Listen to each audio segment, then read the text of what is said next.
Hello, welcome, good morning to you, and thanks for joining us. It is the second Sunday in March in 2022, and it is Cape Town Cycle Tour Day. It is fantastic to be here at the start line for what is going to be an amazing race, a different race. You've just seen the footage from the last event we had towards the end of last year, in October last year. It's going to be different this year. The weather has decided to play a different role, but that is what the Cape Town Cycle Tour is all about. You cannot factor in weather. You've got to factor in weather. It'll change every year, but it's the 44th year of this magnificent race, and another huge field is awaiting their opportunity to start the race. We're going to be focusing on a lot of those riders today.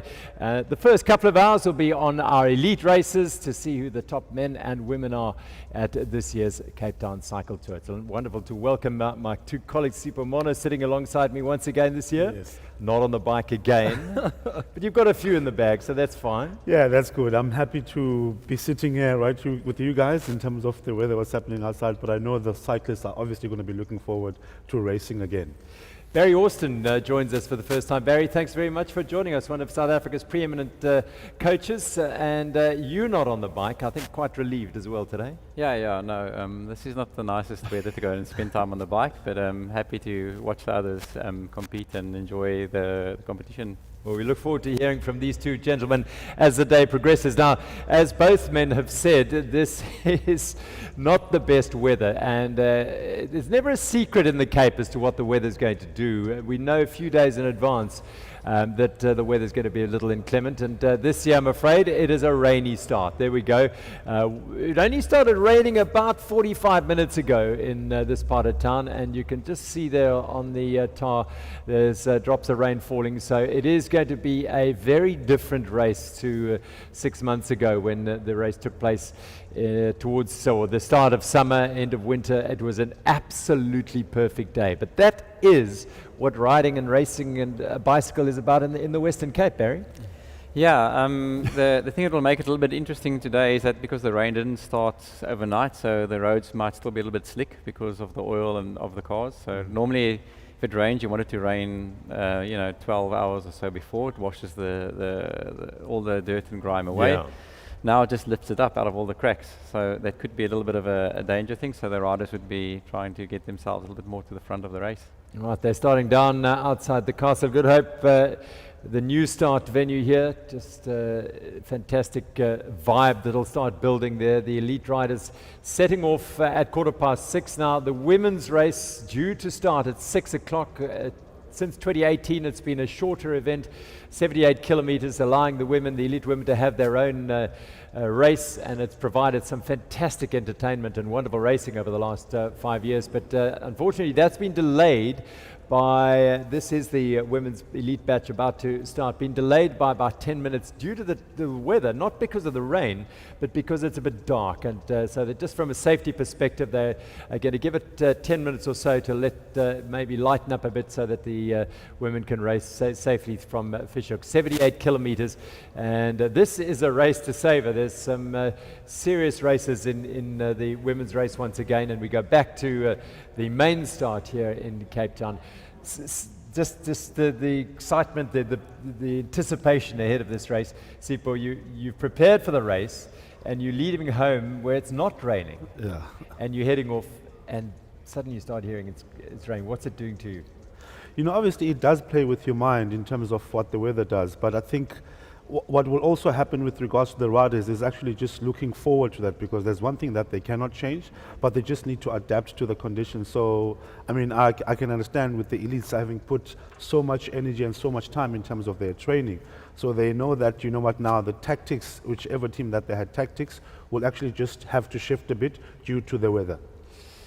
And therein lies the whole beauty of this Cape Town Cycle Tours, the variables that are at play here. We've got teams, we've got a lot of teams, a lot of the regular South African semi-pro and pro teams racing here, but we've got even more individuals who are racing in this elite bunch, and it's a very big bunch here, Barry. So those sort of factors make this almost a unique race in many ways. It's where you've got really hotshots individuals racing against the teams.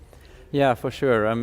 The thing that'll be important for these individuals is to latch onto the important or the stronger teams. Well, let's have a look at the start. Hospital Bend, of course, is a key moment up Edinburgh Drive. Head out on the M5 all the way down to Muizenberg. Hit the coastline along that beautiful coastline, Fishhook, Simonstown, and then they haven't really climbed a great deal since Hospital Bend. Smitswinkel will do that red hill, and then down towards Misty Cliffs, a beautiful part of the route. Hopefully they'll be able to see the ocean.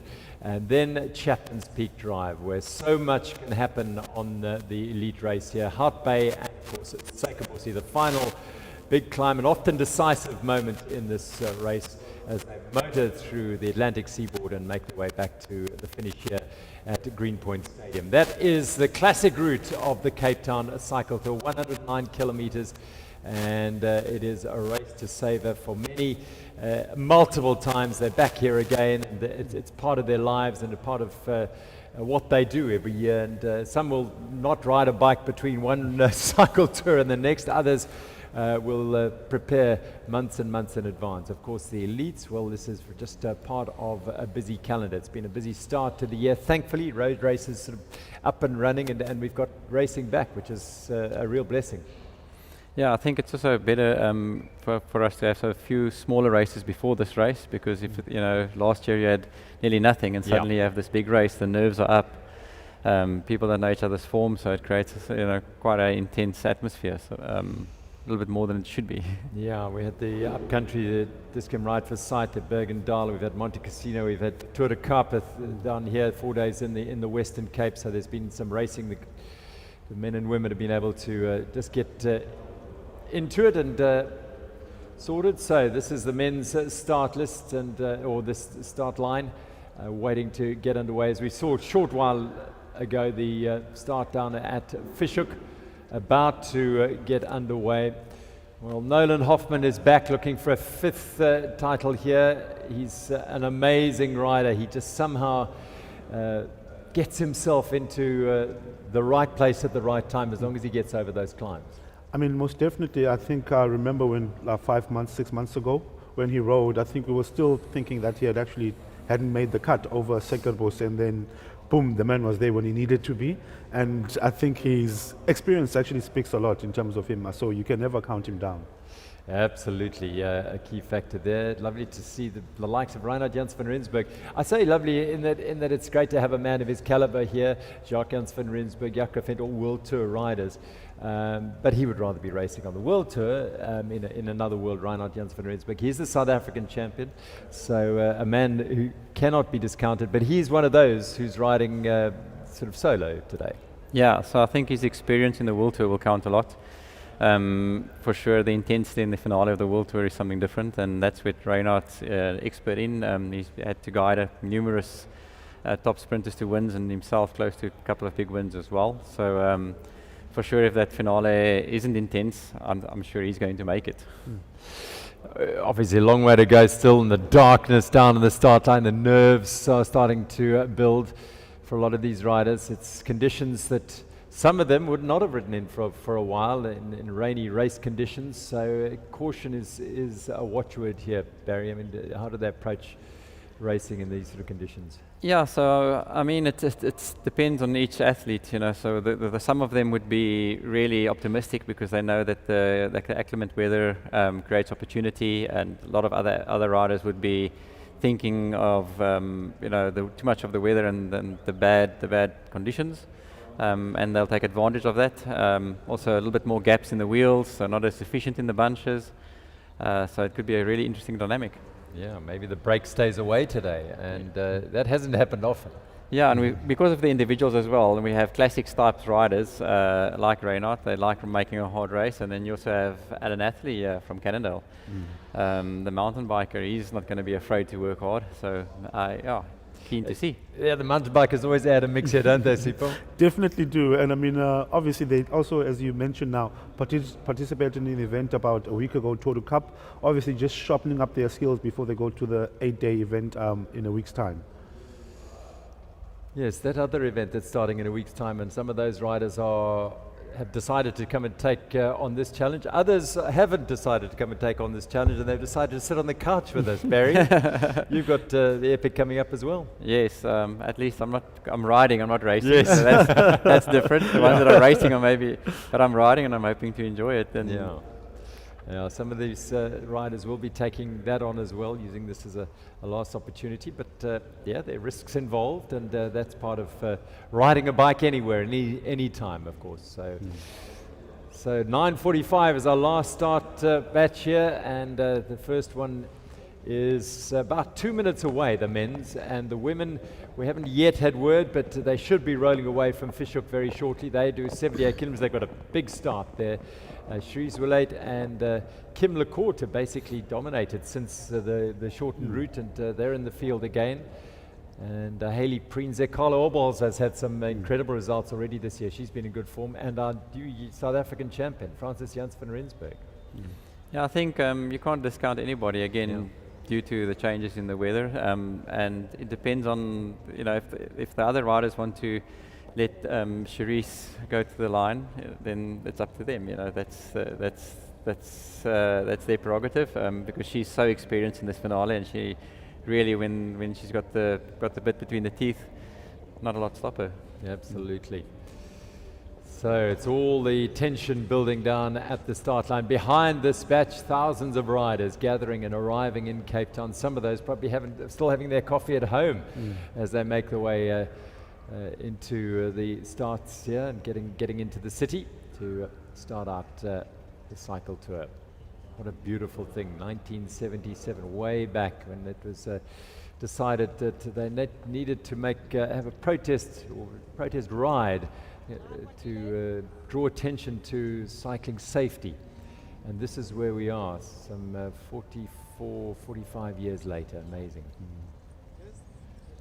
So all the teams lining up, and Aluwani, that's Nolan Hoffman's team. Team Honeycomb have got a big contingent here. Christian Jans van Rensburg was second last year in that race. Mark Princeton is in their team this year. Now the women have rolled away. This is in Fishhook. So the women's elite race is underway at the Cape Town Cycle Tour here in Cape Town, and they'll roll away. Yeah, still pretty dark, so it's going to be a cautious rollout for these elite women initially.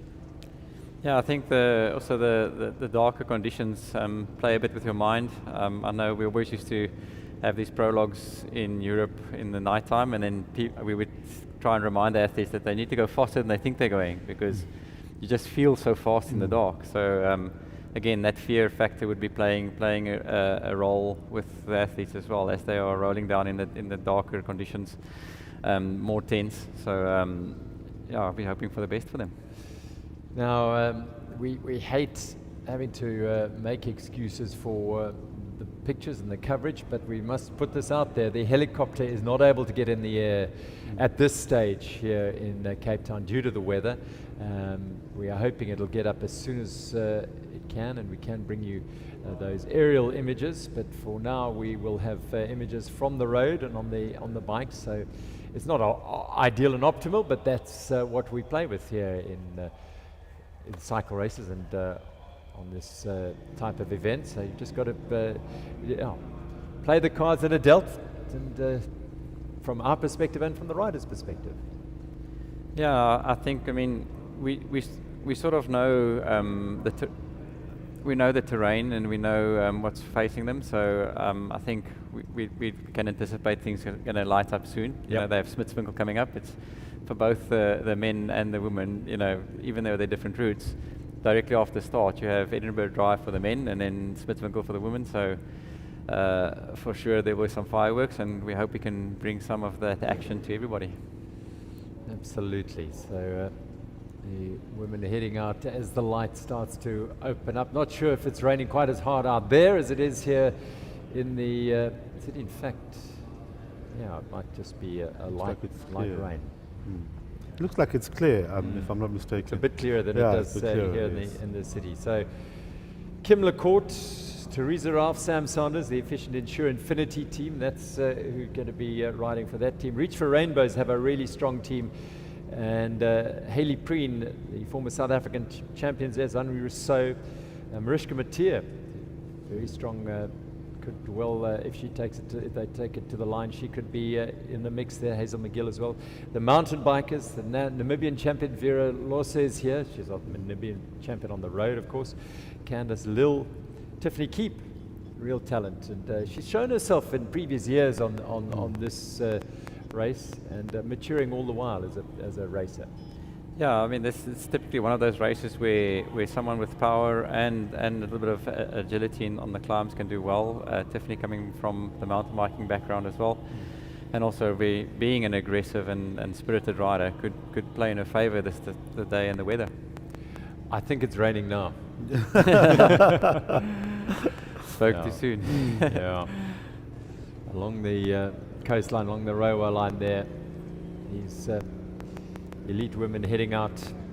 Cherise Relate and Carla Oberholzer, key riders in this race as well for the overall title. As we head back to the men, have been delayed also. They should have started about 4 minutes ago.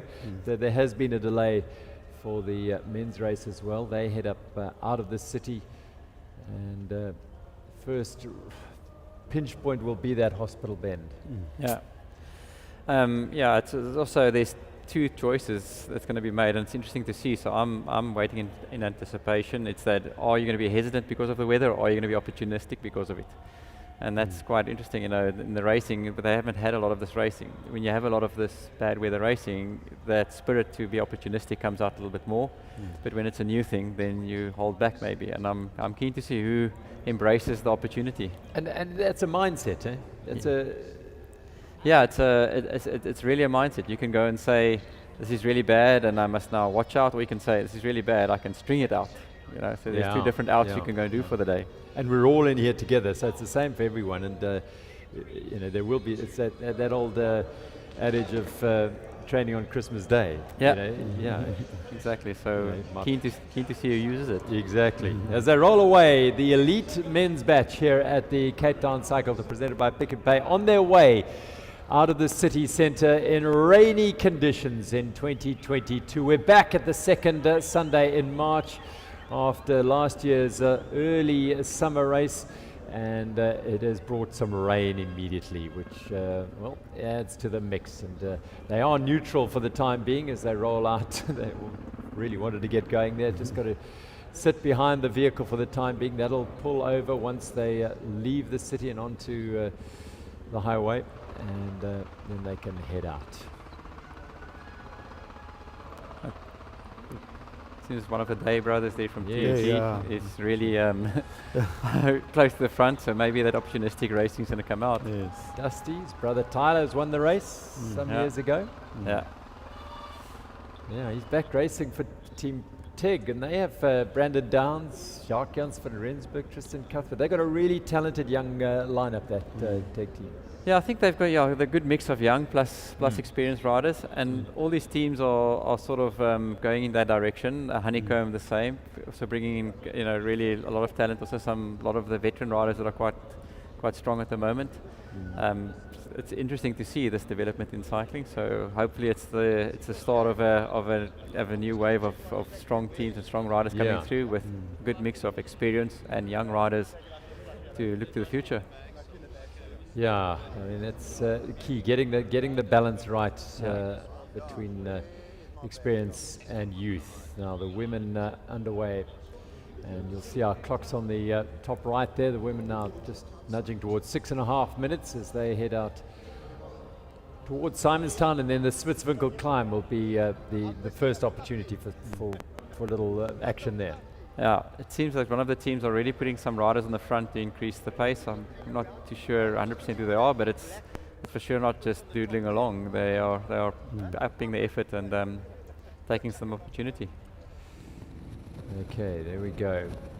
We'll, as I said, identifying race numbers and riders could be tricky today, but we'll do our very best to bring you the action and show you how the race unfolds around this beautiful Cape Peninsula. What a unique event it is. The city closes down roads for 109 kilometers and those intersecting with them, and the patience of the city, the people who live in the city of Cape Town, it's been amazing. It's now just part and parcel of their second Sunday in March every year.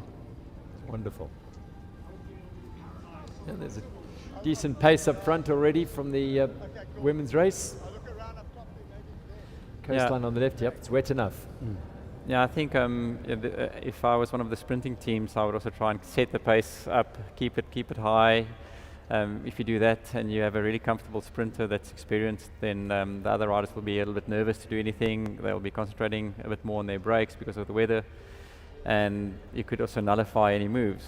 So if you're going slow, the nervous rider will try and get up the road, and then you have a really uncontrollable race. So that would be my tactic, is if I was a sprinter, is to have a really comfortable pace in the front, just fast enough not to let people attack, and just slow enough not to make me or hurt me as the sprinter on the climb. The difference in the light there, the women out on the False Bay coastline and the men heading out of the city, and these are the batches starting behind. So I would assume that all the batches will be 5 minutes later as we go through the start batches. Definitely. I think it also then, with that ripple effect, it'll just make sure that we then, last group will probably start at 9:50 instead of 9:45. And yeah, I think also with the cutoff, it was 5 o'clock, maybe 5+5 will be the cutoff. That's a long time away, isn't it? Now we're back with the women's race, and we'll try and see if we can pick out a number there. Looks like number 401. Anna Clemens, a veteran rider, has gone up the road a little bit, as we see. And why not, early on. See what she can do, just to... it's a short race, 78 Ks. But as we've seen in the last 4 or 5 years, there's been some pretty dynamic racing. The women initially, well, they used to start with the veterans and seeded men, and it wasn't ideal. Yeah, I think you didn't get a fair picture normally. So there's two things: is that you got one picture of someone that's really comfortable racing in a big bunch and bumping shoulders, but then it became also, you know, the strength in riding on someone else's wheel or be exposed to the wind. So a little bit disparity there. So there's pluses and minuses to everything, but yeah, I think this is the fairest picture we can get. Right, a little bit more activity up front in the women's race. Certainly a bit of intent early on, stringing it out, some good pace in these conditions. And that boldness that Barry's been talking about, it'll be fascinating to see what characters, what personalities come out and say, right, these are the conditions I'm going to make count in my favor, rather than be intimidated by them. I think on second wheel looks Joanna van der Winkel maybe. Yes. All the new colors in the teams, I think Sandton City have new colors now, but that seems like her. Immediately in the men's race, the neutral car's gone, and we're seeing activity at the sharp end of the men's race, as we so often do going up here. Let's get on, let's get this going. Trying to separate the men from the boys. I think they'll also be cautious actually going down Hospital Bend. Get out the way. Yes. Yeah. That'll be the interesting part, because where the bunch usually would be flowing nice and smoothly through those sections, there'll be gaps, nervousness, and that's just where that opportunity can present itself for a breakaway. AP Lloyd, I think that is, for ASP. He's out the saddle as they climb up towards Hospital Bend. Now they have the measure of him at the moment. Yep. But there'll be plenty who want to do the same. Yeah, get out the way as you come down this can be treacherous Hospital Bend. Can be tricky. I think for these guys it shouldn't be, but there's still going to be a amount of nerves for sure. As we haven't had a lot of these conditions in the racing so far. I mean, but they've been training like they're in Gauteng, so maybe there's been rain there. Yeah. So maybe the folks from Gauteng have a hand up on the Capies for now. Yeah, it has been particularly wet up Gauteng way, so they may well have the opportunity. Yeah, everyone just putting themselves up front there and having a go. Ruin England there, 191.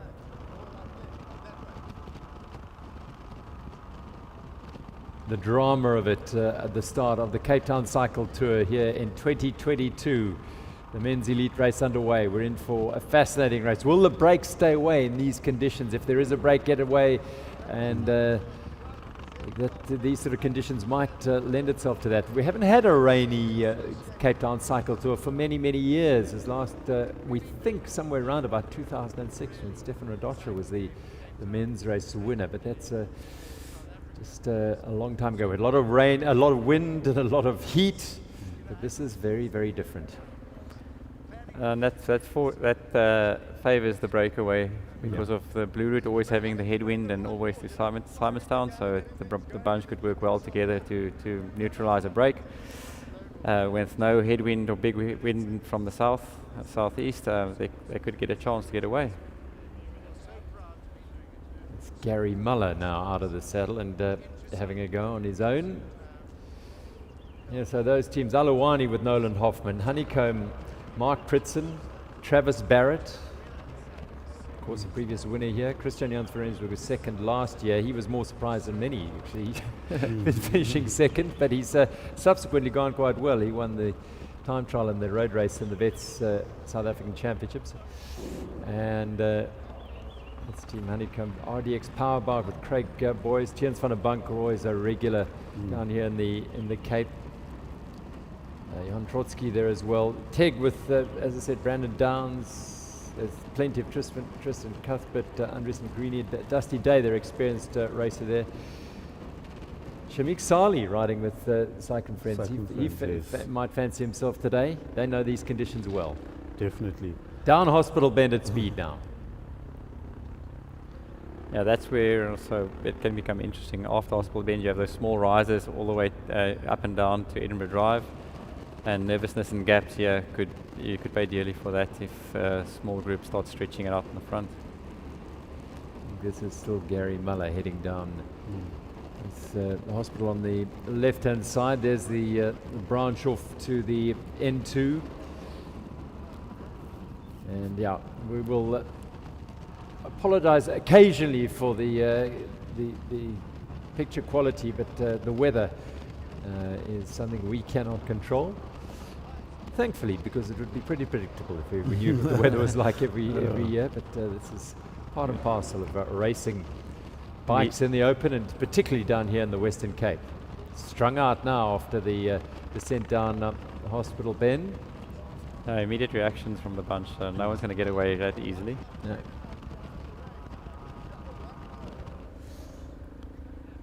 You can see already. Look at it's not the usual gaps on the wheels. Slightly bigger gaps on the wheels, so slightly more measured, and just giving everyone a little bit of space. And that just ripples on all through the bunch in terms of work efficiency, and so it could play a completely different game today. Where normally you'd be sitting in the bunch and you'd be saying I'm safe here or relaxed, you'd be spending that 5-10% more energy. So a little bit of space, and it'll be a very different tactical race this today. UCT on the right-hand side. There's Anna Clemens in the women's race. Looks as though there's a bit of movement again. 364. And this is Melissa Heinz, I think, from Namibia. Indeed, the silver medalist in the Namibian National Championships. They've got a lot of riders, actually, Namibians here this year, both in the men's and women's elite bunches. So Vera Loss is the national champion. This is the silver medalist.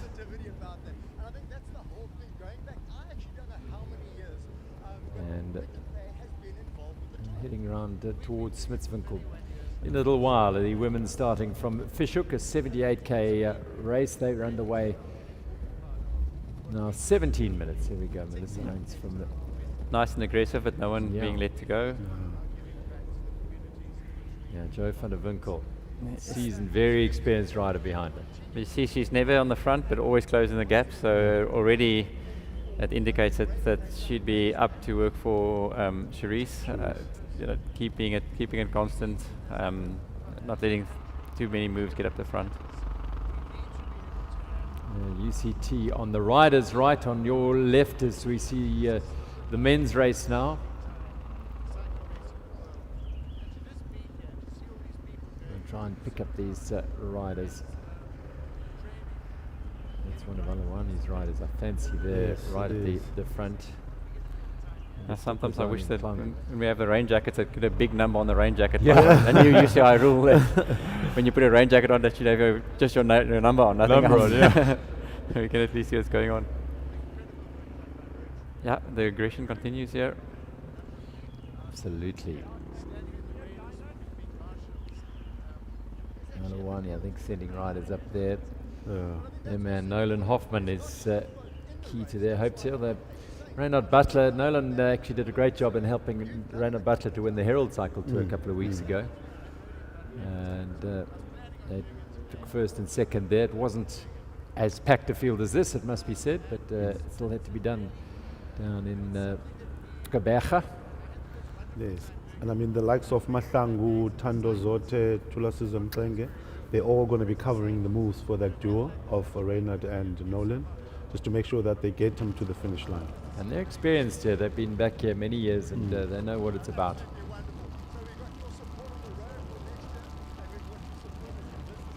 That's Almost Atherley. Alan Hatley, yeah. Yeah, it is. There we go. He's going to use these conditions to string it out. Talk about his role here.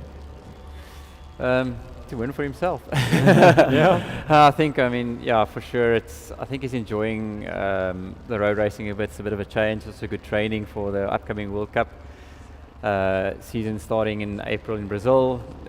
Lots of speed work in the legs for this, and just good training but different stimulus. So it will keep your mind fresh, yet your legs in the right direction. Yeah, he won a stage of the Tour de Cup Yeah. last week, didn't he? Exactly, and I think he'll also try and be aggressive as well. Really strong, close to finishing a couple of the stages as well. On the podium there in Tour de Cup. So interesting dynamic today. For sure, won't make the race an easy one. Yeah. De Klerk Jacobs there from ASP. He also was a Tour de Cup rider. They had 4 riders at the Tour de Cup. Sure, plenty of activity. Yes, relentless as we see. Opportunity exists today. Absolutely, there's an opportunity for. Well, it's a day for the opportunists, I suppose one would say. Well, there's always that underlying battle within a battle between the mountain bikers and the roadies, and this is one such day. The mountain bikers might just pounce here. I think it's probably one of their conditions. I mean, they ride well in any condition. Yeah, it's adversity. They face adversity just by riding in a straight line. So that's one of the things that they don't have to carry with them. It's just a normality in their racing. So that'll help them quite a lot. It's the same as the European road races. The European road races have these small little roads, big bunches, bad weather. Yes. So they carry that with them as per se as normal. So this is a big advantage for them, actually. Yeah. Mm.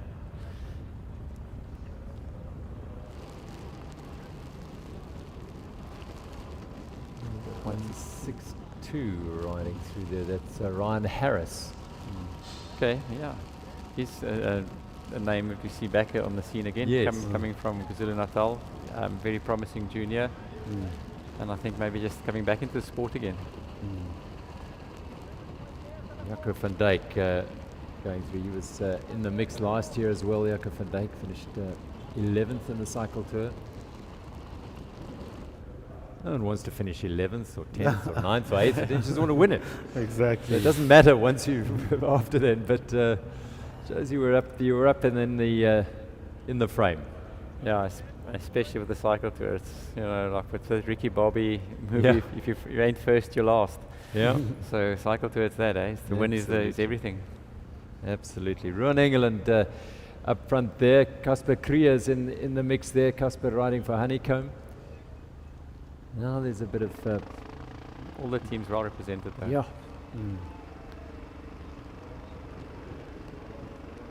I think we are on the lower part of Edinburgh Drive. Edinburgh Drive, Yeah, yep. Edinburgh Drive. So should see some sparks flying up here. Yeah. The only disadvantage is you don't get that out of sight, out of mind. If you get a gap on Edinburgh, go over the blue route, yeah, they can see you all the way. Yeah, exactly. So no hiding away there. Yeah. You need a big rain shower to help you with that one. Yeah, they're heading now up through that set of lights, and then the drag up Edinburgh Drive. It won't be too much of a challenge. That's a big, strong frame of Casper Krier. 25. What do we make there? 23? 25. 25? No, Trotsky, isn't it? Who's that now? No, number 25. Trotsky, I think, for RDX Power Bar. Yeah.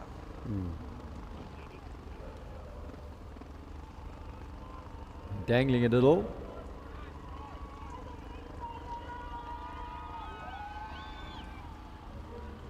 Cape Town coming out and enjoying the spectacle. There'll be more and more, but perhaps in this weather might take a little while to draw them out. So here are our women on the left-hand side as they head up a little bit of their early testers up Smitswinkel in these tricky conditions. The light's starting to open up and we'll be able to see the race unfold in both the men's and women's races. A reminder, we won't be bringing you aerial coverage for a little while due to the inclement weather. Hopefully our helicopter might get up a little bit later. Yeah, it's quite a precarious moment. There's something could go away on these climbs, but there's a big section, or you can call it the dead section in between, where that gap could be nullified very easily. So it's the individuals like Atherley would have to make a decision of if they commit to something here, won't it be too early, you know, or rather wait for a Smitswinkel or so. But yeah, a group of 5 or 6 could be dangerous, but groups smaller than that, I'm not too sure would be a big danger. In the women's field, yeah, we have Zanri Rousseau just going to the front. And Jan Trotsky here for RDX Power Bar in the men's race. So a move like this would be playing right in the hands of the sprinters teams if a small group goes. And just that being said, immediately there's a group going to them, and then it becomes more dangerous. Team Enzo, and they've got some hitters here as well. In Clint Hendricks, a former winner here, of course. Daniel Matthews, Brandon Christian, Linwell Janssen, and Graham Ockes, the Enzo lineup for this race. Yeah, a couple of fast boys there. Yeah. Most of them track riders, but then you got the experience of Clint Hendricks, being Malcolm's lieutenant as well for a few years, so he's learned most probably a lot. Nolan's right-hand man. So Yeah. And it looks like him actually trying to bridge that gap. Might be Linwell Janssen there as they dig in now over the top of Edinburgh Drive, and then as Barry was saying, it all flattens out there. Another little group here is starting to form. the cycle power of him, Enzo. Aluwani, Masangu. So Nolan's got someone there. Yep. Women's race pace is being set by Zanri Rousseau here. Reach for Rainbows. You know well. Yeah, Talented rider. Yeah, good time trialist, second at SA Champs, just by a few seconds to Carla. Always been a big workhorse for the teams. Well, not big, small rider, big engine, but yeah, I think she's just making it a little bit harder up the lower slopes of Smitswinkel to see and test the legs of everybody. What's the mindset like there for Zanri? Well, it would be, I mean, she's not a sprinter, so she would need to make sure that the pace is high on the climbs to stand a chance to do anything. But yeah, she also has Hayley Preen in her team, so Hayley herself can climb quite well. So it's maybe one of those sprinters that if you if you're making the pace a bit harder through the race, she survives and the other more rapid sprinters don't survive. So that could be one of the tactics of the team as well. And Jo van der Winkel, their third wheel, very familiar. She's an Olympian way back and stepped away from the sport for a little while to have a family, and she's back racing. And if anything, stronger than ever. But you can see how smart she is. Always on the second, third wheel. So she's going to just close the gaps for someone else in the team today. That's my feeling. So on the blue route here are the men, and we think this might be that lead group, the little break. We're not sure what the gap is back to the rest of them. As we head back to the start in the center of the city, alongside the centuries-old Castle of Good Hope, 1666, the first stone was laid there. And they would have been in the ocean right here, because that's was right on the coastline, but reclaimed land, of course, as we know, here in Cape Town. So the ocean is coming to the riders today. Yes, exactly. Yeah, so it could well be right in the ocean. We're back in the ocean today. Yeah. But that's the worst part, is that you're dressed to stand on the start line because you get cold, and as you start moving, you get warm again. isn't it the worst thing, I think, for many people is starting in the rain. You don't mind if it rains 200 meters down the road, it starts, but just standing in the rain. Yeah, exactly. So it's always that one. Do you take all this warm weather gear in the rain? And because especially South Africa, because you're right in the rain, it's still 20 odd degrees. Yes, it's never going to get too cold. Yeah, yes, absolutely. So it's not a big gap.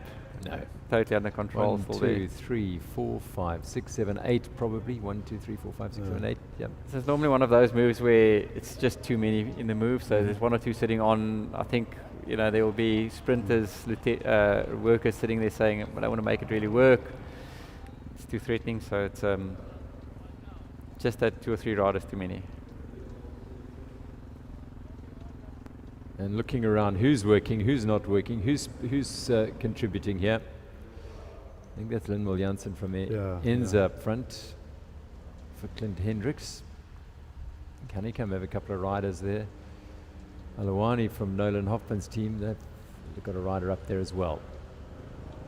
But this is a drag, difficult to escape here. Yeah. And I think it also play with them mentally, because as they look back all the time, they can see the punch coming to them, so it'll start playing on their minds. And I think I've actually, if I'm not mistaken, they're letting off a bit. Okay, they're still moving, but they're being caught. I mean, the gap is what, 5 seconds? Yeah. Looks. Yeah, it's just too much firepower at the back, and in the front, it's sort of like you got that balance. If you have up to 5 riders, the bunch could say, okay, cool, you can get away, we can bring you back if we need to later on. But when you get more than that, then it becomes really difficult if 8 or 10 riders are working together to bring them back. So the bunch will always be cautious. So it's just that wrong number in the front at the moment. Alawani, look at the front of that chase. There were 2 riders trying to get across as well to that leading group of 9. Quite a gap at the back, a lot of open wheels there. Now everyone just looking over to see who's still hanging on to this as they wind it up. It could well be 1 or 2 riders that have joined to the back of that group now, and adding some extra spark to there, and also decreasing the chasing capacity at the back. And they know, if who dares wins. You've got to have a go. In these conditions, you just don't know what's happening. You can get in there and suddenly the combination changes, and you've got the right mix. It could disappear up the road, but they are working now. Yeah, certainly committed. Maybe it's Eric Cross from Cycle Power. I think Eric Cross is there from Cycle Power. I think you're right. This is Hugo Han, looks like it, from Namibia. Talented youngster, yeah. Very, very fiery and feisty in racing. 178 from Cycle Power. 178. Yes, Eric Cross, yes. 1-5. Yeah, the rain jackets now. There's two. Is that honeycomb in the I black think kit? that might be. Is that reality dynamics in the black kit with the? Number 1-5. Is that a it looks 1-5? That could well be in time aluminium, one of Oh. their riders. Okay, so it's a. Jaco Davel.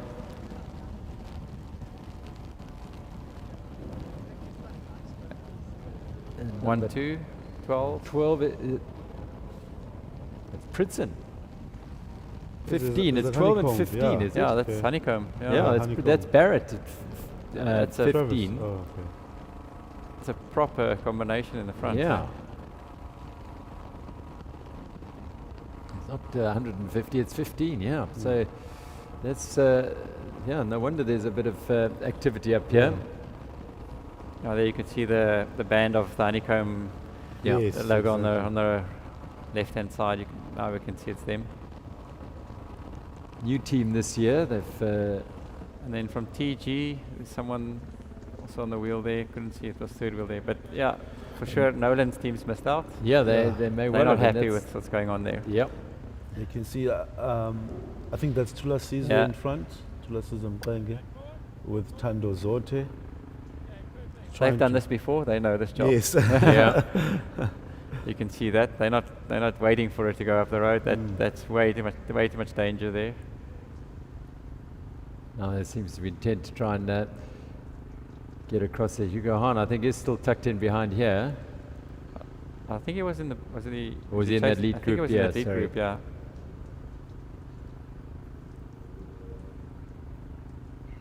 This is where the helicopter would give us the helicopter would give us a perspective of the gap. But there's panic. There's proper Yeah. panic in the Yeah. bunch here. So They are it's, starting to. and it's just those 2 or 3 riders who got over now that made it now that Yeah. tipped the balance. And in there's terms some of heavyweights in there. Yeah. So, And you've got teams, so one rider would easily sacrifice for another one in a team. You know, they can play a card later on, so they'd be working together. So you got 1 or 2s from teams as well. Yeah, Eric just going for the front. 49, and that's Jaco van Dijk. Jaco van Dijk. He knows a thing or two about being in a break. Yeah, no, it's a proper breakaway It's a strong, group. This, yeah, it's a strong mix. Yeah. Barrett, Surprised that Barrett's in the move though. Janssen. Well, there's the number we've got. Is it? It's 15. 15, yeah. But I mean, maybe they're playing a different part today. Yeah. Yeah, I think, I mean, as you had mentioned before, the weather, you Isn't know, that- I mean, it has kind of changed all the tactics. See, there's TEG's got someone in here. Who's that? Yes. Can't see the number. Then there's Hugo Hahn behind. And there's someone, the guy with the rain jacket looks very, very much like, could be Hathley at the right at the back. Just off the back there.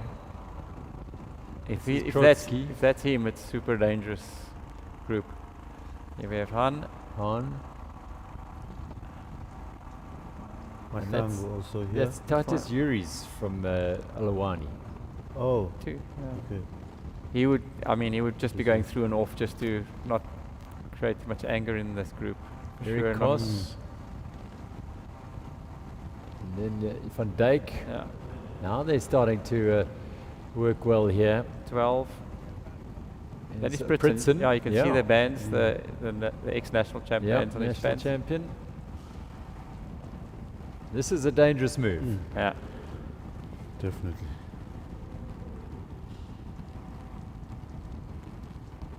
And they'll know it behind. As we saw a little bit earlier, there was a bit of panic and trying to chase them down. They're leaving Pritson out there. So 1, 2, 3. But there's a couple of passengers here. Seeing Yeah. again immediately Jaco van Dijk and Eric Cross coming through. Hugo Hahn. Hugo Hahn's doesn't have a big team or anything here, so maybe he should ride a little bit more conservative. But he also, on the other hand, if this is his card he's playing, he has to play it, and it's the time to work is now, and then rest a little bit later, closer to Smithswinkel. They've got that Namibian combination. Alex Miller, who went to the Olympics in the mountain bike for them. He's a youngster with proper talent. Yeah. JP Berger, Drickus Coetzee is their national champion and a triathlete, a proper hard man. Yeah. And Hugo Hahn. I mean, that's a quartet. Yeah. Yeah. It's a proper challenge. Yeah. Yeah. And this is the bunch behind, and there's a little bit of movement. They all sort of thinking, how are we going to? At the moment, just one team really organizing. So there's not a big organization of teams. So there would be, I would, if I was like I know Nolan, he would be now negotiating with a few teams, trying to motivate them to put a rider in the front to start doing the work. It's not a huge gap we can see in the front there, but also it's not a strung out bunch. No. So there's a little bit of hesitancy. So we need to get a couple of people to work. I can't see Nolan in the backs. Normally when he's comfortable with what's happening and how the punch is being controlled, you'd see Nolan floating around the back, saving energy. He knows it's in hand, But if he's not comfortable that it's under control, he'll be closer to the front, making sure, negotiating, getting a few teams to help chase. So if he's not seeing him at the back, gives us the indication that he's not very happy. Okay. They headed off the blue route now, and towards Muizenberg. Just over half an hour, 33 minutes gone in the men's elite race, 38 minutes in the women's race. They, of course, started in Fischhoek a little bit later than the scheduled 6 o'clock start due to the inclement weather. This is the chase bunch. There's a group of around 10, 11 riders up ahead of this group. It's still not huge organization. Some big names in the back, powerful eaters. So there's not all the watts are in the front. The likes of Byron Munton, Brandon Downs, Jacques Janssen van Rensburg if he's here, Reinhard Janssen van Rensburg. They're all at the back and they have proper engines to make the gap to the front. But of course, like Reinhard Janssen van Rensburg, current national champ, doesn't have the team to do it. So he'll be depending on the likes of Hoffman's team to close the gap, So Aluwani will have their work cut out, and who they can convince to help them do this. Another World Tour rider who's riding this, of course, is Nick Lamini. There you see, just let's get this together. Eric Cross saying, come, let's work together here. Hugo Hahn is quite on his wheel, but he's there and they're working hard. Nick Lamini, on his own as well, isn't he? On his just own. about. Just about. I think Ollie is also riding here, if I'm not mistaken. Oliver Munich, he's riding the Epic with Nick, and he's going to do some work for him. Try and do some work for him today. Definitely. I mean, I think at the Epic, their name is Amawele, which is twins. So they're going to try and be blood brothers today and ride together. Yeah, we had Nick with us at the training camp for the Epic. That's the introduction into mountain biking, and with Ollie. Very, very funny. We enjoyed it thoroughly, and maybe he's being sighted on the side of the mountain bikers now. All of them are rallying for him today. Yes. And there are a whole host of the mountain bikers in this field. Christoph Sauzers, I see his name on the start list. I haven't seen him yet, but he's a man who always loves racing this one, and he's put his face to the wind a couple of times. We also have Christian Janssen van Rensburg and Mark Britton are riding for Honeycomb in the Epic as well. So, so there's quite a nice cross pollination and interesting time for South African cycling like this. Number 26. That's just Paul Dean Rurich racing for RDX Power Bar. So if he's gone off the front of the small group, then there's a little bit of discord and not a lot of work going on there. Jaco van Dijk, he does this time and time again.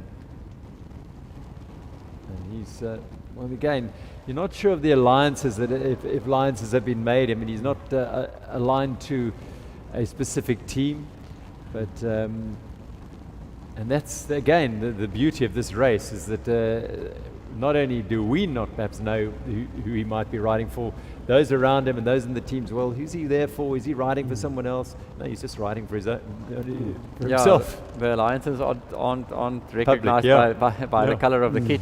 No. So that's interesting. It's like we were saying now, so half jokingly with Nick and the mountain bikers. you Yeah. know, but it could be seriously. There could be something where a group of individuals are saying, okay, you can climb and you can time trial and you can sprint. So Yeah. I'll do this in the beginning, and we see what we can make work. Because if we Yeah. don't do this, we lose for sure. Yes. Yeah, most So definitely. we'd rather make a plan to try and win, maybe. Absolutely. Absolutely.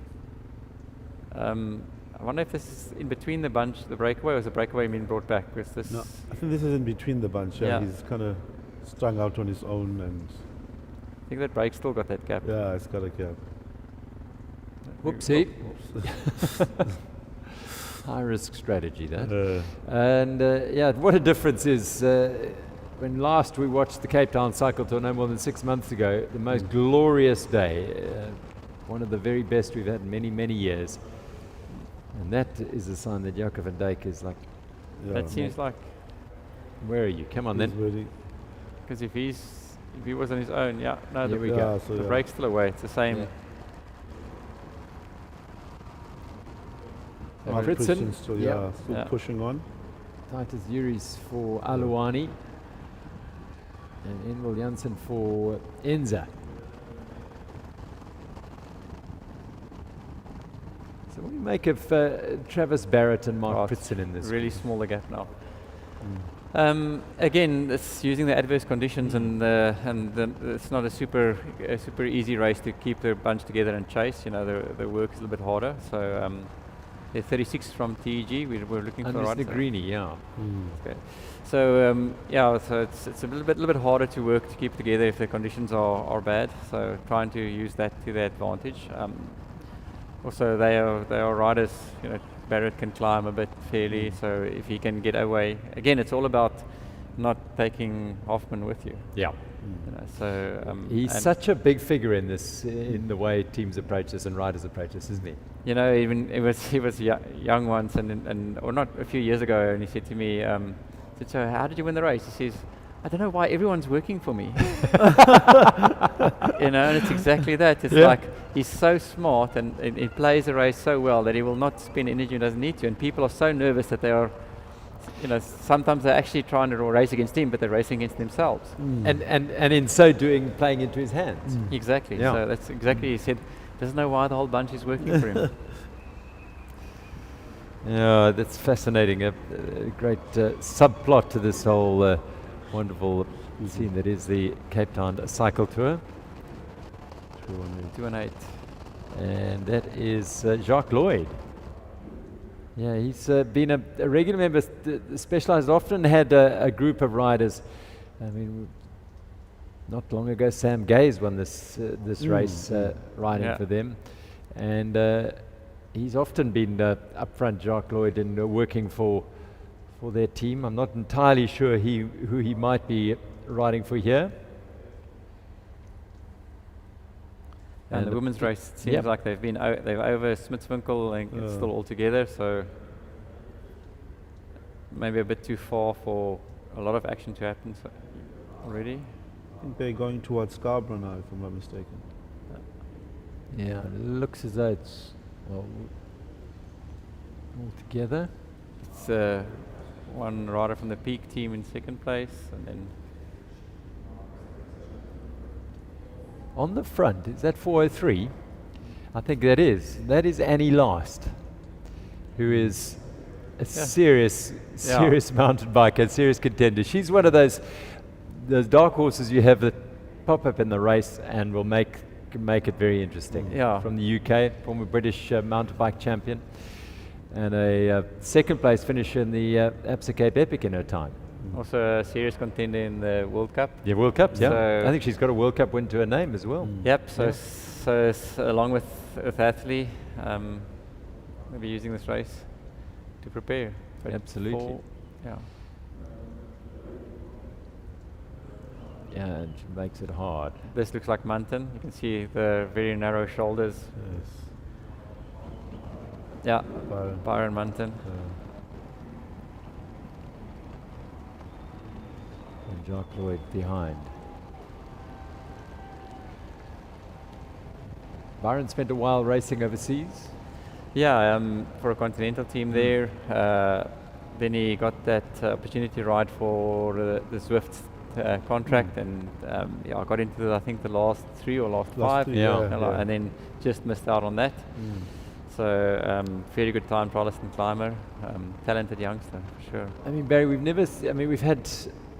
We talk about South Africans getting to race in Europe and getting to race internationally on world tour teams. I mean, it wasn't long ago that Robert Hunter was the only one who was doing that. Yeah. And now there are more and more. We're seeing Stefan de Bot race at the moment. Overseas. Obviously, Darryl's been there for a long time, but it's still a big leap, isn't it? So the biggest leap is that we're not racing the same racing as the Europeans, and that's where our racing is open roads, a lot of space in the bunch.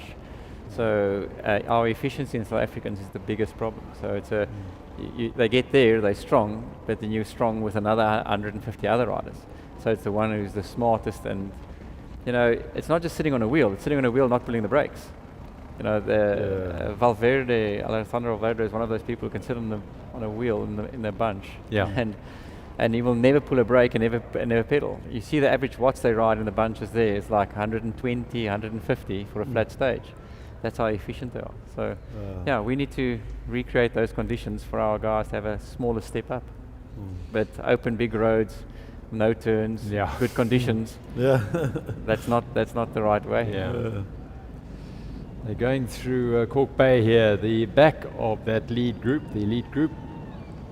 It looks as though it might have stopped raining, but can't say that with any huge authority. But it is obviously still very wet under wheel.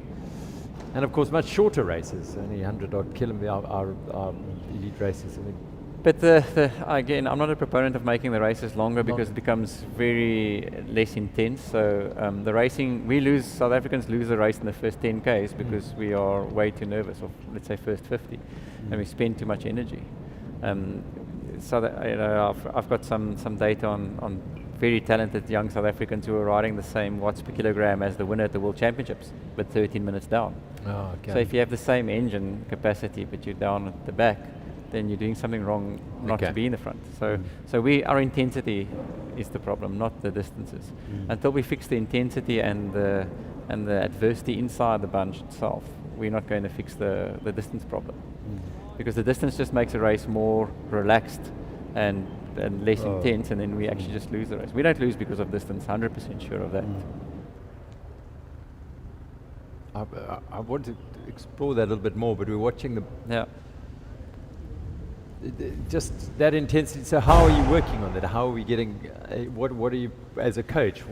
Yeah, so we try and, in coaching, I try and replicate the racing. So at the moment it's just, so we replicate in training because we can't replicate in racing. But we would need to, as a whole in cycling in South Africa, say, how do we make this racing so that when they go to Europe, it feels like a race in Europe?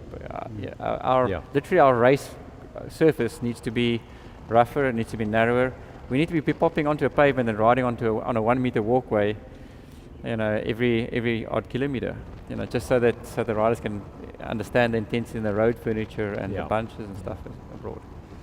This is our lead group, Byron Munton and Jacques Lloyd, working on the front as they head towards Fishhook on the Cape Town Cycle Tour. Just 45 minutes gone on this race. It does look a fraction drier out there now. Doesn't look like a lot of wind as well, so that could be really good. Also still no sign of a southeast yet, so it could play in the favour of these two riders. I mean, Byron also no slouch. I mean, he pulled a fast one, a long one at EP Herald about a couple of years ago. So if he's at the front, he possibly can take it to the end if they actually let him go. Time trial champion, a really strong time trialist. Yeah. So absolute perfectionist in terms of preparing for the time trial and in terms of his body, his equipment, everything. A consummate professional in terms of I want to be the best I can be.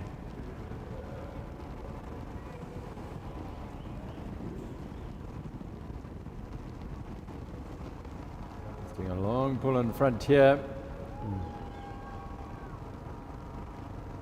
Through main road in Fishhook. And here's Yes, still that That that bunch, front yeah. group. It's still the front group. Front group. Is it? It's yeah, they still have that gap. Looks like it. There you can see nothing at the back, and I think Byron and Lloyd are in between. In between, yes. Between the bunch and this Between group. this. Yeah, in between. Don't have that information yet, but it's my feeling. And the gap has grown a bit. But yeah, the rider in the green wasn't Hathley, so you can see there now it's something different. Look, there our first sighting of Nolan Hoffman. At the back, so if he's at the back, it means that he's now resigned to whatever the fact is in the front, content that they're going to chase, not too nervous anymore. Master craftsman, 4 wins in this cycle tour, and he knows his way around this event like few others in terms of getting into position to win it. You can see his position as well. It's not on those dead wheels at the back, but just in that little vacuum behind the bunch. Ron England on the front there doing a huge pull. I don't know if this group is actually in the middle, but I can also see one rider from Velokaya, Xfinity Lutando Kaka, seasoned vet, right behind them.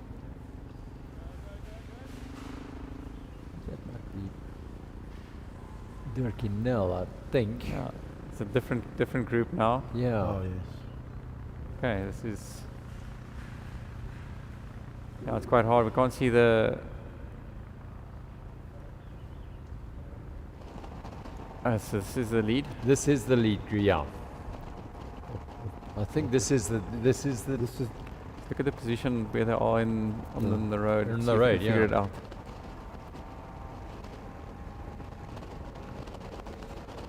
Jacques Lloyd and Byron Munton working well together.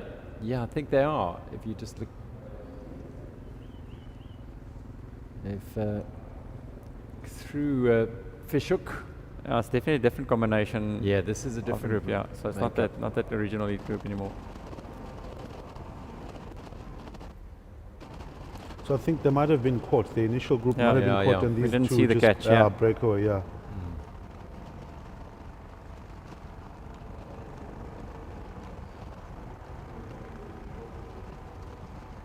So Munton and Lloyd trying to open a gap here to that intermediate group between them, and then the main bunch behind. And we saw a side of Nolan Hoffman in there, seemingly content. That explains the catch, because Yes. with Barrett back in Yeah. and, Exactly. and Pritson back in the He's group, like- he's I can more relax. happy now. Yeah. Can get my coffee in the little bubble at the back with no wind. See the light in the background in the bunch here. You can just catch them there, coming around the bend there. So this is the group trying to get across. You have to have a huge gap now. If the bunch is in control in this, because now the Yeah. firepower goes back to the back. You have Yeah. Honeycomb don't have someone really with a big engine in the front that I think they can win in terms of if it's a really threatening move. So all the big teams will have their main riders in the back, and obviously all their workers as well, to bring something like this back.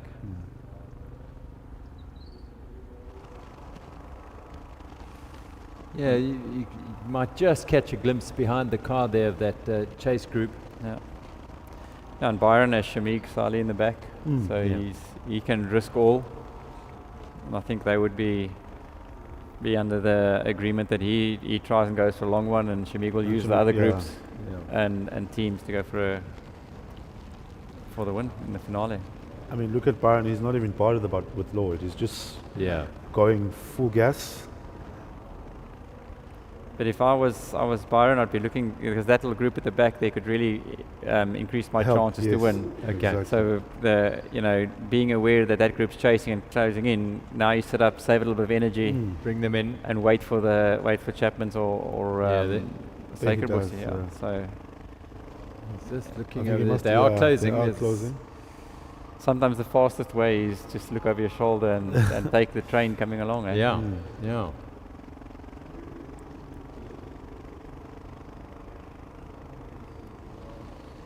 this is the men's race heading towards Simonstown here at the Cape Town Cycle Tour presented by Pick and Pay. And this is the women's race, seemingly all together. As, Misty tell. Cliffs. Misty Cliffs, yeah.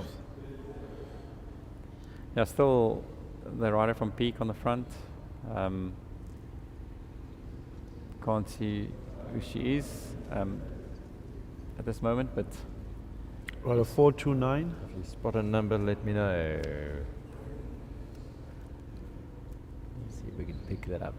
I think I can also see, if I'm not mistaken, Tiffany Keep also here on the front. just off the shoulder, yeah. Yeah. Yeah, so everyone's aware and ready for any action to happen, but it's not happening yet. And again, there you can see, is that that's Carla Yes. sitting quite close to the front. So Yes. Big Eater is quite close to the front, so there's a little bit of nerves going on, and could be the little rise before you go into back into Noordhoek.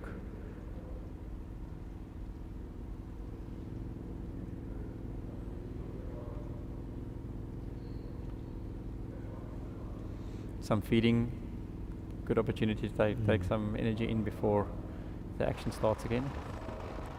There you go, that group's caught up, and it's still Mountain on the front. No, he's got some allies now.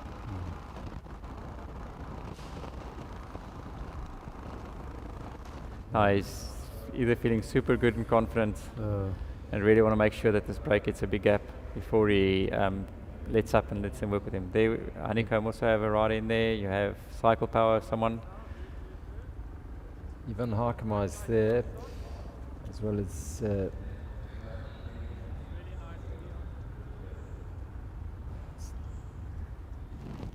here we go. 181. Turkey Nell. Canal 250. And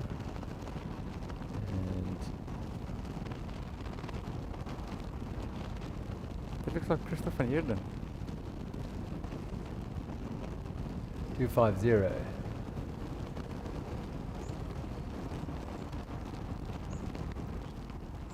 You are spot on. My word.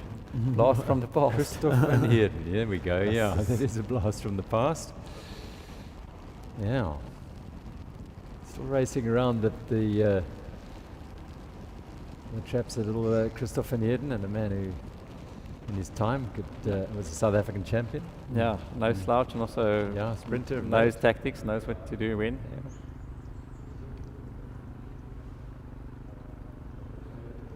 Is Lutando in there as well? Who's there?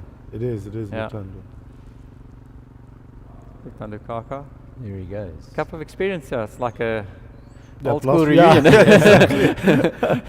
I mean, they used to be They're on- teammates. and on each other's wheels. Okay. They're working well now, this group. Yeah. But again, a little less threatening than, so it could play into the hands, this could play into the hands of this group because a little bit less threatening, no big, no Pritzen, Yeah. no Barrett. If you have an ex-SA champ and you have an cycle to a winner, Yep. that'll be a little bit more threatening. Yeah. Still dangerous though, very strong riders. Lloyd and Munton, who'd gone up ahead after that initial break, was caught, and they have now been joined by this group of strong riders making their way into Simonstown. As they head on towards Jubilee Square.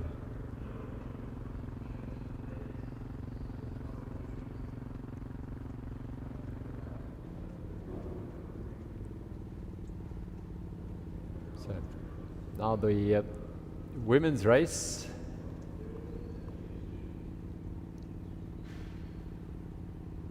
Oh, they're all still Yeah. together, this women's race. Still some feeding going on here, waiting for the storm to come. Yep. That's Three- Melissa Hines, 384. the Namibian. Yeah. Yeah.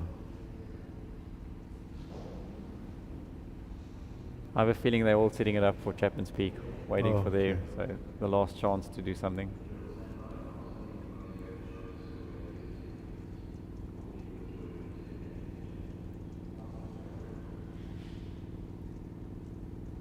decent pace, but all the firepower still there. Jo van der Winkel, I think, is still where she's been all the while.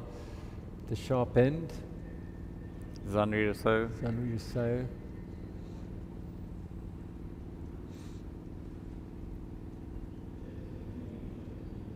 We are going to see if we can get a on the road perspective.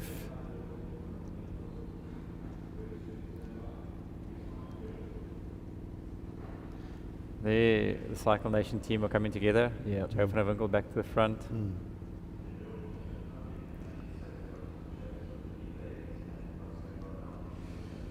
Well, we can go to the road out there to catch up with the women, and Seamus Allardyce is there. Seamus, first off, where exactly are they at the moment? How far in? Hi Gerald, I hope you are warmer and drier than I am right now.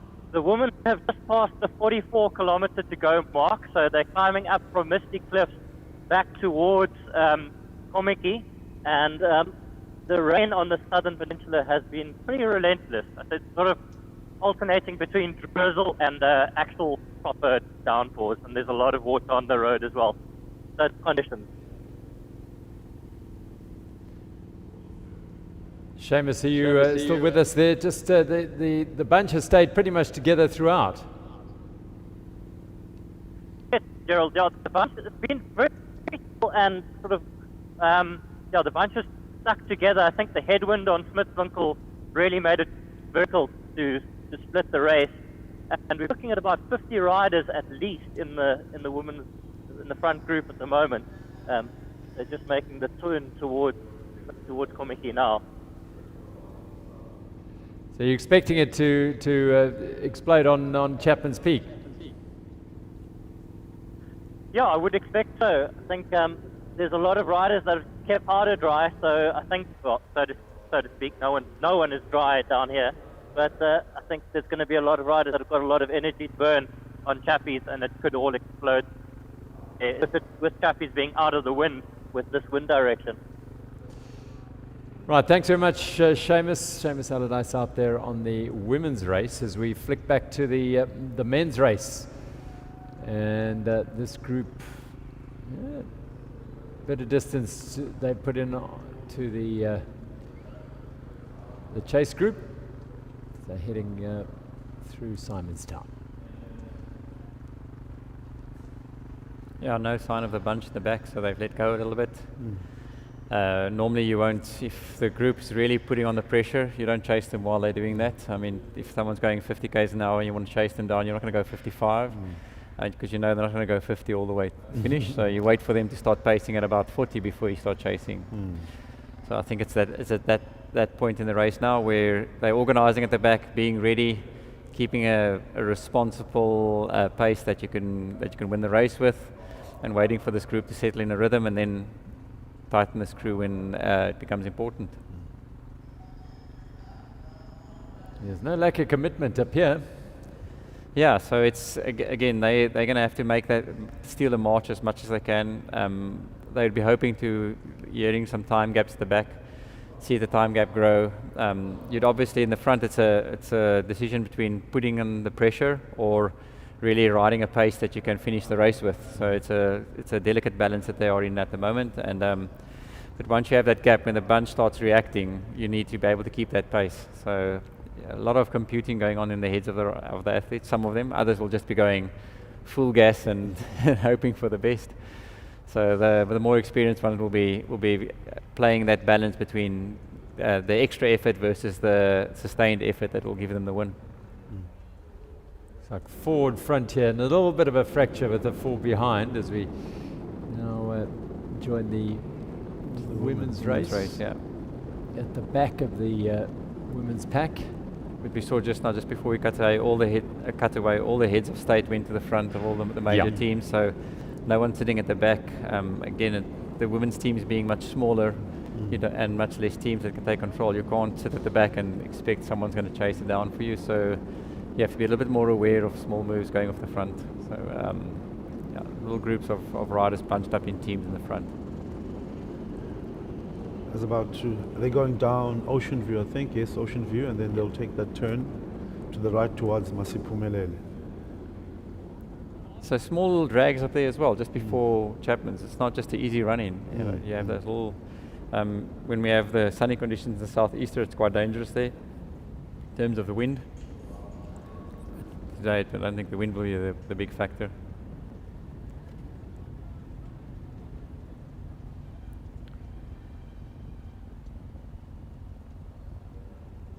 All still together here. It's going to be a fascinating battle. The women are riding their own race for the last 5 years. There's that turn that Sipa was referring to. Carefully round. And back we go to the men's race and the break up the road. So wondering what there's some reaction here now. So a little bit of reaction from the bunch. It looks like it's like the teams that don't want to control it. It doesn't look one of the teams that want to go for the sprint. It's someone who missed a move and now anxious to use a little bit of a rise in the road to try and get across. I have a feeling it's a little bit too late for that. That move, that train has left, and you'll have to wait for one of the bigger teams to control it and then make a move later. This is a no man's land. Could be waiting for you. This rider was looking over and said, well, I have to now, I'm there. I better go. I got off the saddle and now I have to keep on going. I can't just roll back. Well, Lloyd, and now Munt has rolled off and having a look over his shoulder. He'll drop in at the back. They've been working terrifically hard and done a really, really good job. But what will the dividend be at the end of it all? I mean, just looking at where they are as well, I think they're probably at the 45-kilometer mark, if I'm not mistaken. Just having ridden over an hour and 3 minutes, that's over 40 Ks in terms of average. So they're not mucking about in terms of averages due to the inclement weather as well. So I mean, if we could get a time gap, we could see, because the bunch is very all over the road at the back, so no big chase going on. Again, they would be satisfied at this pace. You know, the ride a winning pace is fine. Now we're going to the women's race, and this is 311. Candice Little. You can see the faces logo. It is. There we go. The mountain biking. Bikers going in. This is her final prep for the epic, most probably. Absolutely. So getting a bit of speed in the legs. Won the time trial last year. She's won the National Time Trial Championship, So this will be right up her alley. In Swellendam, so she knows how to do this, and she's obviously riding the epic with Mariska Strauss, second last year, and they're really keen on going one better this year. So it's always interesting in road racing. It's not about the terrain; it's about the people. And you know, everyone's waiting for the terrain and saying, you know, Chapman's Peak's coming up, and she just said, okay, well, there's no big pace going on before Chapman's Peak, so let me just take the opportunity. You know, so it's always that big difference between the mountain biking, and it's really great to see Candice recognizing the opportunity that presents itself. The people weren't doing the race, so she's going to do the race. So exactly. She'll do a race. Yeah. And well, those within hopes of winning the race better be on their game, because she has the ability to stay away. Yeah, so I mean, you have. I think Joe was always sitting close to the front there, keeping an eye on proceedings. So she won't just let this gap grow indefinitely. There should be some control coming in from them at the back. Make sure to bring it back a little. But now it would be the time trial prowess and climbing prowess of Candice versus a chaser. Kim could well be Kim McCord. It is, the defending champion is coming to chase her down, and that tells you that there's worry about Candice being up front. Yeah, exactly. Mauritian champion Kimberly very McCord. strong out at the back, so it's not just you can see that bunch is long. I mean, if these two can work together, I mean, got a pretty chance. Yeah. Difficult to stop these two. but yeah, a little bit of the mountain biking. If you want to stay away in the solo conditions like that, a little bit elbows more tucked in, head lower. You know, the speed's quite high, so you want to save a little bit of that aerodynamics here at this stage. So it's. There she comes, Kim. And look at the court, very low back, very hunched. So she's saving a lot of watts at the moment, and already she must be in the slipstream already of Candace there. So race on in the women's race here at the Cape Town Cycle Tour. Kim LaCourte has joined Candace Lill in the break. There Candace has gone to the drops again, so I think she was just waiting for Kim LaCourte to get on. I think Candace was just actually waiting for Kim taking a bit of a breather, because they're back immediately in a more racing position and pounding on the pedals now on the climb. She was totally aware of that ally coming across. That's Francis. No. Yeah, and it sparked some reaction from the group that's starting to thin out behind.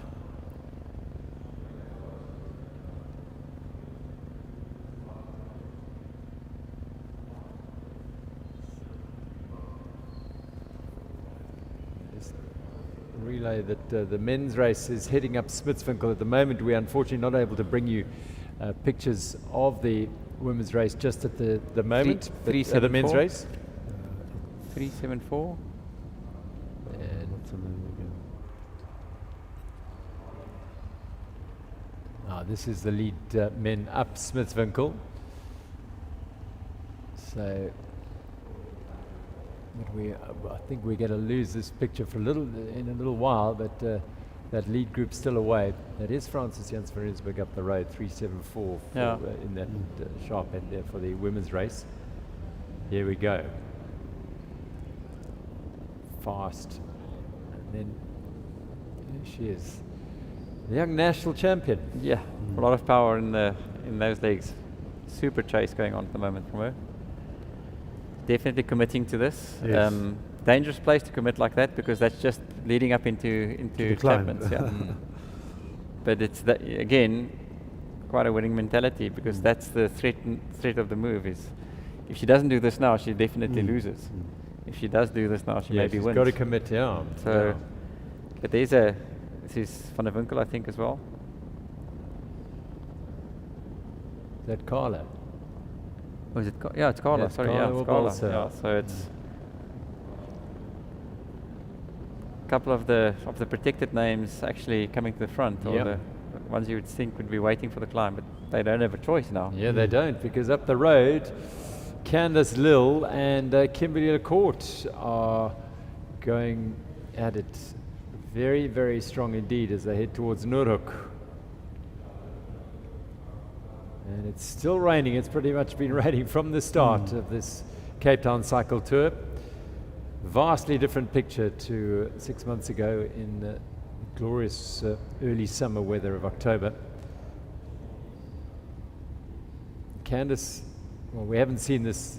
I was going to say she's been doing all the work. Now here comes Kimberly, but we haven't been with them all the time, so that would be perhaps not the correct assessment. But now Kim on the front.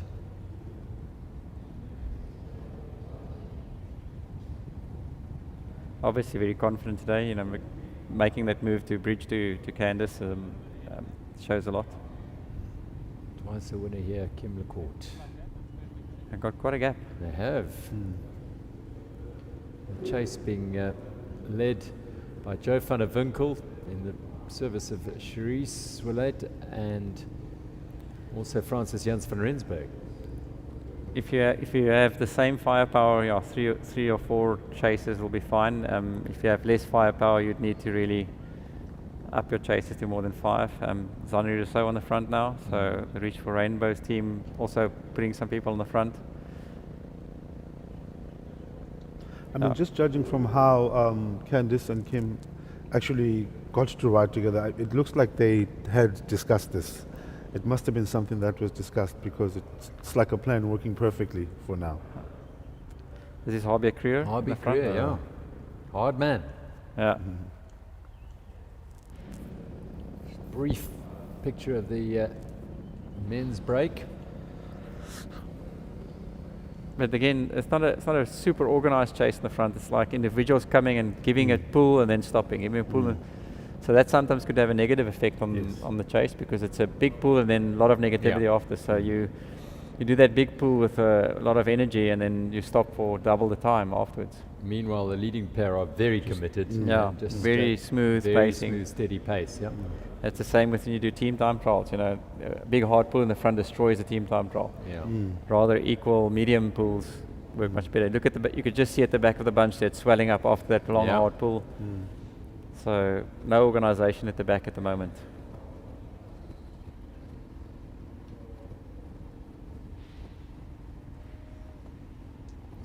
Pull over by Candace, looks over her shoulder as well.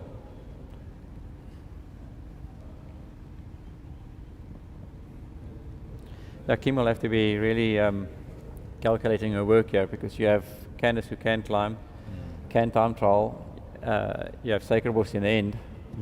You help Candace get away and have a big gap, That and would she be it. leaves you alone over the top there. You know, Yeah. so you have to really measure what you're going to do today if you are away with Candace. Play cards very, very carefully.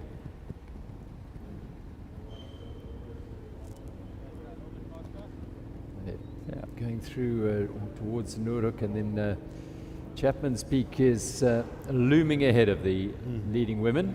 Again, Infinity and Face is also the mountain biker side coming Yeah, in. yeah. Kim being a roadie, but also competing in the mountain bike side. Earlier, a little earlier, before the break, established saw Teresa Ralph on the front for Galilee Infinity. So she's there. This is Carla Oberholzer. Yeah, Carla and Francis really doing their. Rendsburg. Yeah, preeminent riders this year. Carla's won so many races. Francis won the big one, the national championships. But Carla, the work ethic, I mean, she's been sitting in the front for almost the whole race. Yeah. May have been Hayley Preen just behind them there. Also a former South African champion there.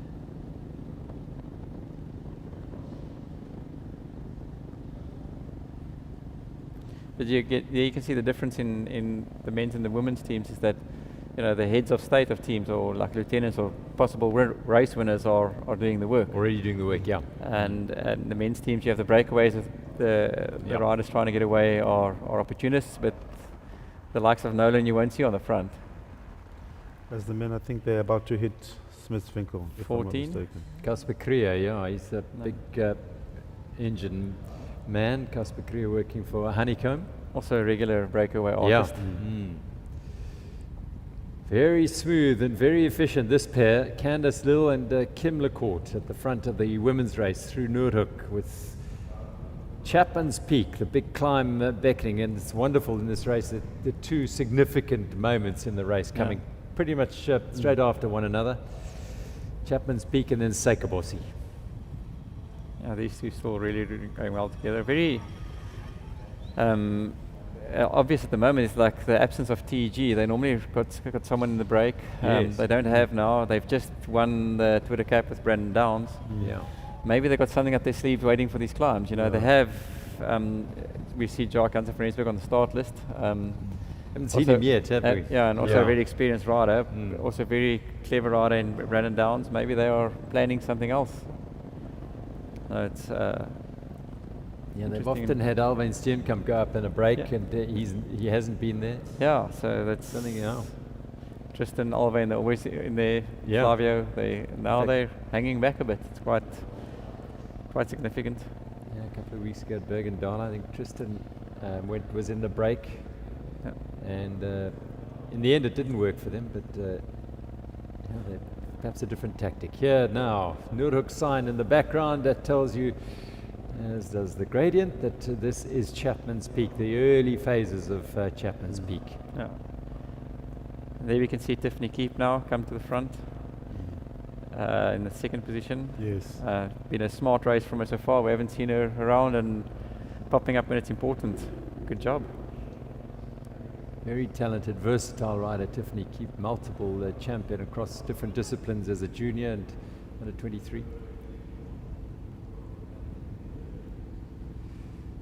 So we're watching Candace Lill and Kim Lecourt set the pace in the women's race. They've got a gap on the chase group.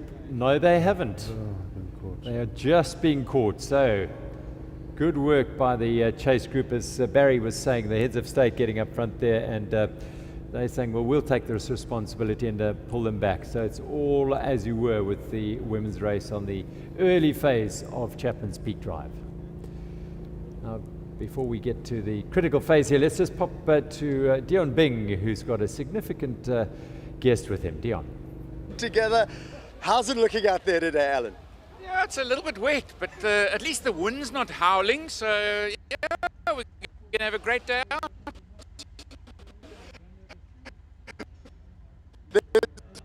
Always positive, you know, you're always completely motivated to get cycling growing in the city. You're cycling down the West Coast recently, and it's super important for you to have cycling as part of the whole. Absolutely. I mean, you know, I always talk about those countries in the Northern Hemisphere where, I mean, this is like a normal day. And worst days would have been snow and sleet, and they all ride bicycles to work, and that's how you get around. We've got this beautiful place here in the southern tip of Africa. We should all be a lot more. So absolutely. But then, of course, there's events like this, and this event specifically important, I think, for us, an economic driver. But as this event, even I think last year in October. Unfortunately, a little bit of a technical problem hearing everything Alan Windy, the Premier of the Western Cape, has to say, but he did make the point that this is a huge economic driver for the Western Cape. Driving the race of the women's race here, Candice Dill. Well, they joined and she just said, well, I'm just going to keep going. No, she made that investment and the commitment, and she has to stick to it now, otherwise it's over. So they've gone over that first little pitch of chappies, and then the second longer climb to come. There's still significant drafting and slipstreaming at this speed, so there's some energy to be saved on the wheel of someone. The last part of Chapman's becomes a little bit steeper, and maybe there is where you can get that gap. So it will be important on a really fast climb like this to not have someone on your wheel. So you'll want to have that, maybe rather slow it down a little bit and then attack and get that little bit of a gap, so you're not having someone draft up the climb with you. And this is the back of that women's group, and already gaps starting to appear.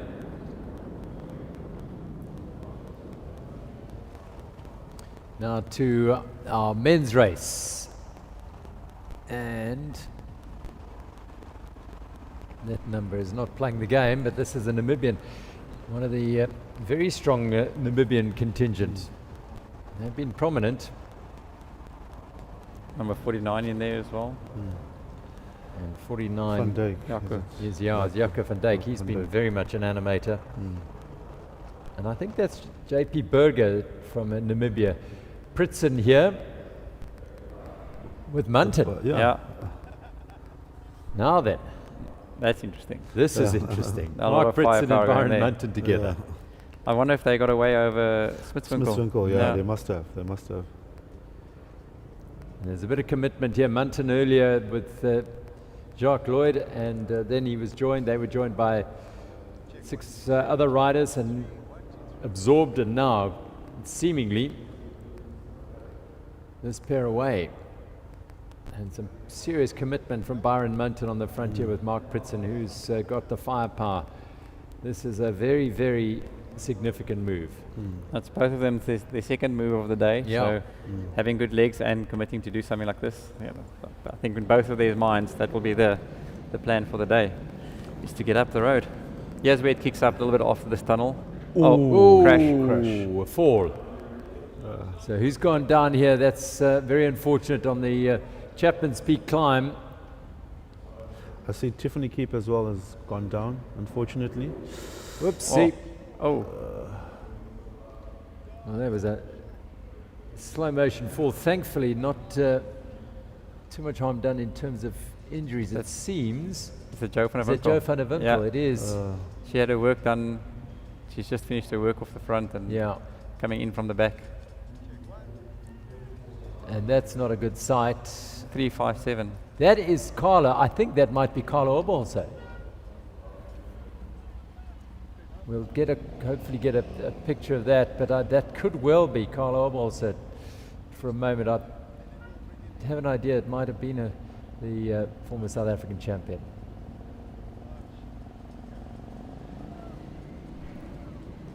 Very, very unfortunate on the climb up Chapman's Peak, the most unusual place to see a crash. Meanwhile, let's go back to the men, Pritson and Munton. And Jaco van Dijk here alongside Harvey Creer. Yeah, these are two strong men.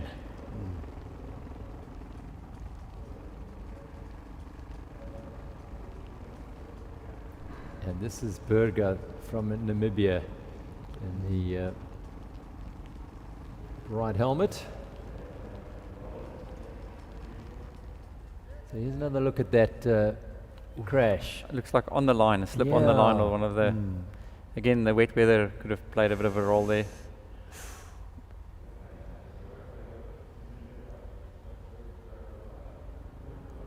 We'll try and bring you an update as to who's involved in that crash, but I Okay, so we have have a Pritson sneaky and suspicion Munton it might have leading. been Carl also. This is Pritson and Munton up front. Yeah, full commitment with these from these two riders now.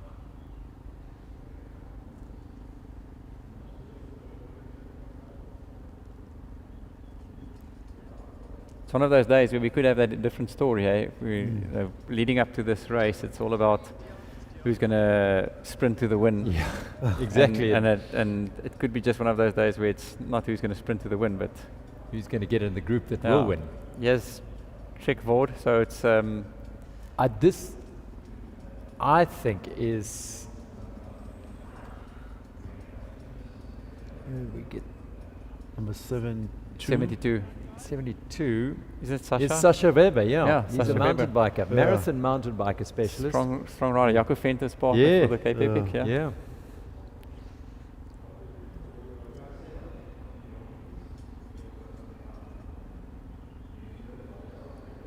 And let's, whilst we're watching this fascinating men's race evolve here with Byron Munton, Mark Pritson and Sasha Weber racing up front, and they're being joined now. There are more and more coming across. It looks like Kruger. Robbie Creer perhaps coming across to join them with Jaco van Dijk.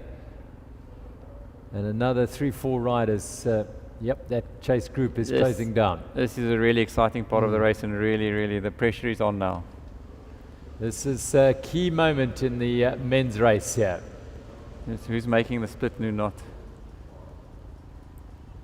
And there's some real firepower in this group.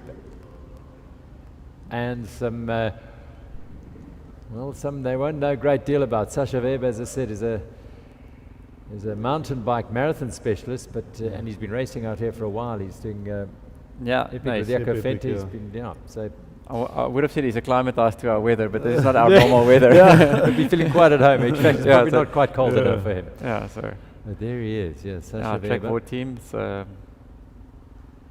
And the full aero bike for this race, so he was planning to go fast, not Yep. not just an easy ride today. Riding for Dirk Valley Electrical Titan Racing, HB Creer. And So Jaco and Dirkie. Dirkie Nel and Jaco van Dijk.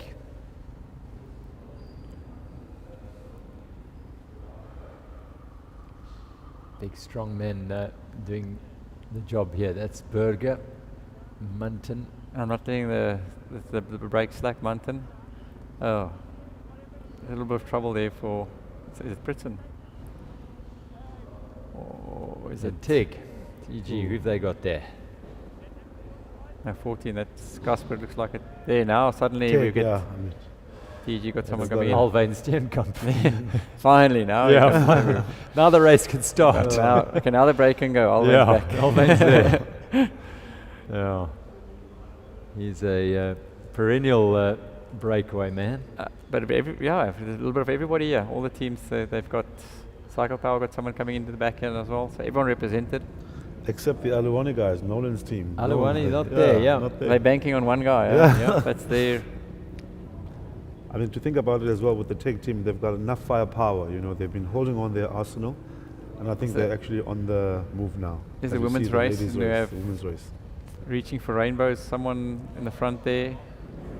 Looks like maybe Tiffany Keep just behind. I don't know. It's that lot of confusion off that crash and some Yes. opportunistic moves going off here. This looks like just either this is the lead or no, it's chase. They're the three leaders, I think, in the front, and these three riders chasing in the that is back. Carla. Is still, yeah.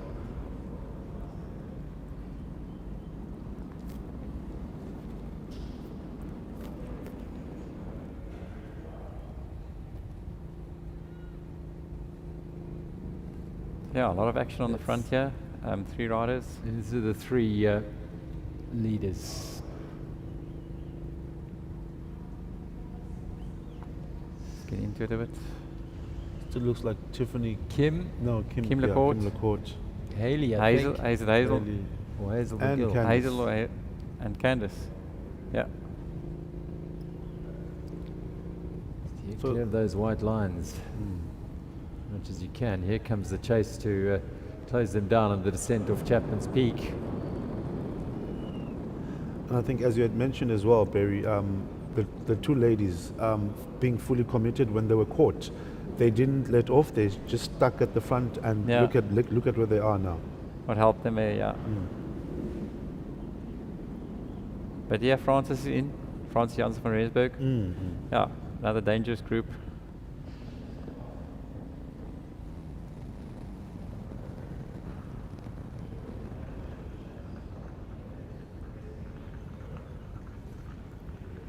Is that Kelsey van Schoor as well in there? Right, well, it's significant moments in the women's race as they head down Chapman's Peak. Seamus Allardyce is on the race. You with that lead group, Seamus? Yeah, I'm with them, Gerald, and it is absolutely blown apart now. That crash in the tunnel at Chappies has completely blown the race, and now Candice still has it by the scruff of the neck and is really driving it on. We're just picking up Francis Janssen van Rensburg in that group there. Carla Holbalser, Kim Lecourt, and is it Hazel McGill there? And Candice. Anyone abandoned after that crash, or are they all up and riding? I'm really not sure. We were stuck ahead of them, so we couldn't drop back and see who went down. But I think Hayley Preen is also in this group, if I'm not mistaken. Yes, For Rainbows, in fact, in this group. So that's a significant group. This the gap to the chase. Can you give us a guesstimate there? They're at least a couple of corners behind, so it's probably 200 meters on the road, maybe even that, 300 on the road. So it's going to be a good 15, 20 seconds, and with so much firepower up front, I don't know if they'll be able to close it. Seamus, thanks very much. We'll catch you perhaps up Seikabos in a moment. Yeah, so normally that gap won't be too big to get to stay away, but because of the firepower and the lack of depth in teams, in terms of numbers in the teams and women's teams, it could play into the hands of the group in the front. Yeah, this is a significant group. So it is Hayley Preen, Kim Lecourt, and we've got a South African champion. You've got another South African champion in Carla Holbel. So you've got a previous winner in Kim Lecourt. You've got Candice still, and national time trial champion. You've got Francis Janssen van Rensburg, the current champion. You feel this is the race. This is like a who's who nearly of the race. Of the So current. one or two favourites missing, but Yeah. But yeah, big this is chunk of them stuck in the front, which means a lot, eh? Fly down into Hout Bay, past the old hotel, and in towards downtown Hout Bay, if you like. So now it's that question of, do we stick together up the climb and have a group that stays away from the chasing bunch, or do I try and ride away on my own? You know, it's depending on what the conditions are at the back. If you have a big bunch chasing, the wise thing would be to keep the group together to get closer to the line. If you have if you don't have a big bunch chasing, then for sure to make a move on the climb. Key here, Candice feeding, and she was the animator from right at the off. She got this break going, and 3-3-2, is it? Or was it 3-2-1? 3-2-1. 3-2-1. 3-2-1. Van Schoor, not?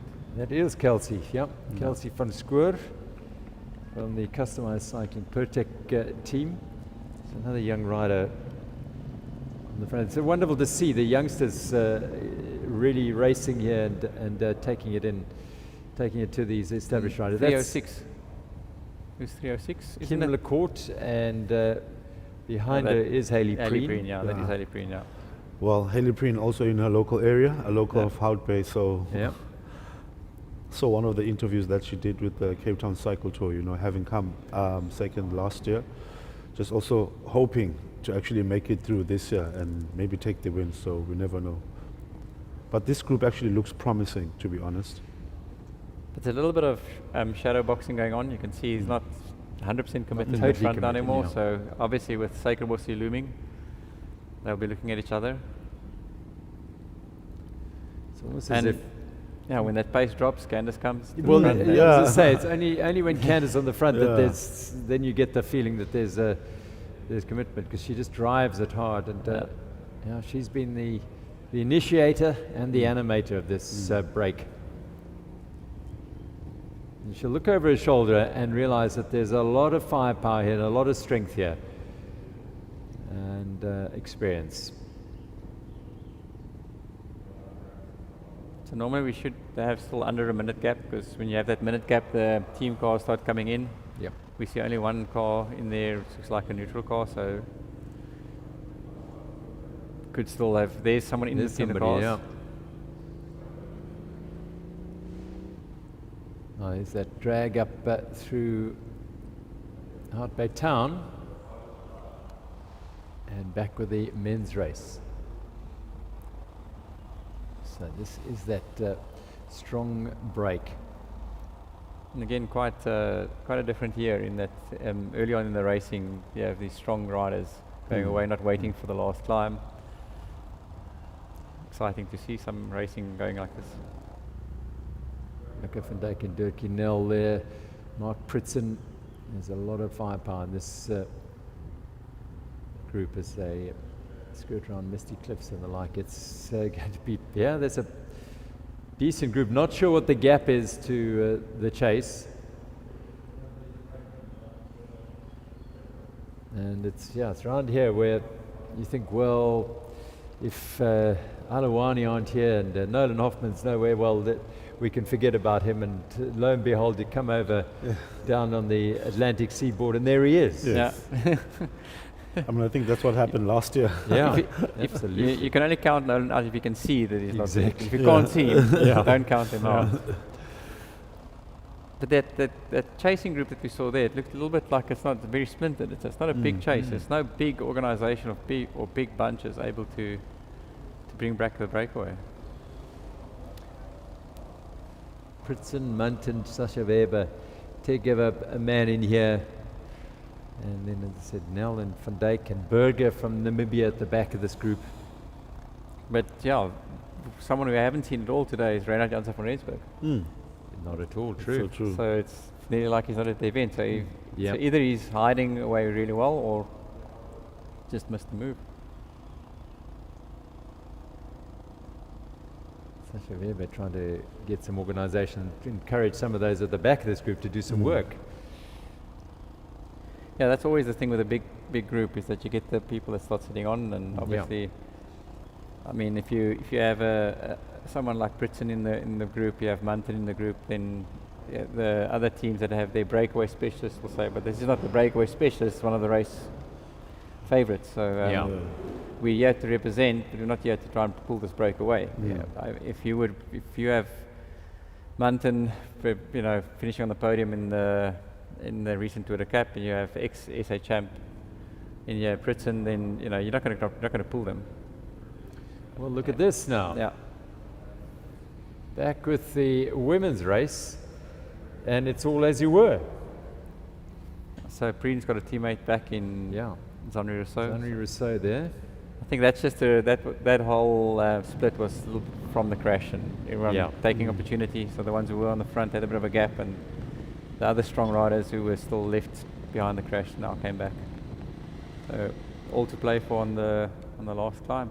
I might have caught a glimpse there of Vera Losa, the Namibian champion in this group as well. Cannot be discounted. Seems like a small group at the back coming back as well. I think this is the decider then with Seiko Bossi.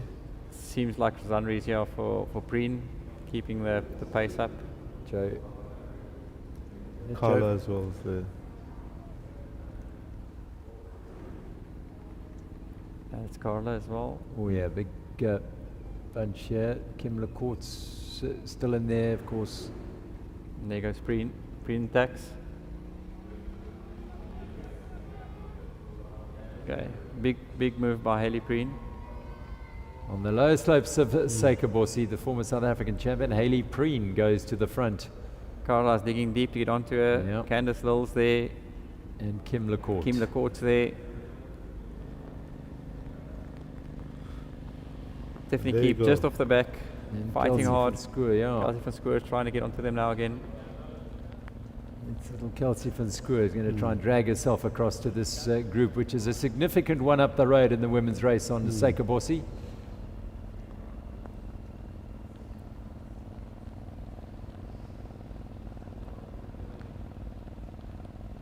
That's Vera Lucer, I think. Van Schoor makes the gap. Team customized rider now back in there. So we have faces. We have Santon City represented there. Reaching for Rainbows represented. Infinity represented. Customized represented in the front. Yep. And Candice Lill goes to the front again and just ups that tempo ever so slightly. She and Kim Lecourt have been at the sharp end from the last 30 Ks or so, been real animators of this race. The top four looking really comfortable. No one under pressure. Francis Janssen van Rensburg coming in. Coming back.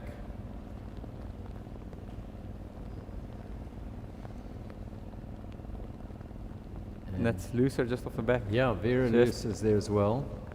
Tagged on. 312. Misty, rainy conditions here in Cape Town today. Challenging riders' tactics, their belief, their confidence. And it's something that Candice Lill has relished, I think. Or she just wants to get back to some warm coffee and out of the way. The fastest way there is getting on the front and making a move. Yeah. She's keeping such a steady tempo at the front here, is Candice, looking so strong. Yeah, there's working hard. There's a gap also forming as well. Yeah. So Kim Lecourt is with her. Haley Preen is just behind, and in between Lecourt and Preen is Carla Oberholzer. Kelsey van Schoor just hanging on there. But it's not like anybody has cracked completely. No. Everyone's still fighting. There's still momentum in the chasing group, so it's not done deal yet. But she's really tapping out a great rhythm here is Candice Lill. It's a long drag. It's not the steepest drag in the world, but it's just a... And you can see the top, eh? It's it just doesn't come a long way away, yeah. Although perhaps in these conditions, not quite as easily. And it's just an amazingly big effort here from Candice. Now you can see a lot of the riders are fighting really hard to stay on a wheel now.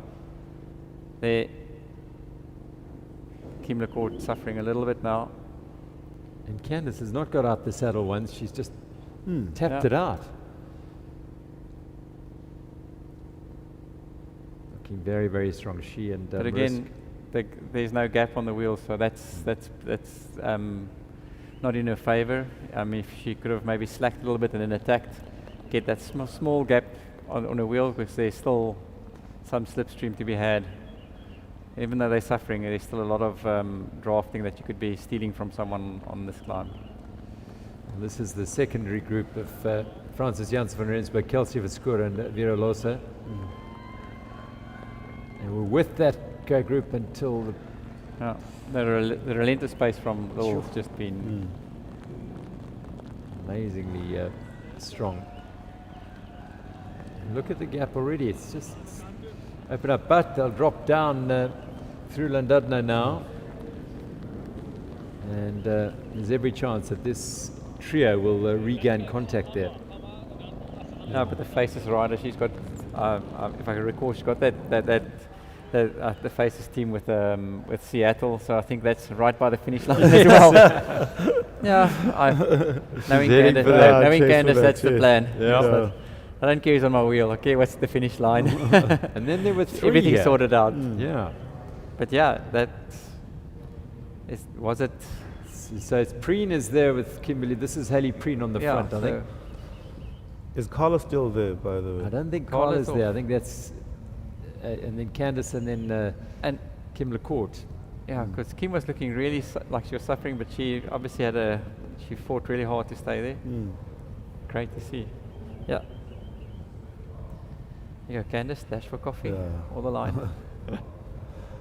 She got really two really fast riders with her now. Yeah. So that's going to be what to do to the finish line now. Disadvantage for her. Because if she can just play around with him a little bit, because the two sprinters, the one won't want to do the work for the other one. Yeah. So they'll hopefully she's hoping they'll negate each other and she can. Yeah, just have a steal a march off them. Yeah. A little smart move here or there, 5Ks to go or so. And they'll be hesitating, not wanting to pull the other one closer, and she could get a gap.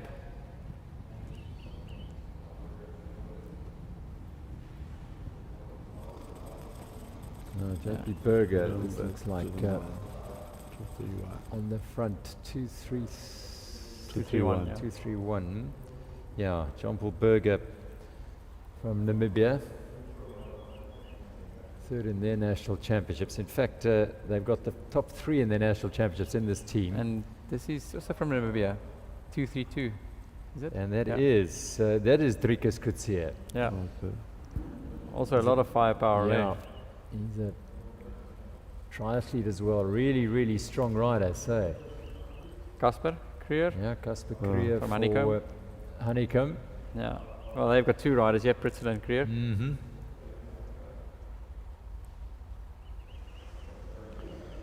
So the men's race, obviously a little bit further back down the road, having started Ocean View in the now, centre eh? of town. Yeah. Yep. That's what group Mark Pritson on his wheel. Yes, I think they're just going past Masi Pumelele. Yeah.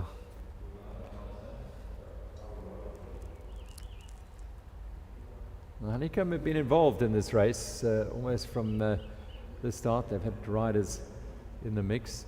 Mark Pritson's done a lot of work. Casper Krier likewise, big powerful rider. Good to have him up there for Pritson. You don't see Munton anymore, so he did his work to get the break going, and I think biding his time now for the two climbs in the end, which will be the smart thing to do. So if you don't see Byron at the moment, good job hiding away, leaving big powerful boys in the teams that have more riders represented do the job. Look like a dozen riders in that group. So that's what it looks like. That's the finish line here on Helen Suzman Boulevard, where in not too long we will see our women coming in. There were three riders, and here they are. Haley Preen, Candice Dill and Kimberly LeCourt on the front. The defending champion at the back, Candice Lill, looking to put one over for the mountain bikers here. And Haley Preen. But I think all three of these are riding Cape Epic as well, no? Yes, they are. They are. So it's Haley had an unfortunate year last year when she broke her wrist. versatile group of riders in the front.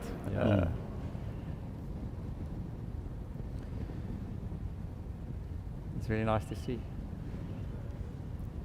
Yeah, fully committed, and Candice really having to work a box clever here against these two. There's no one trying to sit on a bit longer at the moment, as far as I can see. So it's all taking their share, getting close to the line. So maybe just trying to consolidate that gap first. I mean, if the back doesn't chase back or they group, I think Hayley's got a teammate just in there. Zanri was still there before, Yes. so should not be contributing to bring anything back. There's the chase group. Yeah, so it's Luther, Van Square, Van Square, And Jans France. van France, Rensburg. and van Rensburg. That's why the front three are really working together still. It's there's quite a lot of quality power in in the that, back yeah. as well, yeah. You have the national champ chasing you down, you're not going to wait for it Yes. to catch you. But the gap's not huge, it's still quite close.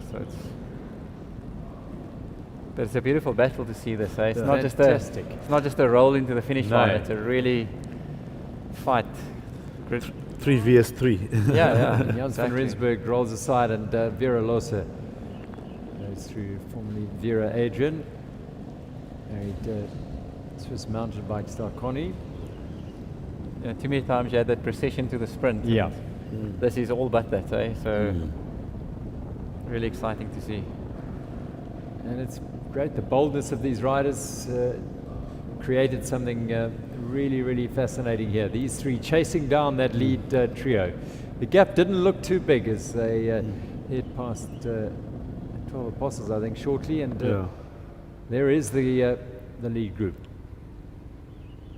And there's hardly been, she's not altered her posture at all, Candice still, just been rock solid and so strong. But again, there previously when I said she wasn't really aerodynamic, again now in the drops very aerodynamic. Yeah. So she was obviously waiting to get the teammate, some teammates to come close to her, but all of them full tilt to the line. So who's it going to be who wins this 2022 Cape Town Cycle Tour? It's a hard one to tell now because I'm pretty hopeful with the 3 ladies chasing because the gap doesn't look that big as far as I can see. Like with our leading men's bunch. And there's Alwyn from TG. Yep. Dirkie. Turkey. And I'm not sure who's right at the back of this group. Munton is in there, as you said. He's done his work. He's they're sitting there now. He waiting committed for to make it work, and he's not doing too much.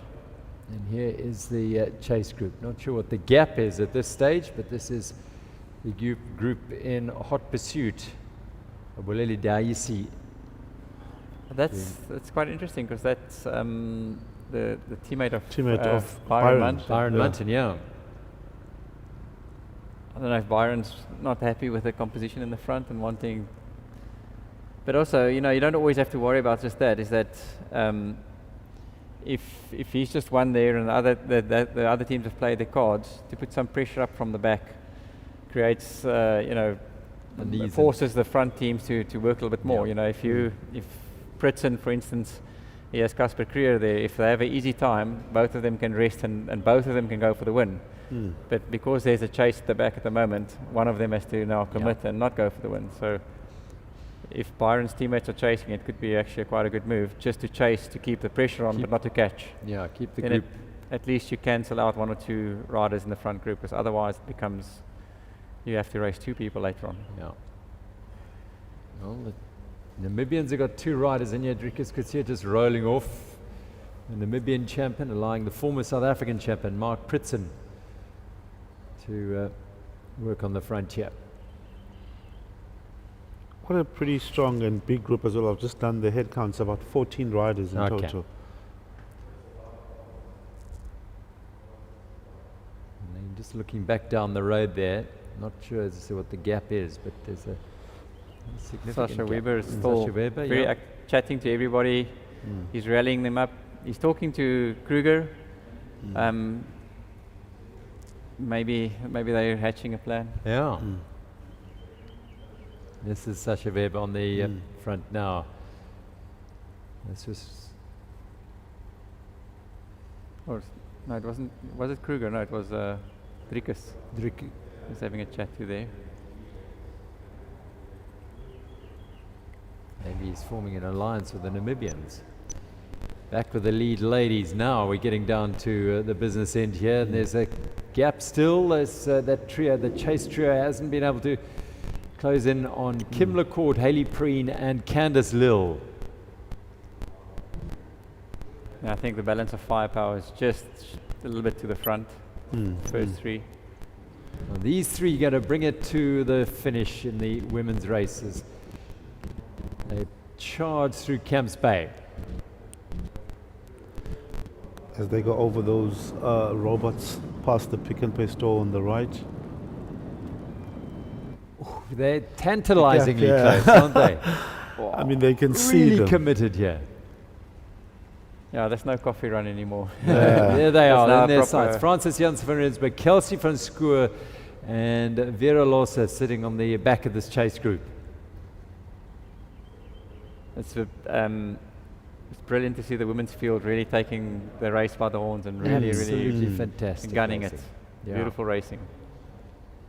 I mean, it's difficult. You sit here and you see the images and you go like, yeah, 3 people riding in the front and 3 at the back. But it's, I mean, 1 turn less in the front and the back group catch catches it. you and it's over, Yeah. you know. At the back, 1 turn less at the back and it's over. So there's the motivation of keeping each other going, of not riding each other off. And this is the beauty of cycling like this. It's a team sport until it isn't a team sport, and then it's a solo sport until it isn't a solo sport. It's wonderful. They're working together, and at some stage it becomes working for each other. And now the trick is, when do you switch that switch to be for me, not for us? Yes. And the same goes for the chase group. Yeah. We work together, we can each have a chance of winning this. It's wonderful. Hayley Preen on the front there, Candice still right on her wheel, and my word, Candice has been amazing. The player of the match so far, I would think, Yeah. because she started that move. Kim LaCourt Kim rode followed, across to yeah. her, and they have been at the sharp end. Hayley has joined them, and she looks across to invite Candice through. And everyone taking their turn. Hayley, of course, a hugely versatile athlete. She's a provincial show jumper, and question, so she's got plenty of variety to her sports, but this is where she is right now, committing here as Vera Lossa goes to the front. Kelsey van Schoor and Francis Janssen van Rensburg, and this is what you're talking about. One half missed turn, One Yeah. missed turn, and that's that gap goes. That's it. they're paying for it now. Yeah. So Kelsey seems to be a little bit tiring a little bit now, but again, see, Vera did a big pull, I think maybe just before this little climb. Francis did a big pull on the flat. Yes. Vera came through hard, and that was just that one little bit too much for the youngster. Again, you can see the surge.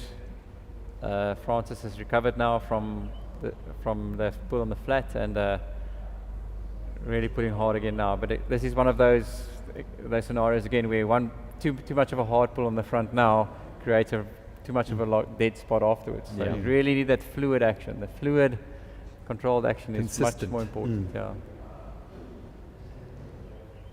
Francis Janssen van Rensburg and Kelsey van Schoor, both under 23s. Francis, the national champion, amazing young talent she is. As Candice Lill continues to drive the pace on the front of this lead group. Clifton, and then she's got Kim LaCourt and Hayley Preen. Who's it going to be? Candice doesn't want to take it to the line with these two, but she might have to take her chances there. And then just ridden now for over 2 hours, just 2 hours on the dot. It is amazing. I think they probably have, less than 5 kilometers to go now to the finish line? Absolutely. So how is Candice Lill going to play this one out, Barry? What do you think? Well, I mean, I'm saying she's maybe not as fast as others, but maybe she is. Yeah, You know, true. she's a little bit of a dark horse in, Yeah, in we terms haven't of seen her the- in a full blast sprint. Yeah. You know, so maybe she has She's got got it. it. She's confident. yeah. The thing is, as well, is your legs. You know, that it's a day like this, your legs are feeling good. So you can feel the sluggishness of other athletes as well. You'll be riding there, you're making a move, you see someone's really slow on the pedals. Okay, well then they're not going to be able to go for it. But again, the pure sprinters, sluggish or not, when you see the line, they position themselves just right, and they've always got that ability to go over someone. Up Chapman's Peak, and this is the men's race. Rikus Kutsu is the big man at the back of this group of riders in the lead of the men's race on Chapman's Peak. Just starting to string out a little bit of a gap, starting to open. Expect to see Byron Munton is probably going to the front now. It's important. If he wants to make something for himself, this will be the time to do it. Chase group in the women's race. Van Schoor, Losse and Jans van Rensburg, as we try and crane around that corner to see where that lead group is. Those leading trio of riders up the road. And this is where they're out of sight a little bit. So it's helping them out now. Players with a mind. Are they gone? Have we lost them? But again, you can see it's just too big a surge from one or two of the riders in the back, and then the lull becomes just way too big, and the gap will just keep growing. And I think with that as well, the next time they'll probably see them up the road is when they're on the Sea Point Promenade. Sea Point Promenade, yeah. Which might be a little bit too late for them to catch up. Well, Francis Jans van Rensburg has done an enormous amount of work in trying to chase this down. She pulls over Vera Losse, the Namibian champion, and behind her, Kelsey van Schoor.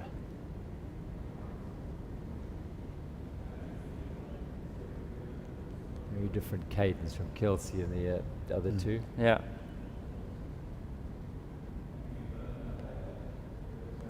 Yeah, I think it's a hard fight for Tobia, but well done for making the bridge. And that left and then down towards the circle at the bottom, and then the right-hander, and then sweep onto the Sea Point Promenade. Well, we now are into the finale. There should be the front. There could be some moves in the front now because they have a big enough gap. Yeah. They shouldn't be worrying about the back anymore, and could be playing some games between each other. Yes, I think, Hopefully some of that, yeah. I think they've switched now, as you've mentioned. They've actually switched. It's a race against 3 now. Yeah. Yeah. Well, here you mentioned, you predicted Byron Munton on the front at Chapman's Peak in the men's race. He did. He created that gap. He created the move, and then sat back and learned from Nolan, and then this is how you do it. Yeah. And but yeah, if I was Byron, I'd go just fast enough not to drop a couple of allies, so that I have a bit of a group to work on the downhill, and then maybe use Suikerbosje as your last ditch attempt. He lives right by Suikerbosje, so he should know exactly how to ride it. 5 riders in this group. Having shelled off, 9 riders already? But he has Pritson still with him. Trying to look for support as we have Sasha Weber. Is a Harvey Crew in there as well? I think there's Sasha Weber going through. So Weber knew exactly. It's again using, like I said before, if you're working up this climb, you don't want someone on your wheel because it's just fast enough for slipstream. That's maybe Byron's mistake there, is that creating a little bit of a gap so that they don't do that, and this is what Weber did. But yeah, it's quite close to the top. Yeah, they are. They would really need to commit to stay away from the group behind, and maybe not a wise thing to do, because you want to have a little bit of momentum on that long descent into Houtpay. As he backs off a bit, actually. And there goes Pritson. Pritson attacks. We close to the finish of the women's race, I think. Yeah, the women's race should be culminating very, very shortly. End, Here we go. On the Sea Point Promenade, Candice Lill, Kim Lecourt, and Hayley Preen heading for home at the Cape Town Cycle Tour, presented by Pick n Pay here in 2022. Now the little bit of I instead of we comes into play. The gap's big enough.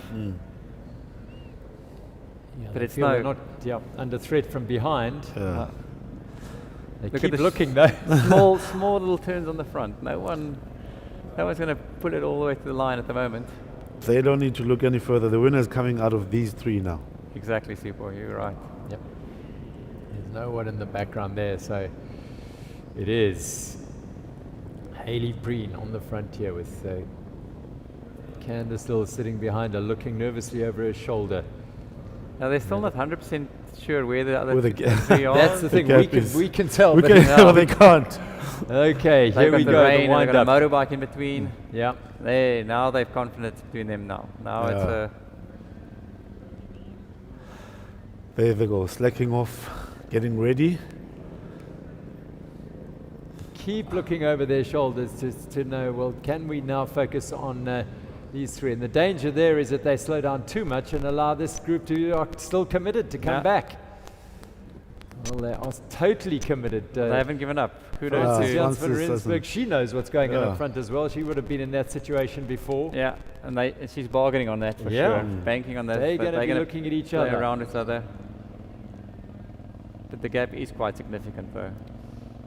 Hayley Preen on the closest to camera, alongside her Candice Lill, who's worked tirelessly virtually the entire race, and behind those two is Kim LeCourt, the defending champion, who won in a bunch sprint last year. This is a very, very small bunch indeed. 3 riders battling it out for victory in the 2022 Cape Town Cycle Tour in the women's race. Haley's got herself on the front now, maybe not the ideal position. Not ideal at all. I mean, I know Kim she's in the ideal position actually. Yeah. Hayley opens up, but not totally yet, but she's starting to wind it up. Candice Lill is staying on her wheel.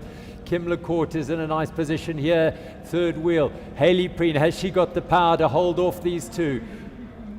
The sprint for the line in the women's race. Hayley Preen on the right-hand side of the white helmet. Kimberly LeCourt has gone to the front. Candice Lill, has she got the sprint behind her? No, Kim LeCourt is going to go and take it 2 in a row, 3 years for the Mauritian. Kimberly LeCourt wins it from Hayley Preen and Candice Lill. And here's the chase for 4th, 5th and 6th.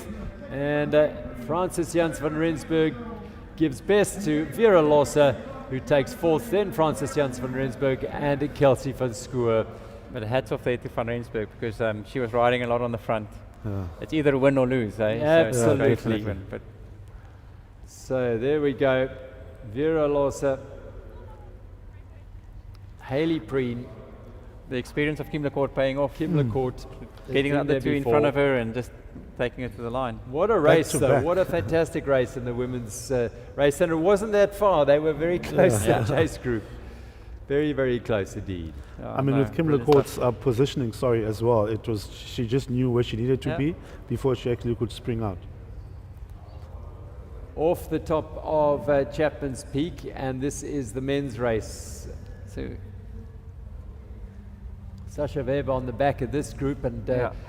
Munton is in there. And Pritson more than likely. maybe that attack from Weber helped Munton more than it hurt him because it created a little bit of elastic and there was enough power to stay with it. That's the That's the chase. And Chase it looked and- like Aluwani on the front Re- there. it looks like Reynard. Actually. Reynard Butler, yeah. But any chase now would actually have to wait for after Sacred was a big one. A little bit of a keep the momentum down Chapman's, and then really after Sacred was see how much you can do to get it back, if at all. But it's quite a distance that these 4 riders now have on the bunch. I don't see. Yeah, Munton is in the front there. Sasha Weber just sitting off the back of this trio of riders who are flying down Chapman's Peak. Byron will know this really well. This is his home ground. Munton and Arbia Kriya. Arbia Kriya, He's the yeah. other Powerful rider. group, yeah. Strong man of note. Well, what a race these women produced. Yeah, beautiful race, eh? Fantastic.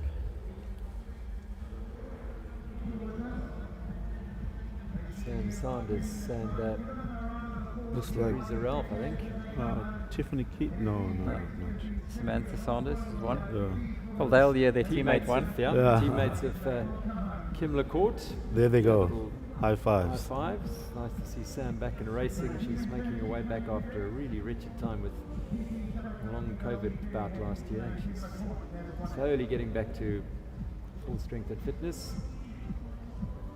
And the bunches come rolling into the finish in the women's race. I think in the elite race, this will all be teammates. Yep. You know, there was one team of Cycle Nation. I think they will be the big losers for the day. Yeah. But I mean, for sure, it's not a big ride for positions anymore.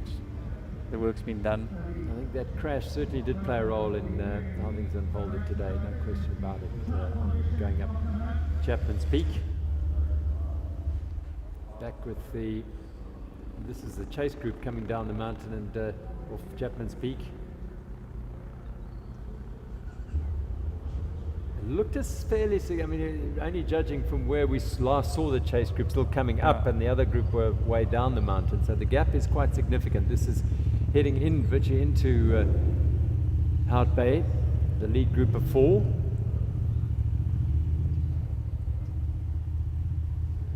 But as I say, this is the first salvo. We've got the final salvo is up Seikabosi still to come. Well, Sasha Weber was the man who instigated that little attack up to split that lead group going up Chapman's Peak. And he's sitting on the back of this group. He's hanging back again, so maybe a bit of too much of a gap there, but he's not driving that much, so he's biding his time. Or he was just a little bit careful on that descent. You know, he's got also another race in a week's time, so. Yep. Pritson and Munton don't. However, Harvey Career's also got another race in a week's time, isn't he? But I mean, they can go full gas. They Yep. will cover by then. So it's just Absolutely. being careful on the descents. Yep. Probably that's the only thing. But yeah, that'll be their all in for the day. Yeah, absolutely. Britson's got the added security that for sure he's got someone at the back still. Barrett shouldn't be too far off, so he's got that little insurance in the back. Well, a grey, damp day in Cape Town at the finish of the Cape Town Cycle Tour, but it hasn't detracted from some fascinating racing as we saw in the women's race. For the first time in many a year, we saw a very small group coming to the finish. In fact, I think for the first time since the shortened route, I think since they've instigated the shortened route, 78k route, we've had a small group come to the line, and Kim LaCourte successfully defending her title. And continues in 1s and 2s, eh? Every one Yeah. and 2s coming in. So it's safe to say the weather played a part in, I think in the outcome of absolutely. today's results. Absolutely. That's certainly no question. Yeah, I mean, even in the men's race, you always had that nullifying factor of the southeaster right Yes. until Smitswinkel. Now it's not there, so a little bit more aggression. You know, with the men, I want to hold my predictions a bit, because last year we thought everybody was gone after Seikabosi, and then boom, got to Camps Bay, Nolan They're was all there. back. So let's see how that pans Yeah. out. But our thing is that the previous time you didn't have like big names. You know, it's like a proper Britons in there, Muntons there, Sasha Weber's in there. You know, it's proper. You know, Yes. the heads of state going for the win at the moment in the front. So it is different. But we'll see. It's like you said. Yes, never no, discount the half, definitely never. until the other guys on the line first, the half is not losing the race yet. Then we know, then it's safe to say. Yeah. As some of the groups obviously going on their start. I think the last group will be leaving at 9:50 a.m. this morning. Yeah, rolling away. Yeah. That's another uniqueness about this venue. Riders who are over an hour from starting, and the riders finishing very shortly than the full distance race.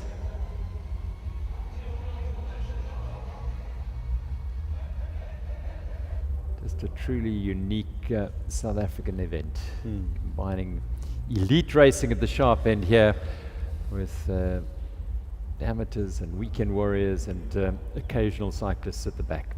Munton will be passing close to his home now. Okay. Just off of this road. So you should know every So you millimeter would of have that. rehearsed this a few times, Yeah. both literally and figuratively.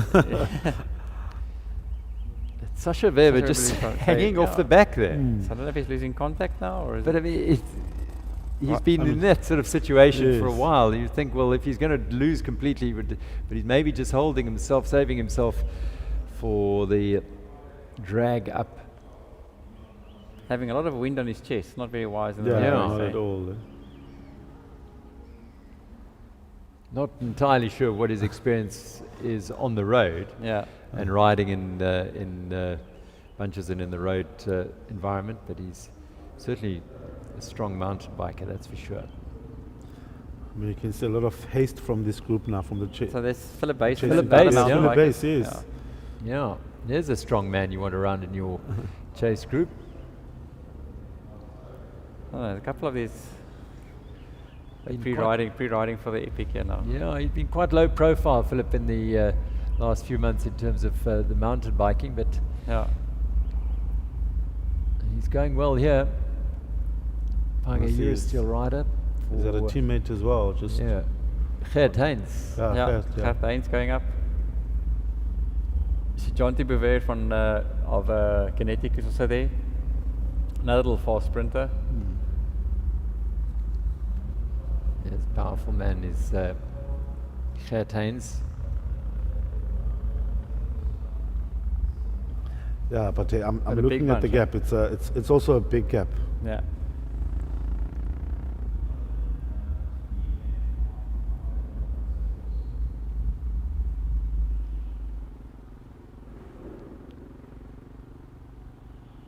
Yeah, they're hitting. Yeah, Heinz putting a big dig here before the lower slopes. 204. Is Dean Hopf. Okay, Oh, wow. looks like blast from Okay. the past. Yeah, Yeah. jeez. It's the day for Yeah. it. Eh? Dean's isn't he riding a lot of like the manga and stuff like this as well? Yes, I The think he's strong also men doing a lot come- of yeah. triathlons Yeah. as well. Here we go, Pritzen. Big surge from Pritzen.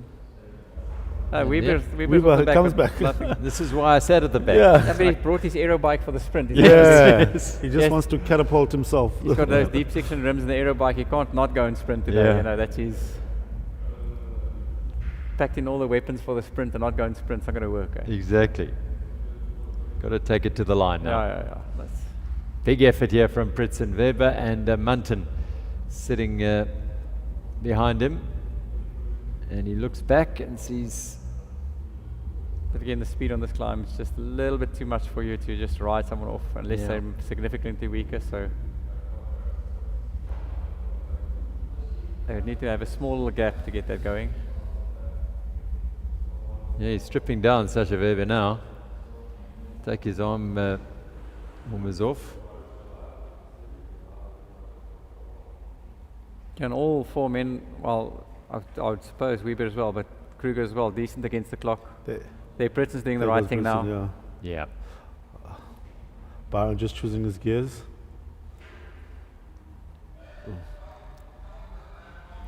But again, Kruger, we saw a little bit of him, but then not again later on. So maybe he played the wise game, hiding away enough, not seeing the wind so much, and being able to respond at the moment. Weber off the back wheel, not Yeah. on the wheels the whole time, Yeah. facing a lot of wind. So again, it's that factor of knowing the people you're riding against. Oh, Oof, this is powerful stuff from Mark Pritzen here. He's putting Harvey Cree in a bit of difficulty. Out of the saddle, Pritzen.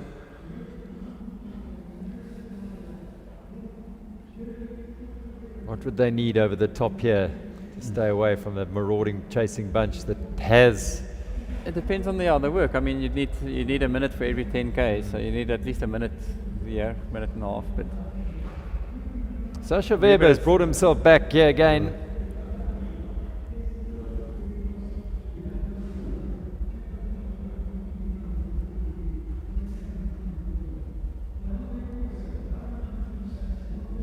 Fascinating battle unfolding here in the men's race as they head towards the top of Seikerbossi.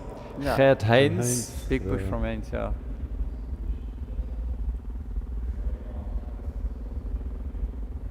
Mountain biker extraordinaire, and bringing that form to the road. Has a look over his shoulder. Yeah, there's some way back if you just judge where he's just gone through under that arch. It's quite, Tiger Eurosteel always had the yellow kit. Yes. And, Yeah. you know, we're not used to this. Different, Yeah. yeah. I was wondering what Europeans are Eurosteel. here, and they're like, oh, okay, it's these guys. So.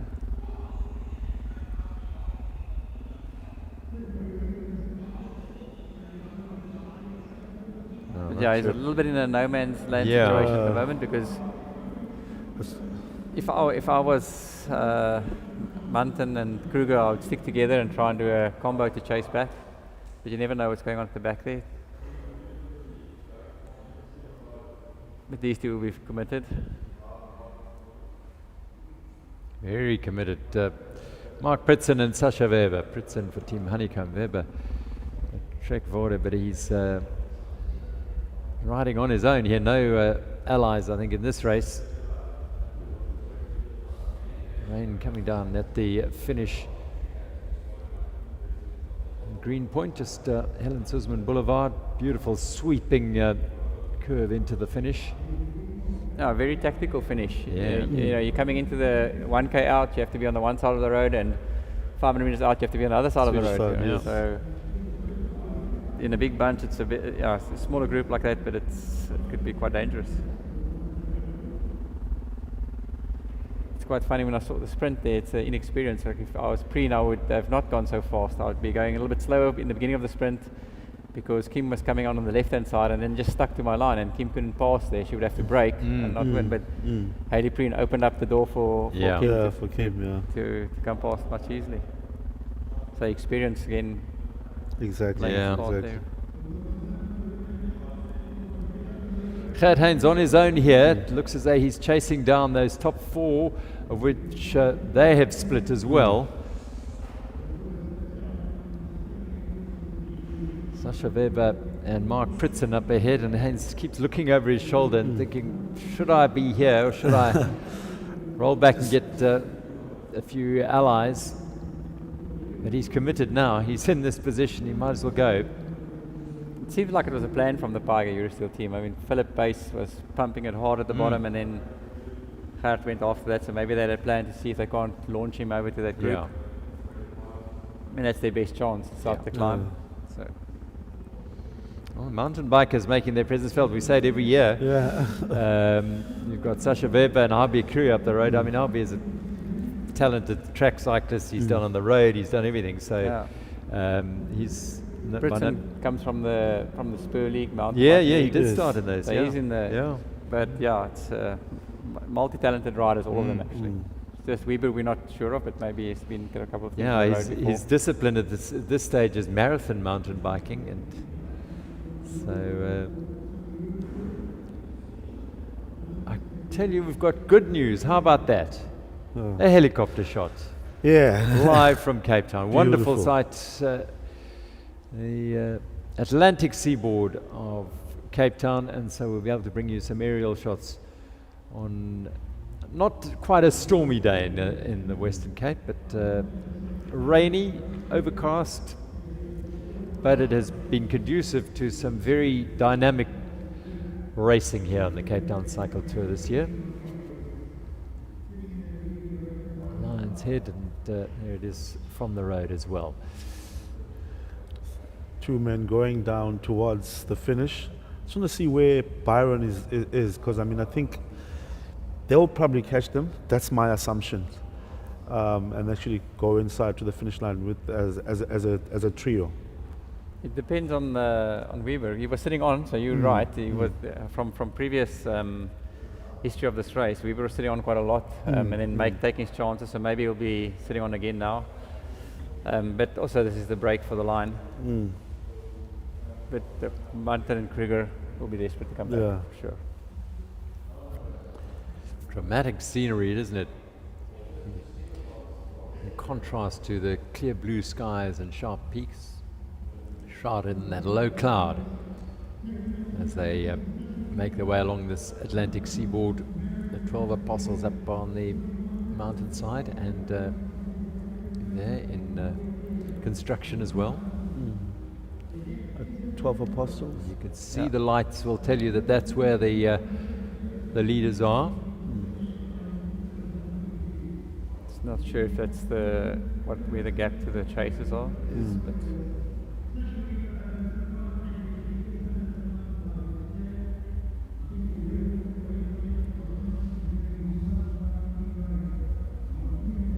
Trying to Chase make not out that whether far. they're riders or motorbikes, but Sasha Weber has taken it to the front here with Mark Pritson.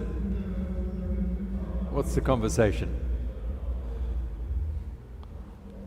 Going past Cozy Beach, is that another? There's a third rider. 3 chasers. Yeah. Another rider is just Yeah, bridged to someone's come them. across. Yeah, someone's come across.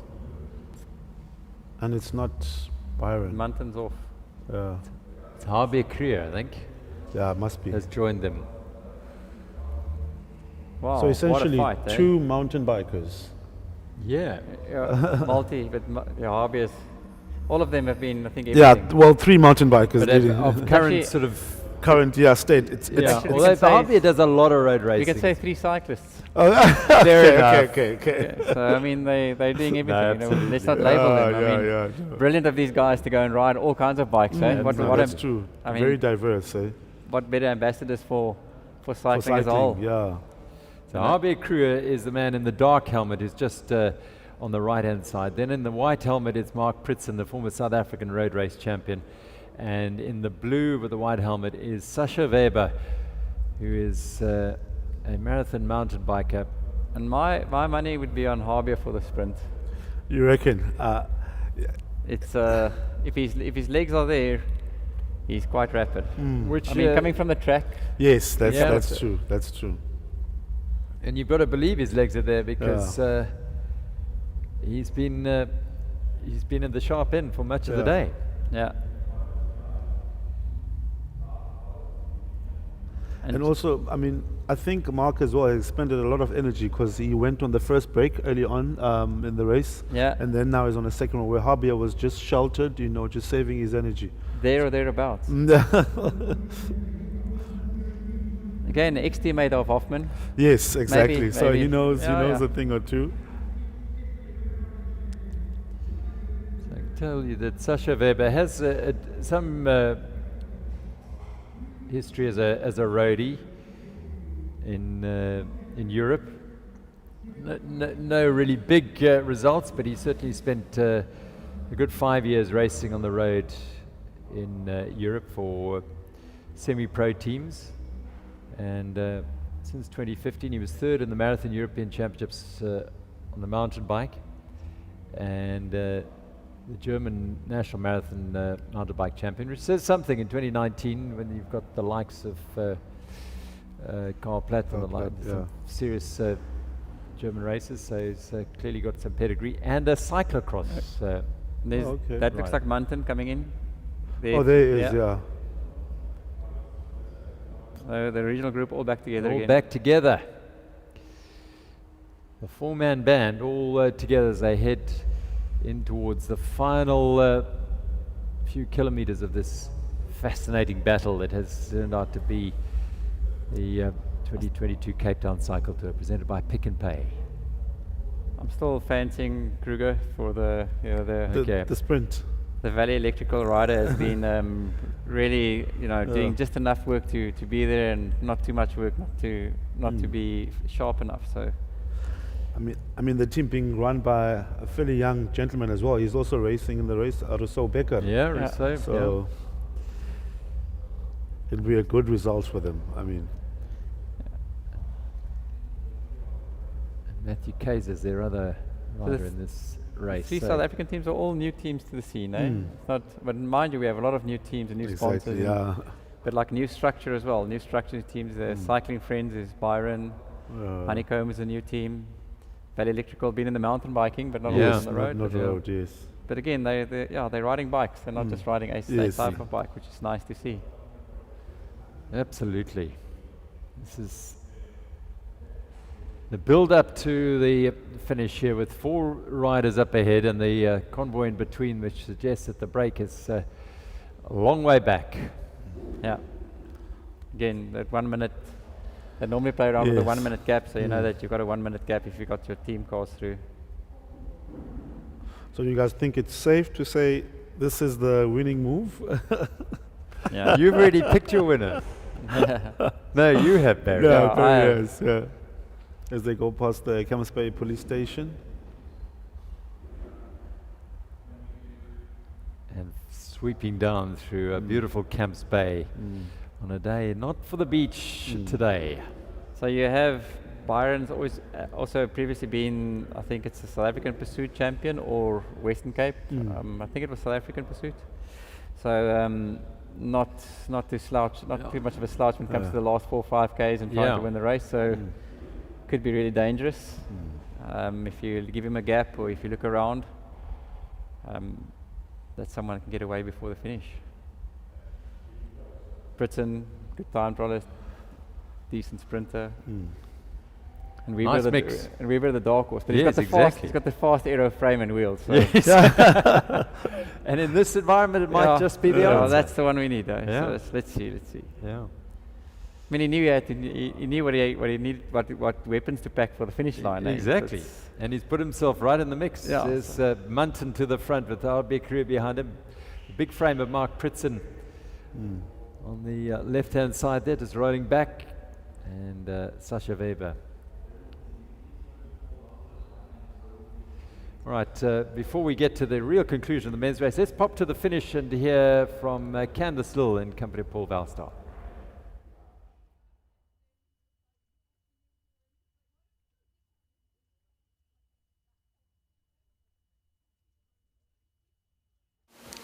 Candice Lill, third overall in the Cape Town Cycle Tour in 2022. The animator, just tell us about the race. Oh, I had such fun out there. The rain and everything made it really interesting. I don't know, it just adds like a different vibe and I get all excited.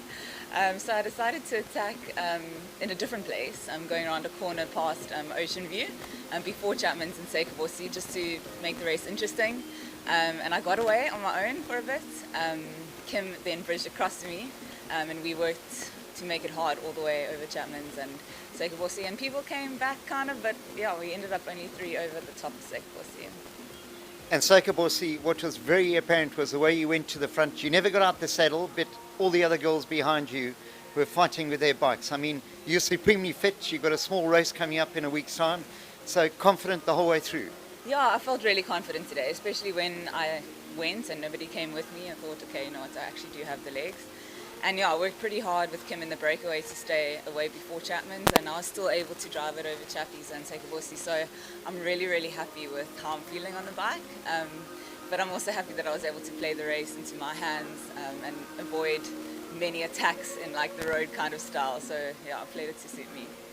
And once you found out your breakaway companions, Hayley Preen and Kim Below, last year champion, did you sort of think, I'm going to be third here? Totally. No, so I mean, it's interesting that the 2 girls that are sprinters, like Hayley and Kim, they're also very good climbers, very good, aggressive, strong riders. So I mean, both of them deserved first and second today. They rode super well.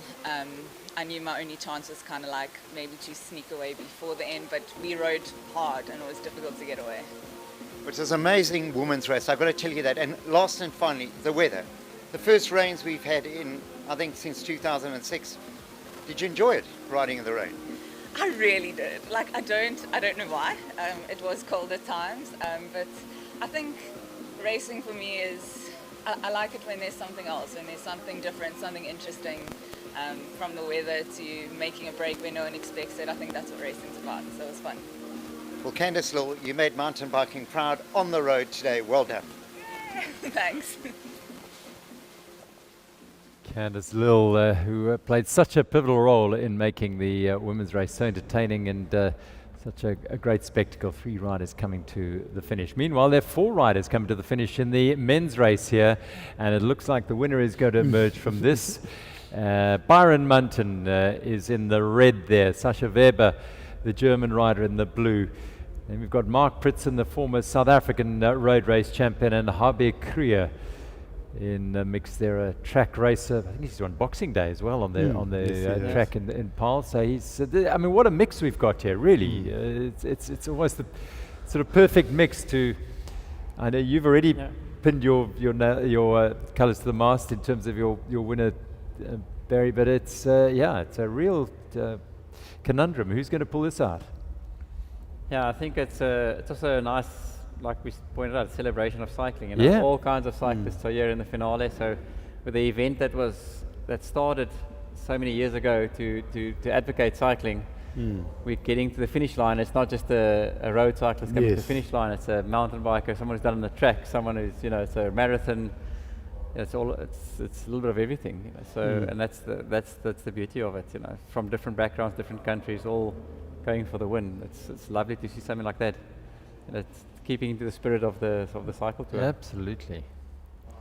I mean, just talking about the weather as well, since 2006, as you had mentioned and Paul also mentioned earlier on, since we had the rains, and I can't quite remember the last time we had a breakaway actually making it through, because normally it's always like the sprints, so it's good to see, and the racing has been exciting. I think the weather had played a good role in making sure that the racing is exciting.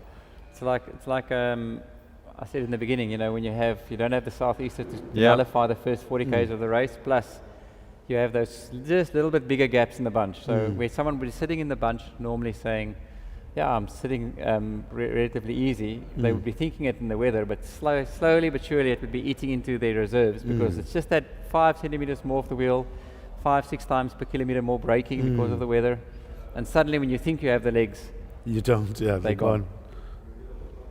So the powerful riders remain, and that's the four in the front there. That could resist all those little extra tensions, and extra efforts in the race. They swoop down that little right-hander, taken carefully enough. You don't want to have any mishaps. And now they're on to the promenade, and Munton and RB Crew, I think, on the front here, just behind Pritzen.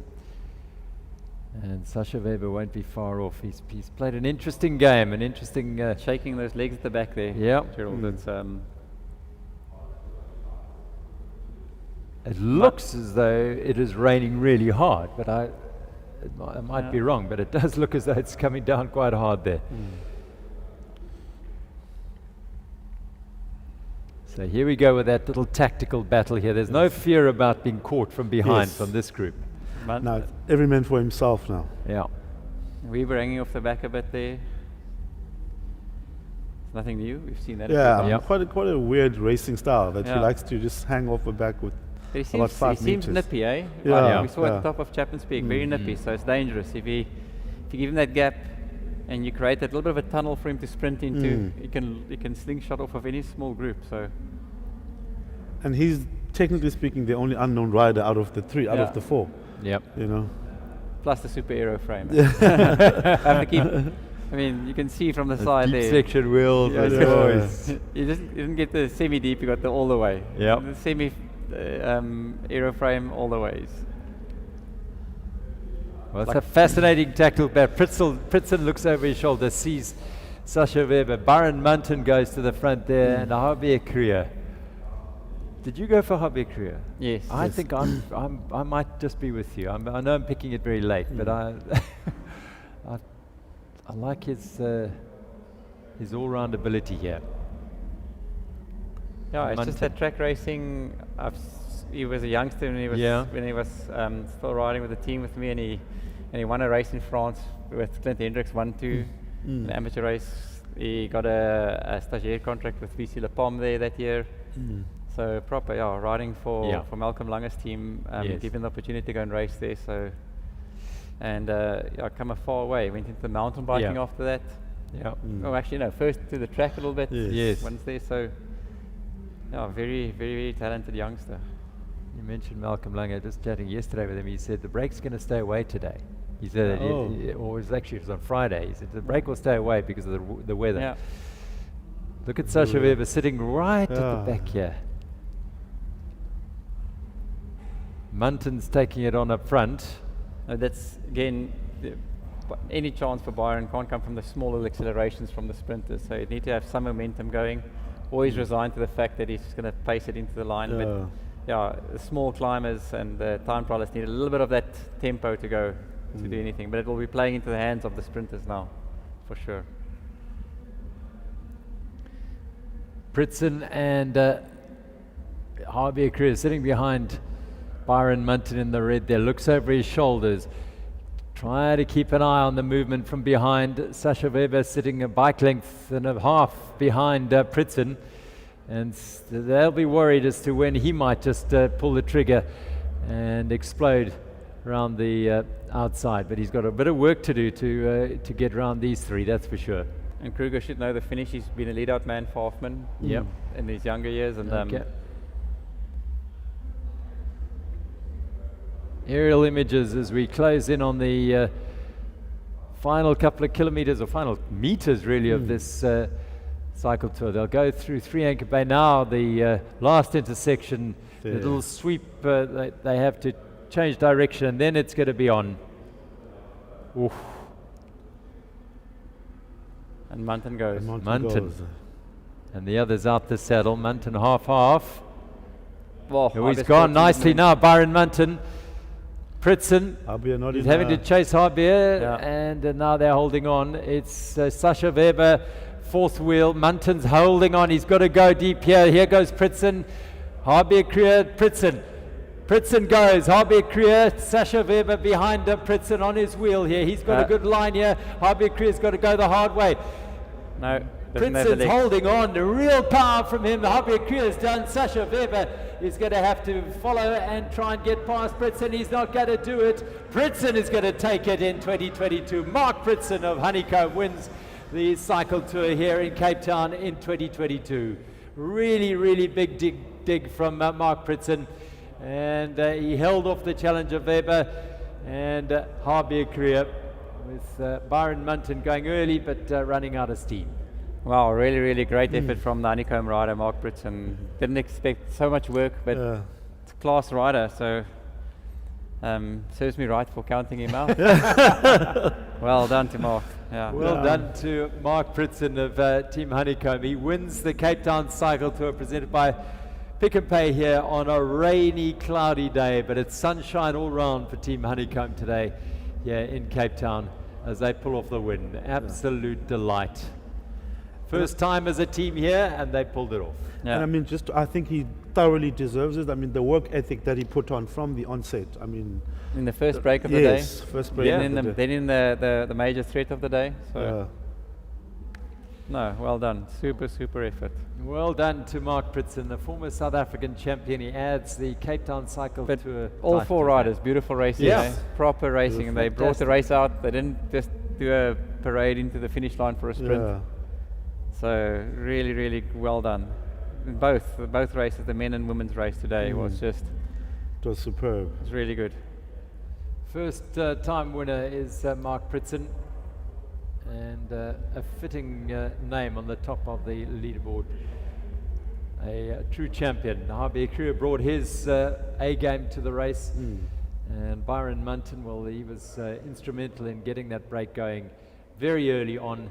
And Sasha Weber, well, the wild card in the mix there is bringing a dynamic to it. They all played their best cards for the day. I mean, Munton himself, even though he didn't take a win, that he gave himself the best chance to get the break, surviving.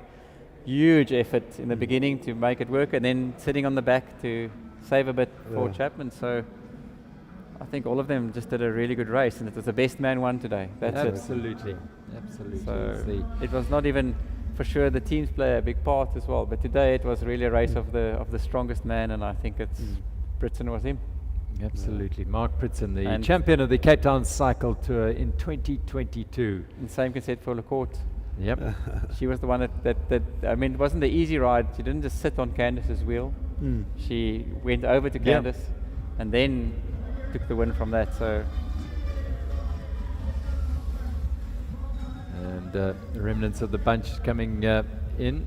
As Nolan has just come through right now as well. Yeah, Nolan, he tries to win or he just rides. It's like he doesn't sprint for 10. So not Nolan Hoffman's day. Team Aluwani rider looking for a fifth title wasn't going to be today.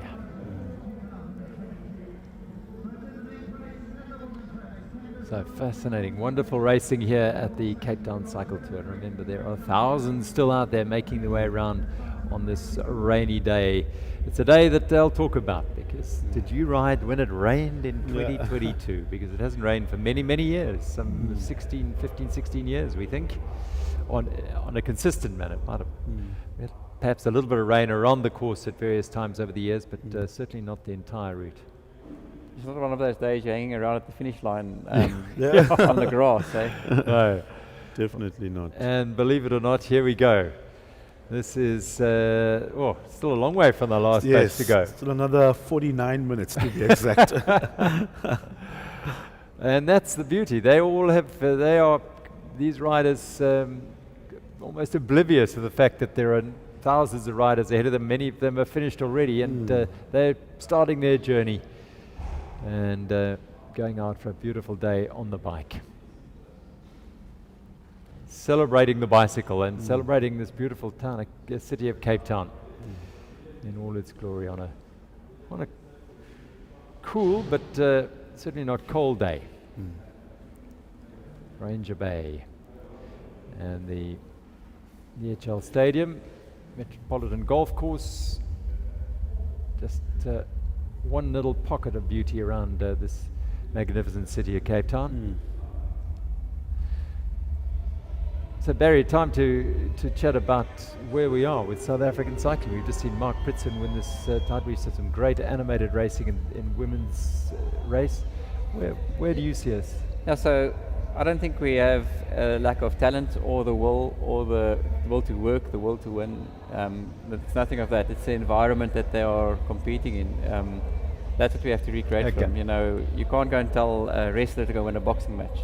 Same way you can't go and tell a South African cyclist to win a European match when they're going to go there and the weather's different and the terrain is different, and you know you're sitting in the juniors when they are racing 60-kilometer races on a 6-kilometer circuit with 10 turns in and bad terrain and small roads, and they learn to race that way. So they make less mistakes, they're more efficient, and we don't. You know, our juniors get 3 turns in 100 kilometers, and they never learn to do that. So we're fighting a losing battle in terms of presenting them with the tools, the willpower and the commitment and the talent.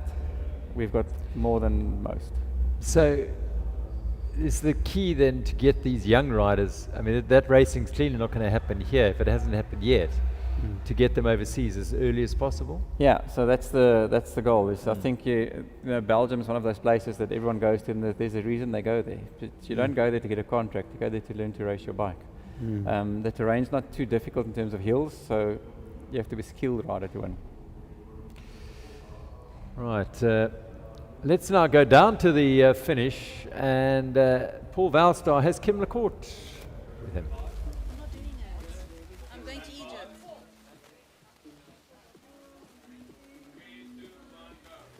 Kim LaCourt, the champion in 2021. In 2020, you repeated this amazing victory. Today, the breakaway won, which is very unusual, and you were sitting in it on all the decisive race. Tell us about the race. Yeah, wow. It was a proper race. I knew coming into today was going to be probably the hardest Cape Town Cycle Tour yet. But I was pretty confident and I was ready. And I wanted it to come into a small bunch sprint or a breakaway. So I'm really glad it worked out the way I wanted it to work out. When you saw the makeup of that breakaway, you must have been confident. Hayley Preen, we know, can sprint as the SA champion, and you. It was between the two of you. So coming down the finish line straight, when did you decide to go?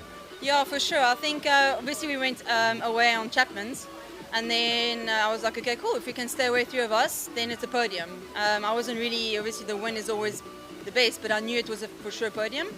And then obviously it was the 3 of us again, and yeah, I was nervous about Hayley for sure, because I did put a bit of effort in the race today, but yeah, I was just hoping the legs are not gonna give up on the last stretch, and I just tried to get the best sprint out, and it worked. I'm really glad it did. And I see you're shaking away. I know the weather's cold, it is rainy. How was it riding out there? Yeah, it was insane. It was really the most exciting Cape Town Cycle Tour yet. The girls were giving it, the rain made it exciting, the wind, yeah, it was awesome. I think today was probably the best cycle tour to win so far, so I'm really glad I could do it for the sponsors and for my team. And what does it mean for Kim LaCourt on your palmarès as 3-time victor now? Oh, it's awesome. It's really awesome. I'm hoping to maybe get the record one day, but yeah, it's great. It's really awesome. Really happy. Well, you're awesome today. Go and get warm, go and enjoy it. You are the champion. Thank you so much. Kimberly Lacourt, winner of the women's race here at the Cape Town Cycle Tour in 2022. Well done, Kim, from Mauritius, but very much part and parcel of the South African scene, both mountain biking and road racing, and I'll be delighted with that victory. Yep, it worked in her favour. She got away on Chapman's Peak, as we look now at well, the thousands and thousands streaming through this beautiful city. What a sight. Wonderful sight indeed. I think they're around Muizenberg, if I'm not mistaken. But just touching base as well on the conversation you were having with Barry in terms of the future of South African cycling. I mean, what would you then suggest in terms of maybe breaking the mold? Would it be to take them as young as you can, or what would be the ideal age? I still think you don't, because I mean we have a school structure that's very important for our youngsters to catch up into society. So I still think it's not big exposures just to understand it, but the big thing we can do is change a little bit of the racing, so that when they make that step, it's not a big step.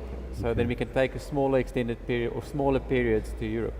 So you can go to Belgium in the July holidays. There's a lot of racing. You can race 3-4 races a week. But when you go there, you must know what you're going to go and do. And it's basically making criteriums instead of road races. But it's a big process. You have to so how do you, the funding model for cycling in South Africa is participant funding, not the funding from sponsors or from governments, etc. So you sit with that place. So it's a longer term project. It's that first we have to get the buy-in from government, we have to get buy-in from provinces. So the funding model makes it viable for someone to have a race that suits development, not suits the general person. Because if you have a race that makes you want to go and ride in Europe, your entry fees or your entrance will be less, because it's going to be a criterium that's around a block, not very interesting, but super fast, narrow roads, and you're going to have 80 people riding, and most races want to have thousands.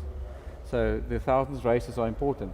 But you need to have the sideshow, and that's what we need to go and develop. So I think it's not necessarily just, we have to go and do that progress, but we have to prepare them better, but that's the thing that's been said a lot. It's, you can carry on doing it until you get where's the money coming from. So it's, and it's actually taking the sport to the people, and I think for the first time in a long time, and I could be biased because of involvement of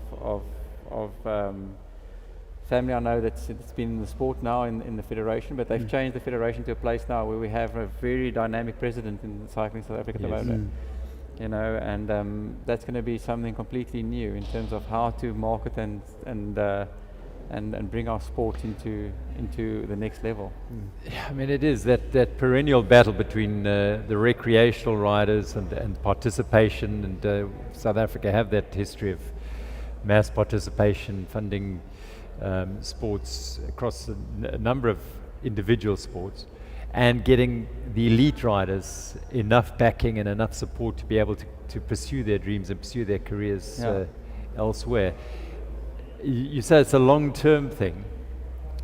I mean, realistically, do you feel it's something we can get to where there will be a pipeline where riders will be able to go over and apply their trade there? So basically I think it is realistic, but we must not go and say, let's go and fix the racing, tell the provinces, So let's make the sport a proper first-year sport in the country. So go to the Ministry of Sport. What do you want from us? And then engage and build the sport from there onwards. And that's what you need to do. You need to make it a sport for South Africa, not a sport for whoever organises it. Yeah, all South Africans. Here we go. Let's go to Paul Valstar at the finish. Hello, Paul.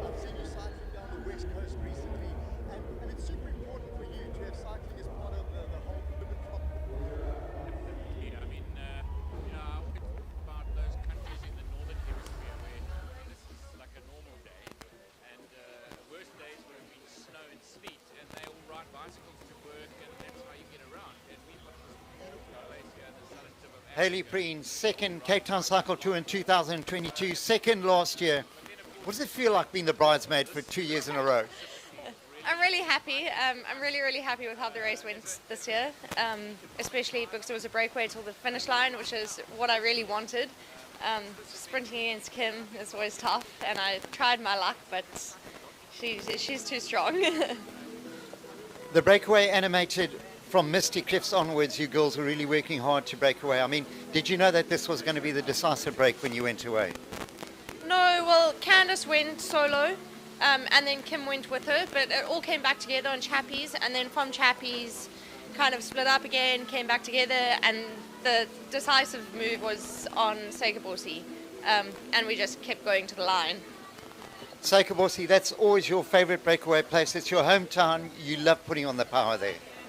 Seikaborsi is my favorite climb, all the support. It's a bit different today in terrible weather, but still had the support out in Seikaborsi, so it's great to be racing through there.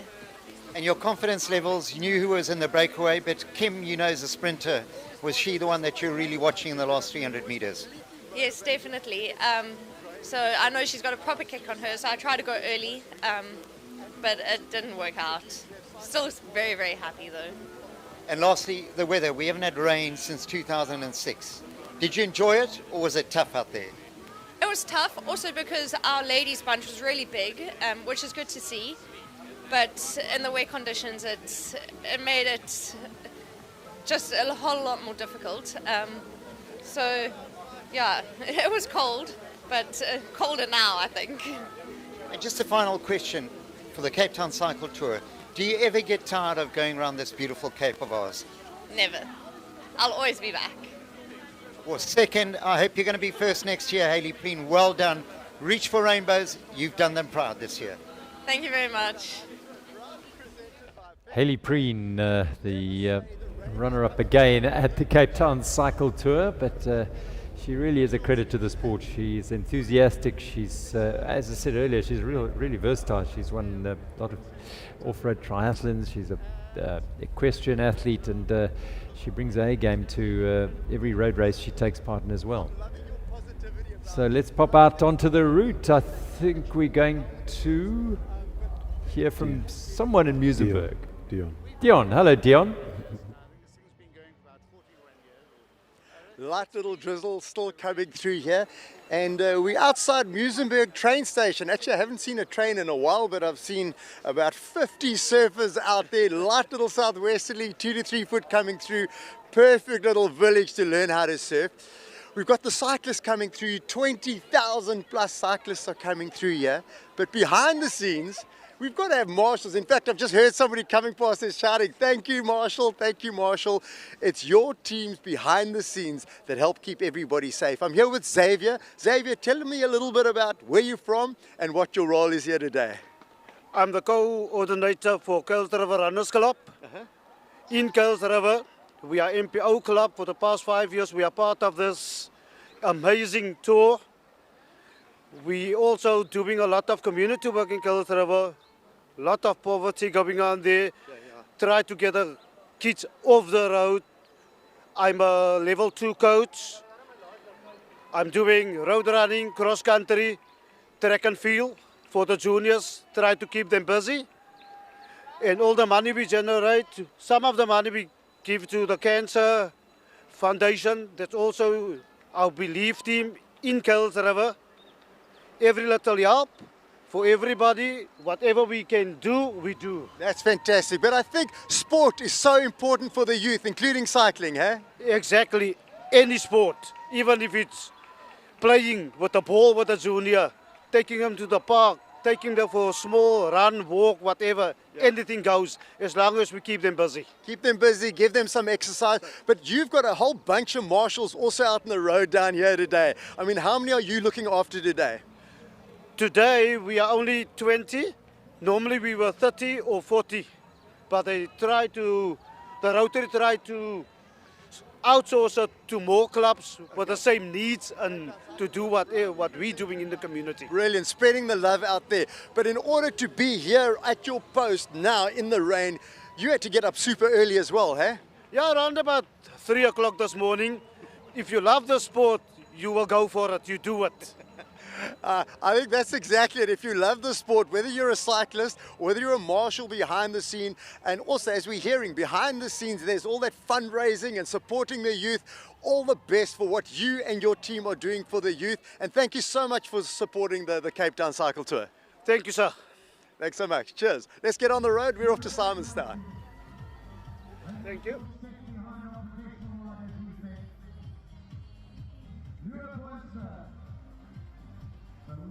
A rider heads towards the finish here. They'll become flooding in later on this morning, as they do. But Sipho, we're talking about spreading the sport and creating dreams and fulfilling them. I mean, for riders across the board and where you're involved, Velokaya. I mean, is there a growth? Is there a keenness to get involved?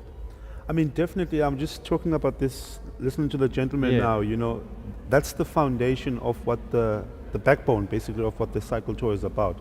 But just talking on that point, he's got a couple of runners, as he's mentioning. As what has happened is that through the years, what we've seen in our academy is that the cyclists that come through don't necessarily want to come cycle. It's someone who was playing soccer, who was running at school and decided to come to the cycling. But also, to touch on your question, is that we are seeing more and more academies coming through, you know, and it's a great sight to see, because what happens then, it tells you that throughout these townships and where the kids obviously don't have the support, you have them now being able to integrate and also being exposed to different places and different people from different walks of life. So that also, in a way, creates confidence for them, and now also then gives them almost like a step forward in life as to how what the world is, because, you know, things are different in the township. Yeah. So I mean, and this is the dichotomy of South Africa and South African cycling. Barry works with elite athletes and those who are looking to progress on and perhaps achieve at the highest level. And cycling is also a vehicle for advancing people's lives and creating meaning and they don't necessarily ever have to win a race at all. But it gives them purpose and gives them some sort of meaning. Very much so. I mean, one of our obviously long-standing partners is Pick and Pay. Yeah. We have a mass participation program there. They've been with us for the past 18 years. So your likes of Nicholas Dlamini came through that program. So when you go to such an organization, it's not for you to go and win. It's for you to be part of the program, because we're building a leader rather than building a professional cyclist. That just becomes a byproduct at the end of the day. Yeah, the Nick Dlamini happened to have the talent and the drive to kick on. Yeah. Talent and drive, aspiration and opportunity. All these sort of catchphrases and bywords, but they all have to be. You almost have to sync together to get that opportunity. Yeah, most of it's got to do with funding in the end of the day. You know, who's going to. That's the key, isn't it? So when you've done this, I mean, the will. I mean, the stuff that Sipho does is and that Velokaya is fantastic. You know, then they say now we've got 2 or 3 talents. Who can we send? You know, where to? Yeah. And that's where that funding gap is where do we send them to? Well, let's hope in the future there is an opportunity somewhere. Barry, if you were to have that magic wand, what would right now? We said, right, here's the magic wand, open checkbook. You've just won the Players' Championship in the States. What are you going to?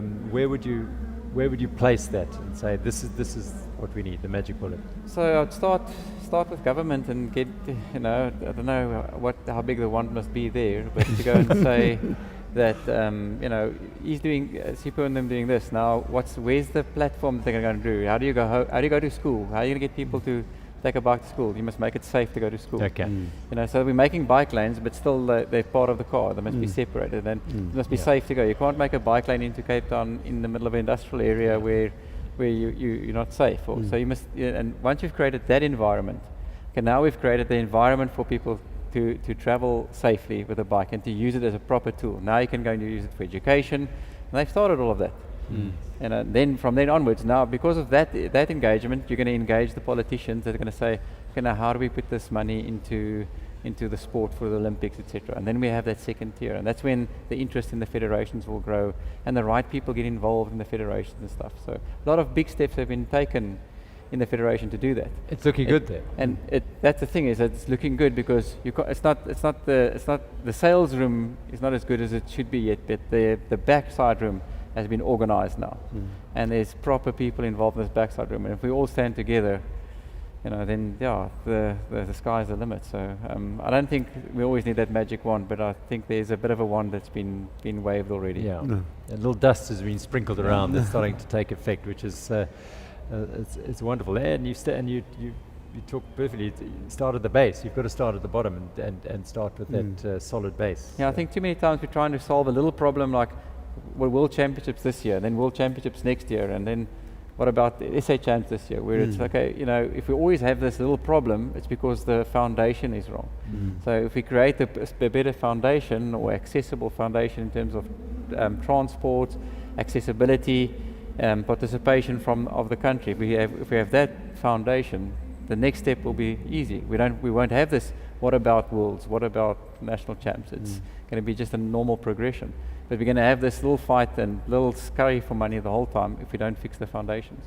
So yeah, it's a mindset change of how do you use your bike to solve congestion and traffic?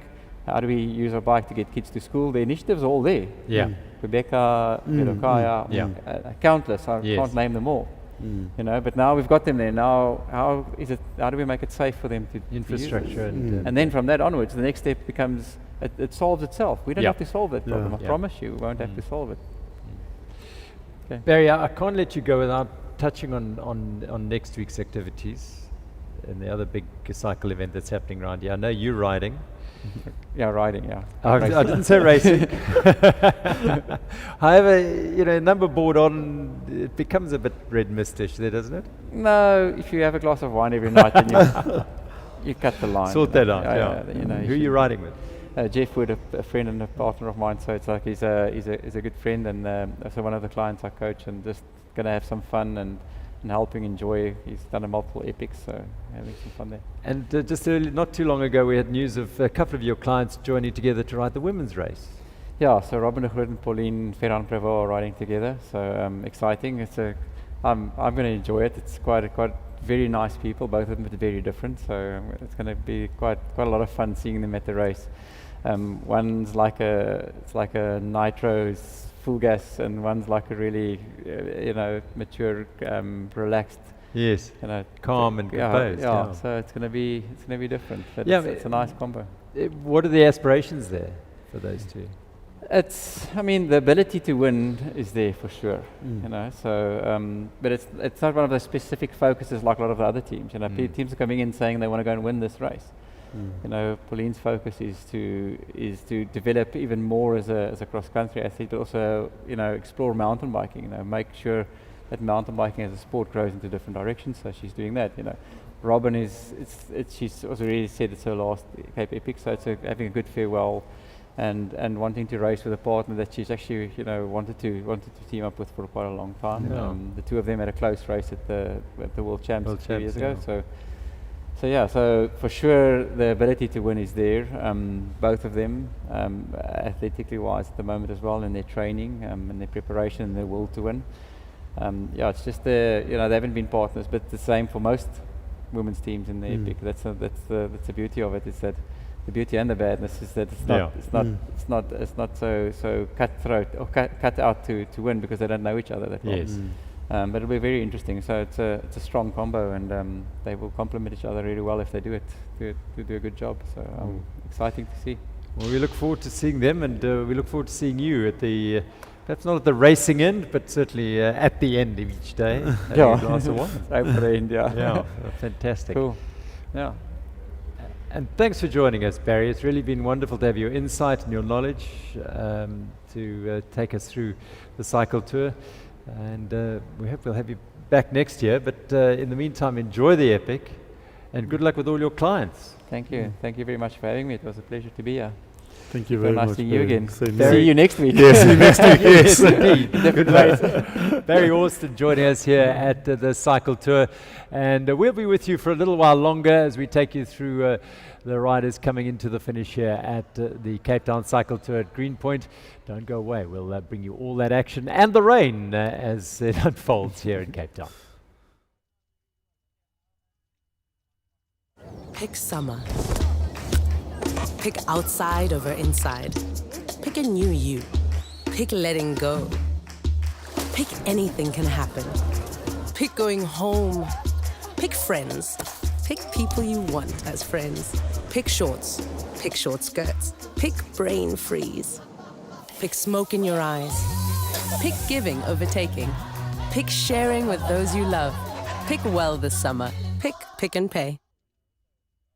So, Cape Town Cycle Tour 2022, brought to you by Pick and Pay, and it's wonderful to have this event happening again in its rightful place the second weekend in March, albeit that the rain has decided to come and join the party today. But you know what? That just adds to the flavor of the Cape Town Cycle Tour. It's like if you don't like riding in the wind, well then you'll never ride a bike in the Cape, and well, the rain is the same. Let's go down to Paul Valstar at the finish. I think he's got one of the major protagonists in the men's race with him.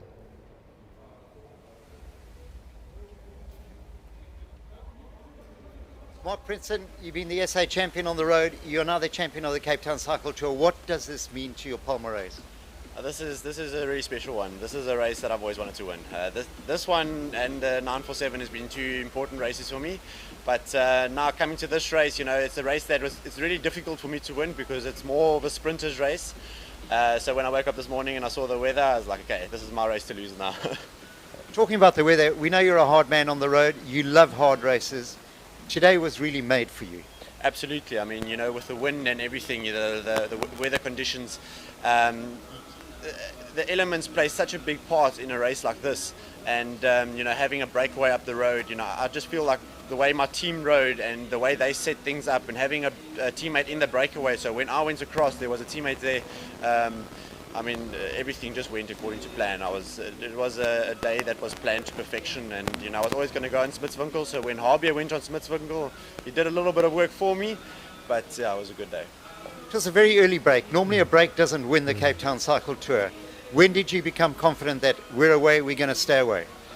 As we attacked on Smitswinkel, it was really hard going up Smitswinkel. I was looking down, I was looking at the watts, I was like, do I have a puncture or something? Because it felt extremely hard going up there. And when we got across to the breakaway, the guys that were quite committed. I mean, having Byron there as well. Byron, he always races hard. So, you know, having Byron there was really good for me. And then my teammate Kasper Kruger and Christoph as well. So, yeah, it was, I'm a bit lost for words still. It was just the day that just planned out absolutely to perfection. And the final four, Sascha Weber, the German mountain biker, Byron Munton was there, although he dropped off the back, Harbier Kruger, and you coming up to the line. Did you think I can take this when you just saw it as Harbier and Byron had dropped off the back? Yes, absolutely. I mean, you know, Harbier is a bit of a, yeah, on the day, you know, he's hard to beat. So I knew that this is going to be a difficult one, you know. But coming into the line, I did know, like, I can really win this race, you know. And again, me not being a sprinter and having a small group like this, I mean, it's perfect for me. So it was mine to lose. And yeah, I was on Harbier's wheel, which was perfect. But I was sort of forced to go a little bit earlier. But yeah, luckily no one came around me, and to win this race, I mean, there were so many things that have to go right on the day, and luckily it did. Well, listen, I've got to tell you, Mark Pritson, you're a very popular victor. Congratulations, well done, you're the champ. Thank you very much, I appreciate it. Well done, Mark. Mark Pritson, the winner of the Cape Town Cycle Tour in 2022, a plan that worked out to perfection. Super, it certainly did, didn't it? I mean, they had the riders in the break, and he was involved quite early on. He got across. We missed that bit up Smitswinkel where clearly he said our career attacked up there, which helped him in a way. He wasn't his teammate, but it assisted him. But he really did ride a very, very smart race. A very smart race indeed. I mean, I'm just hearing him talk about the wattage that he saw when he was riding, just head down. And for him actually to be confident at that point that they would make the break, I think also the weather played a part. That you know what, these guys were not being pulled or just being drafted by the wind. It's just every man for himself, basically. Absolutely, it was a fascinating race in these conditions. The weather has played a pivotal role in delivering a very different finish in the elite race, and obviously and a different experience for all these riders. However, if you're riding your first Cape Town Cycle Tour, well, welcome to it. Welcome. Yeah. It won't be like this every year. Not at all. But as they say, though, in Costa, it's a blessing. You know, if it rains, it's a blessing. So it's the way of welcoming them to the Cape Town cycling tour, you know, cycle tour. And you come back in a year's time and it's 40 degrees and howling you down. know. You might not be, so disappointed at riding in the rain in your first year. So, we've got another about 20 minutes. You can see riders stacked up on the Grand Parade waiting in their holding pens there to set off. And it's lovely. Yes, some people would have decided that the weather isn't for them and they would have decided not to start. That would be unfortunate for them because it's just a great experience. No, definitely. I mean, probably not as picturesque as they would want it to be around the coast, but still a wonderful ride. I mean, you don't often get the roads closed for you to ride around Cape Town, the Atlantic seaboard. So I would take this opportunity any day. Wait for a clear day and take the red bus, you'll see the sights. But this is a unique way to experience Cape Town on the saddle of a bike, albeit on a rainy day. And Cape Town will be out there, and mark my words, they'll be out there supporting and roaring their approval and support of these riders rolling away from the start. And I mean, the other positive thing is that you're not doing it alone. You're in a group, there's camaraderie, you get to know different people from different walks of life, you know. I mean, I saw yesterday one of the number plates, there's people that are coming as far as Botswana. Yeah. You know, so it's a well sought after event, actually. Absolutely. Look at the support, the hand cyclists getting their waves from riders as he heads around this course. Just incredible sights. And I mean, the welcoming of e-bikes as well. I think, started the first probably allowed one was allowed to start at about 20:07 at the Group 2C, if I'm not mistaken. Yeah. Not allowed to start before then. Before then, yes. Absolutely. Yep, it's part of cycling. The e-bikes very much part and parcel, bringing those who perhaps don't have time to train, aren't able to, or just not quite in the condition to be able to complete a race on a normally aspirated bike. Well, welcome to it here at the Cape Town Cycle Tour and in all the other events. There we go. Another journey around. Linus van Onselen. Is that Linus? I was about to say, is that Linus? Probably number 40. 40, yeah. So many of them. We've done many events, and that's the magic of this event is it becomes part of your DNA. And whether you ride every week and it's part of cycling is part of your life, or whether the cycle tour is just part of your life. Definitely, I think it's every second Sunday for every other cyclist out there. They look forward to that, you know. And I mean, I was one of those who always looked forward. I mean, you could have every race, and what it has also done, it has made a couple of events because everybody wants to almost like prepare for the cycle tour. Yeah. So there are those preceding events. So, you know, it's almost like a domino effect where you know that you've got warmed up and you're ready and confident to actually tackle the Cape Town Cycle Tour. Absolutely. Welcome home. You've done your job finishing the Cape Town Cycle Tour on this rainy Sunday in the second weekend of March. So let's go back to this morning. And Pick and Pay have been an integral part of the Cape Town Cycle Tour almost since inception. Let's hear from Gareth Ackerman, who was at the start this morning. Cape Town Cycle Tour, proudly presented by Pick and Pay. And you'd never say the rain is coming down looking at Chairman of Pick and Pay, Gareth Ackerman. I mean, you're in a short sleeve shirt. Morning, Dion. It's lovely weather here with the rain coming down. First day of winter in Cape Town, we hope not. And you know, roads are a little bit wet, but it's going to be an incredible day for the cycle tour. I'm loving your positivity about that. And I think that's the whole thing. Going back, I actually don't know how many years, but Pick and Pay has been involved with the tour. We've been doing it for 31 years now. I think this thing's been going for about 41 years. It's been a really strong and important part of what we do as a company, particularly in the Cape Town, Western Cape, because we feel it's part of our giving back to the communities in which we operate. No, absolutely. But you continue to be involved, and why is it important? Why is it important for, you know, the greater Cape Town and greater South Africa even? It's important because we need, as a country, to have big events like this. We need to be able to have putting back into communities. I think this is still the largest individually timed cycle race in the world. And to just be here and to see all these people going who've worked so hard at training and getting right for this event.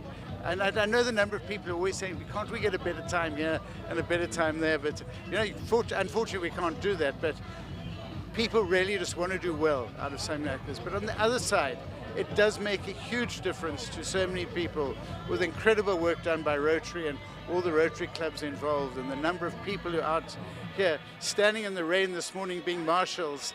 And it's actually a bit cold now that you mention it. But I think that's also important. It's not just the folk in the race, it's like people, as you're saying, the marshalling around it and that, but also you've done it a couple of times, eh? I've done it, yeah, I rode it about 11 times. I was planning on doing it today, but fortunately I'm not doing it with the weather. And it's something that we enjoy. I had the most wonderful time doing it.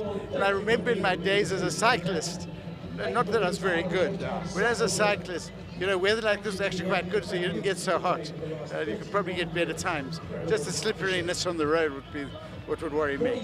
No, absolutely wonderful. So we've got your support on the road for next year, and we've got your support as a business for next year as well. I'm quite sure you'll continue with the legacy.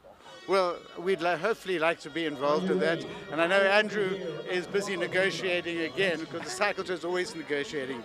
There were a number of sponsors in the past who actually dropped this event, which I think was really important, which was really sad, because it's so important to support these big events, because if big business doesn't support, you're not going to have these events happening. It's so lovely to see that we've turned the corner. It feels like we're getting through this pandemic, and it's growing and growing and growing. And yeah, your side as well, things are growing, huh? Well, we're very happy. Pick n Pay is doing nicely at the moment. But what's nice is that South Africa, while COVID is still around, we're at least able to do things like this again. And we're not too socially distanced, which we probably both should have masks on, but we are out in the open. Yeah, exactly. But I think we haven't yet got through everything, and we know there are a lot of people who've died in South Africa with COVID, and it's, you know, we talk about, oh, COVID must go, but it's actually been a really sad time for South Africa. It's been a sad time for the world, but we do need to get ourselves back up and going again. And you know, the economy's been shocking before COVID hit, and the number of people who've lost their jobs, lost their livelihoods, lost their families and friends has been huge. And events like this can really help it get going again, because it makes a huge injection into the local economy. Injection the economy, and also into the spirit of people, just feeling better about life again and starting to move forward. Absolutely, and they need to. We need to really get South Africa up going again. And it was really amazing this morning to see Alan Windy, the Premier, out there in his Lycra. Setting a good example. He made me feel bad that we weren't out there. Brilliant, setting examples out there. Thank you so much, Gareth Ackerman, Chairman of Pick n Pay. Appreciate you being down here in the rain so nice and early. Thank you very much, dear. It's been great having you, and pleased that you're here with us. Thank you. Cheers. Dion Bing and Gareth Ackerman chatting down at the start this morning before most of these riders headed out. And well, corporate involvement in an event like this, I mean, it's no question, it's difficult times, as Gareth Ackerman has suggested there and talked about, for everyone in South Africa economically, but to have Pick n Pay support is amazing. Fantastic. I mean, these guys, they withstood the test of time, and they made sure that they're still part of the cycle tour, you know, through the COVID. I mean, it has affected a lot of people, but they've made sure that they're with that and support them, you know, for long term, and that's what Pick n Pay is about. And obviously at Velokaya, they've great supporters there as well? Yeah, great supporters. I mean, listening to Gareth, the chairman, I mean, these guys have been supporting us, and I think, I bear testimony, I'm a product of that. I come from that program, so it actually grooms you as an individual to become, an example to the youth that you get. So they've really played a pivotal role in making sure that we change the trajectory of individuals out in the township. So big kudos to Pick n Pay and the whole team. Sipa, you've talked about growth in a number of academies and riders coming through. I mean, it's where are these youngsters coming from? How's the attraction going? How are you pulling them in? I mean, for just to make an example with Velokai, I think the only thing, the way we pull them is, honestly speaking, it's moving billboards. So you will get riders leaving the township of Khayelitsha to ride towards Stellenbosch. And then in another area, kids will see a group of 10, 20 riders all in one uniform. They'll be interested in that and they would want to know. And then one individual will let them know, hey, listen, we are stationed at whatever address. And then they'll come. It's basically word of mouth, and so it is. That's what actually brings them to. So we don't go out and source riders. We don't do that. Yeah. They just hear about the organization and they just want to be part of it, because I think one thing that the bicycle does as well, Gerald, is that it doesn't matter whether you're from Constantia or Khayelitsha. Kids love bicycles. It's a great level, isn't it? Absolutely beautiful. Is. Yeah, definitely is. And in terms of equipment and bikes and kit and clothing, I mean, the youngster sees, he hasn't got a bike, he hasn't got shoes, he hasn't got anything, but he wants to come and ride. I mean, that's where, in all honesty, corporate partnership is very important, and that's where Pick n Pay actually comes in, because when a youngster comes to our facility, if you and I know that cycling is not a very cheap sport, so we need to make sure that they kit it out, we need to make sure that they have bicycles, so Pick n Pay provides that funding and that foundation for those kids, but also not focusing on the actual mass participation, kids just being there to enjoy themselves and taking them out of all those social ills. And what I think is happening now with other cycling clubs, they obviously using that same model, which is very important, because yes, we can't all be professional athletes, we can't all be superstars, but we can definitely be role models, in our immediate communities. Cape Town Cycle Tour Trust provides incredible funding through this event. The PPA and Claremont Rotary heavily involved, of course, as well. In fact, they have 50-50 shareholders in the Cycle Tour Trust. Early childhood development is part of a very focal point, and again, we talk about the pipeline, and we were talking about it with Barry, starting at the bottom, and early childhood development, and then giving them the focus or the opportunity maybe to ride bikes and to get into a sport like this is critical. So it's a holistic, the whole big program. I mean, elite is obviously where a lot of the media attention is focused, but cycling's about so much more, isn't it? So much more, and I mean, through PPA, I've seen a lot of literally foot soldiers, just canvassing the whole project and what they're about, in partnership, obviously, with the Rotary. So they're doing an amazing job, number one, and they're also touching a lot of communities. And I mean, I'm amazed. I mean, when you heard that gentleman about being interviewed, coming from Kales River. You've got the cycle tour here in Greenpoint, how they got to link those guys to here. It just shows you the amount of depth they have in terms of connection. Absolutely. The other thing is that through the generations now, more and more people getting into cycling. So mum and dad have ridden the cycle tour, and so the next generation comes through. And so we're just broadening the base. And I think it's no secret that the COVID pandemic period has seen a growth in the number of people taking on and riding. I don't know the numbers, but I'd love to know what the number of first timers riding the cycle tour this year is. But there's certainly a growth going on in terms of cycling. And that's very true. And I think one of the reasons I spoke to one of the guys that actually supplying bicycles, E-bikes are actually one of the things now that are actually coming into. So what you get is your normal bicycle. Yes, a lot of people are buying them, but there's more leverage or rather coverage in terms of the e-bikes, and that also helps with regards to if, for example, I'm not as fit as a friend of mine who's a seasoned cyclist. I'm able to tag along with them, so we ride together and I don't get to slow them down, in terms of that. So it has opened up a different mindset and a community as well in terms of cycling, getting more people onto the road, actually getting more bums on bike, I guess. Absolutely. Bums on bikes is what we love. And, well, there are a few trickling into the finish. Don't worry, there'll be thousands and thousands more throughout this day, right through to 5 o'clock. Now let's, Dion Bing, we've seen at Muizenberg, he's heading off to Simonstown as well, but early this morning he was at the start line. Let's hear from him.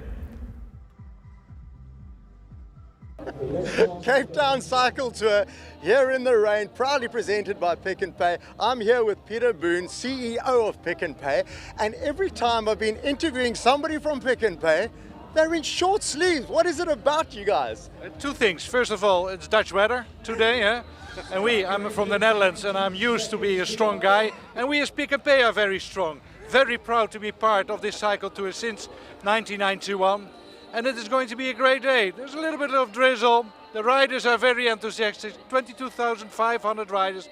I hope they enjoy. I hope they have a safe ride, and they all cross the finish in a couple of hours. Absolutely fantastic. That's the kind of support we need, shouting from the sidelines for all those cyclists. Peter Boone, CEO of Pick n Pay, thank you very much.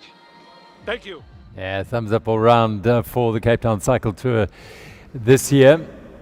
And the weather is more sort of European. I tell you what, if it was like this in Europe and raining, it would be very much colder.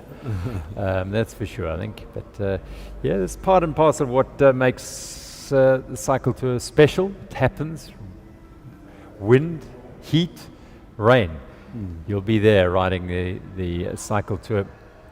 Just to confirm then, the winners, Mark Pritson winning the men's race and Kim LeCourt winning the women's race. Two fascinating races. The bunches, the break stayed away. 3 in the women, 4 in the men, delivering something different this year.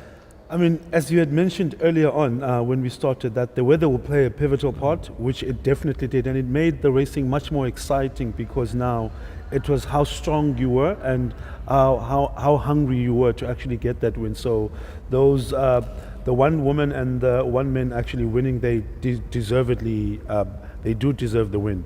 And not to mention, of course, we've got all those age categories that will be determined and have been, no doubt, a few of them already through the day. So look out for those. And you can't ride a Cape Town cycle tour without being asked afterwards, what is your time? Definitely. I mean, and I'm afraid this year will come with a but. Yes. It was this but. It was the rainy one. Yeah, the weather. The weather will have. Unless you posted a PB. A PB, yes. No, it was fine. So that is so true. That is so true. I think the weather will actually be the scapegoat. Now, Paul Valstar down at the finish line, and he's caught up with a man who played a very, very interesting role in today's elite race. He was in that last 4-man break and brought it to the line, not quite in first place, but he certainly played a role. Let's hear from Sasha Weber with Paul Valstar.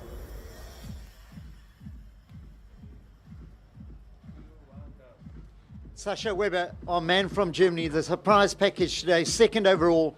How did you find your first ever Cape Town Cycle Tour?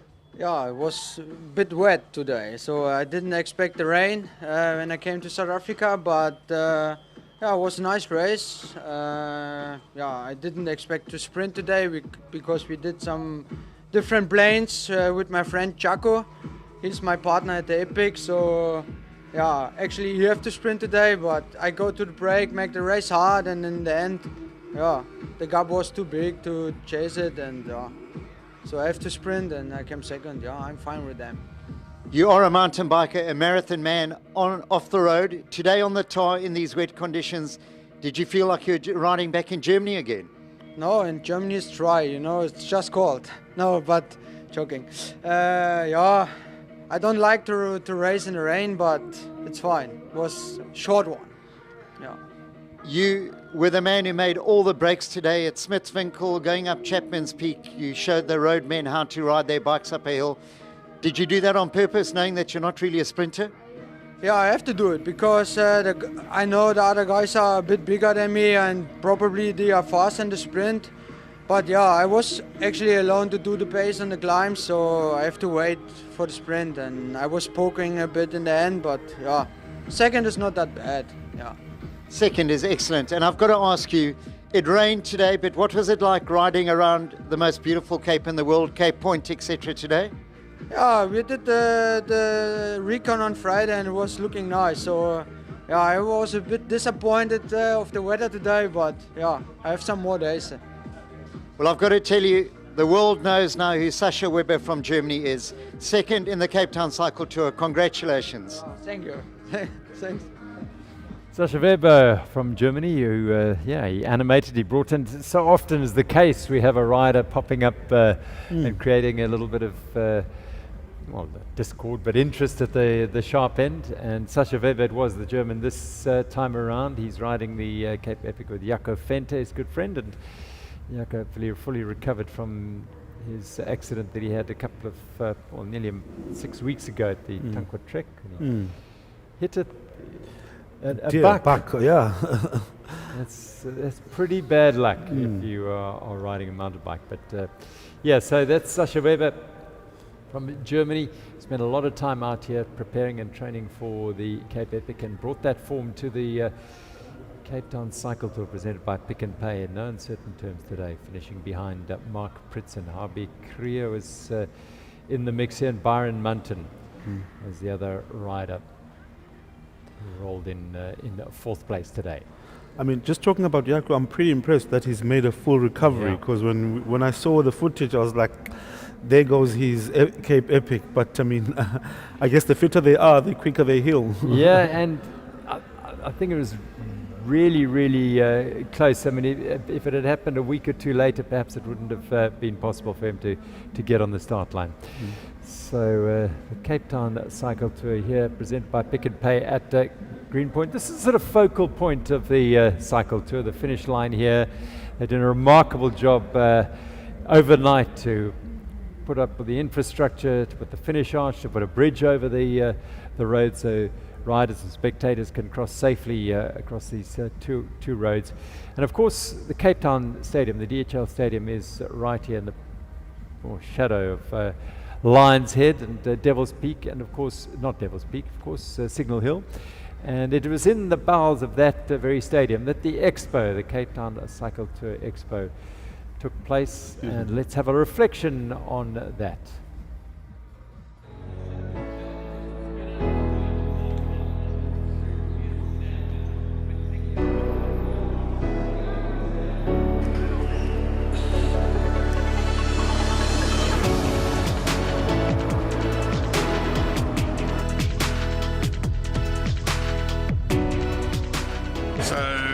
It's really a proud moment for me, as well as for Nasha, and it was a very logical decision to make. I mean, Nasha's got a proud history of 49 years being involved in professional sports. During the past 2 years, we got involved with super sports schools in providing AI technology at every single school to be able to provide every child the same opportunity in all sports. In our transformation towards a total workspace provider, this decision for us was just a logical one to make in terms of getting involved with the Expo, enabling a lot of the technology and showing people the solutions that's out there in future-proofing their businesses, not in terms of what they had yesterday, but what they're going to need for the future to come. So very exciting for us to be involved.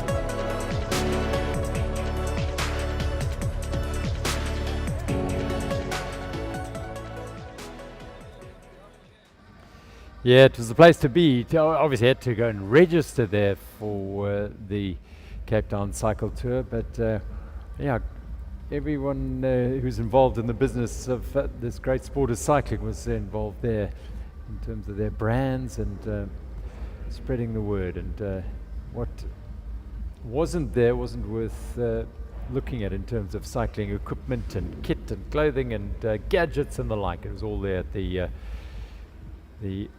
Cape Town Cycle Tour Expo presented by Nashua inside the Cape Town Stadium. A nice opportunity to get inside that stadium. It's quite a place. I mean, I also went there earlier on, I think yesterday, and I mean, having a look at the stands, you know, obviously people doing their lastminute.com shopping, you know, so it was great to see. It was great to see indeed. And these riders completing the Cape Town Cycle Tour in 2022, they have done a fine job. I mean, if you're considering the elite started probably just around 20 past 6, the elite men, the women started at 6:15. And so these riders posting very tidy times indeed. I'm sure they'll be happy with those. What a sight it is from just off the coastline.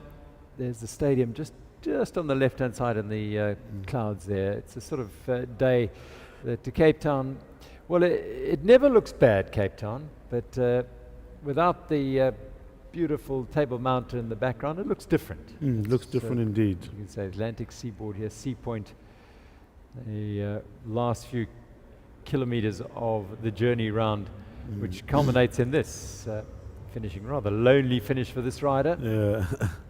I mean, Cape Town is a sight to behold. Whether we have inclement weather is still a great. But I was just also checking now. The last group just left about 8 minutes ago. Yes. Last group just left 8 minutes ago. So we'll be here waiting for the other group, but another here on studio, but at the finish line, waiting for the last riders to come through. Yeah, it's yeah, for those riders, 10 to 10 they head off. And normally if you get that start time any time in the last hour, you're in for a really hot, it's sometimes windy, it gets the wind gets hotter and stronger, but today I think this weather is going to pretty much stay as it is for most of the day. So whether you started early or late, the weather is going to be pretty much the same. And what would you rather have, wind, heat or rain? None of you had the I would choice, probably, but I like the rain, funny enough. I love riding in the rain, you know. No, it's not bad at all, absolutely. Just that standing in the rain whilst waiting to start. But as long as I start before it rains. No, that's the thing. Yeah. Unfortunately, that's not that's not why the we're case. sitting here today. That's true. I think these are the riders going down Hospital Bend. Yeah. Yeah. That's probably the last batch.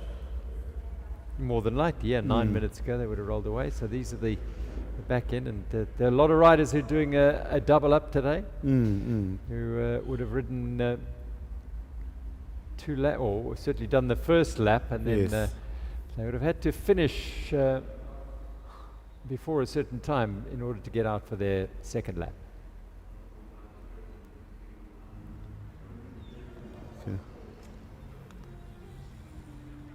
Well, this event, the Cape Town Cycle Tour, this I haven't seen too many yet. There's our first, one of our first mountain bike finishes coming in now on a mountain bike.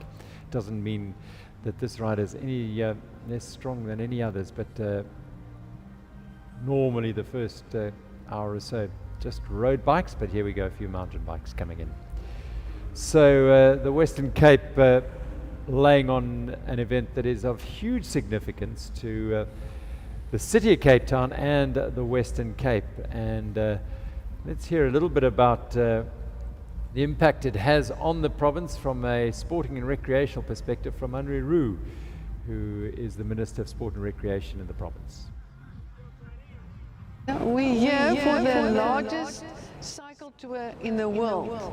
Timed cycle tour, I must say.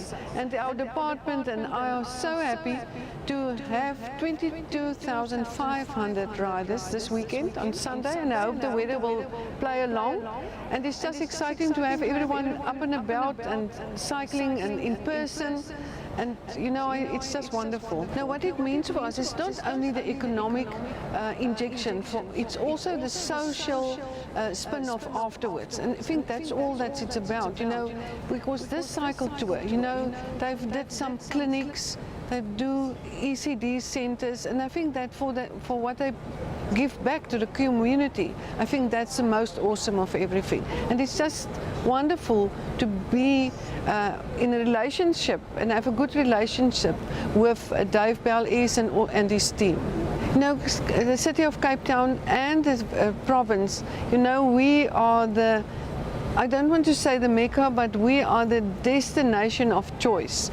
And it's wonderful to have everyone coming in from abroad, from other provinces, and from our rural areas to come in and just spend some money in the city and just enjoy themselves. It's just wonderful for our tourism as well. I think what makes it so special is the scenery, you know, and the people and the wine. But I think what makes it most special is that it's a safe city, it's a safe province, and we try our best to keep our citizens and our people that coming in, our tourism, very safe. But I think the best is the people of Cape Town. To all our riders that's on the road, enjoy it, enjoy each other, enjoy the scenery, and just enjoy Cape Town. Unru Marais, the Minister of Culture and Sport here in the Western Cape, wishing everyone all the best as these ones head up Edinburgh Drive on their lap around the Cape Peninsula on a unique day.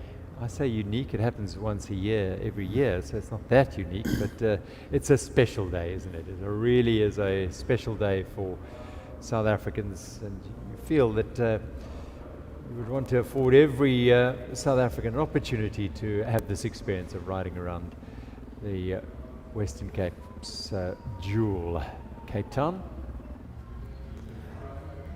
Definitely is. I'm going to see a group also coming through. We're probably looking at the 2 Cs now actually coming towards the finish line. But I mean, it is honestly a unique moment every year that you get to ride a loop rather around the Atlantic seaboard, a second week obviously of March. So I would take that opportunity every year. How did that first opportunity arise for you? So it was through my uncle. He got involved into they formed a local cycling club out in Langa, and I remember one of the prerequisites for me to get a bike, he said that I needed to pass, I think I was in grade 6 if I'm not mistaken, and I did. And then fast forward to 1998, I got to get an entry from him, and he was like, listen, I think it was 105 kilometers back then, so ending just below Camps Bay High School. Okay. Yeah, so Ladies Cove there. Yes, exactly. So so I got to ride. I remember it I mean, the goosebumps I had, and I mean, even still today, I mean, you know, and I know we're also paying homage as well to the legend of our starts, you know, that everybody say, hoopla, Paul de Groot, the legend himself. I mean, may his soul rest in power. I mean, that was one of the defining moments. And even as I'll say an adult at 23, 24, whenever I would hear that voice, Gerald, I mean, I just got goosebumps, like, okay, things are real now. So yes, that's how I got involved back in 1998 through obviously club structures in the township. Well, that's again the family influence was key, and a little incentive to study. I mean, it's crazy. It's so true that my uncle, he didn't conform to the rules of the club, but he had his own. You know, that he wanted me to pass my grade 6, but also what is funny is that things have actually gone full circle. That he's now taken some other kid. He's also riding as well. Oh, lovely. He told me that no, he's not going to ride anymore, but there was, unfortunately, a friend of his passed on to COVID last year. So he's riding with the friend's son just to bring him, because he normally rides with his friend who passed on. So he's taken the son and he's just mentoring him through the route, just showing him around. So it's a good thing to see. Passing the baton on. Exactly. Oh, keep working that young man. He's in a big gear. Yeah. Trying to drive it up the hill. And this is the mass participation event that is the Cape Town Cycle Tour. And just talking about that as well, it's, I'll call them the back markers, for lack of a better word, as I see some of the Ekurhuleni Cycling Club riders. There's so many clubs that are forming out in Joburg, particularly. In the townships, Ekurhuleni, different walks of life. But what's happening now is that you... Okay. Well, let's just go to the podium presentations. Third position for the 44th edition of the Cape Town Cycle Tour in our elite women's race, Candace Liv.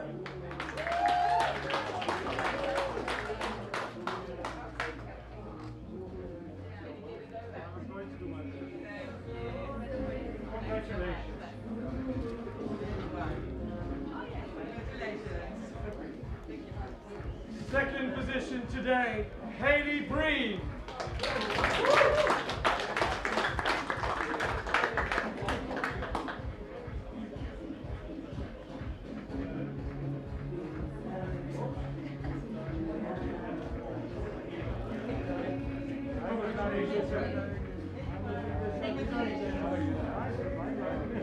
And a superb defense of her title, top step of the podium.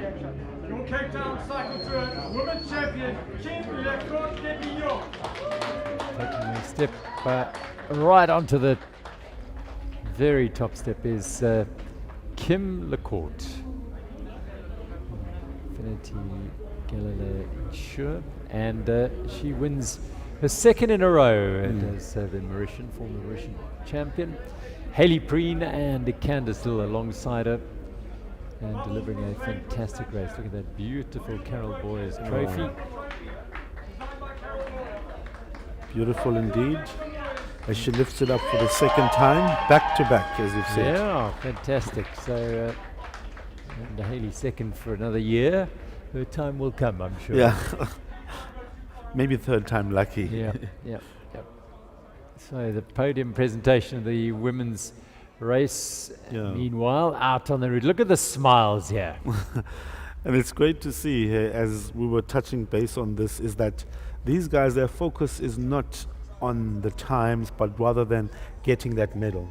I mean, that medal means a lot to these riders out here. As long as they can get that medal, whether they do 5 hours, 6 hours, or 7 hours, as long as they get that finisher's medal to show off to their mates at work, maybe tomorrow. So they've been good sports, and there's also good camaraderie happening around on the route. Yeah, it's fantastic. It really is a wonderful look into South African life here. These cyclists from all walks of life enjoying and taking the opportunity and extending themselves, pushing themselves, some beyond what they believed were their limits and boundaries, and trying to complete a challenge, be it a personal challenge or from someone else, or just beat last year's time, or their best time, whatever it might be. It's a wonderful, wonderful journey.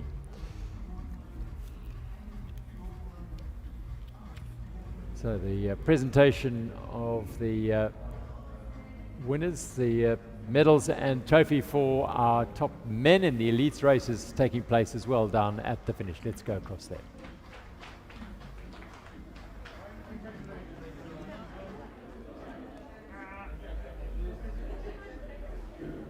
So Byron Munton created a lot of the animation in this race.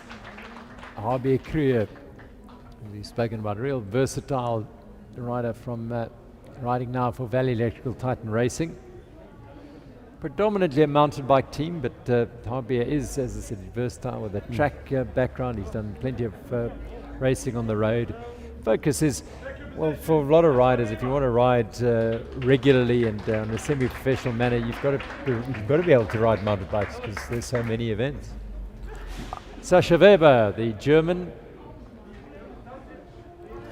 I mean, talking about Harbia, very diverse, you know, does all these different disciplines in terms of bicycles, so he's got lots of talent. Now, for the Cape Town Cycle Tour, presented by Pick and Pay, men's champion, Mark Pritson. There we go, big cheer for Team Honeycomb's Mark Pritson. Big signing for them last year. It's a new team, and he's put their name in lights straight away by winning the Cape Town Cycle Tour. Mark Pritson.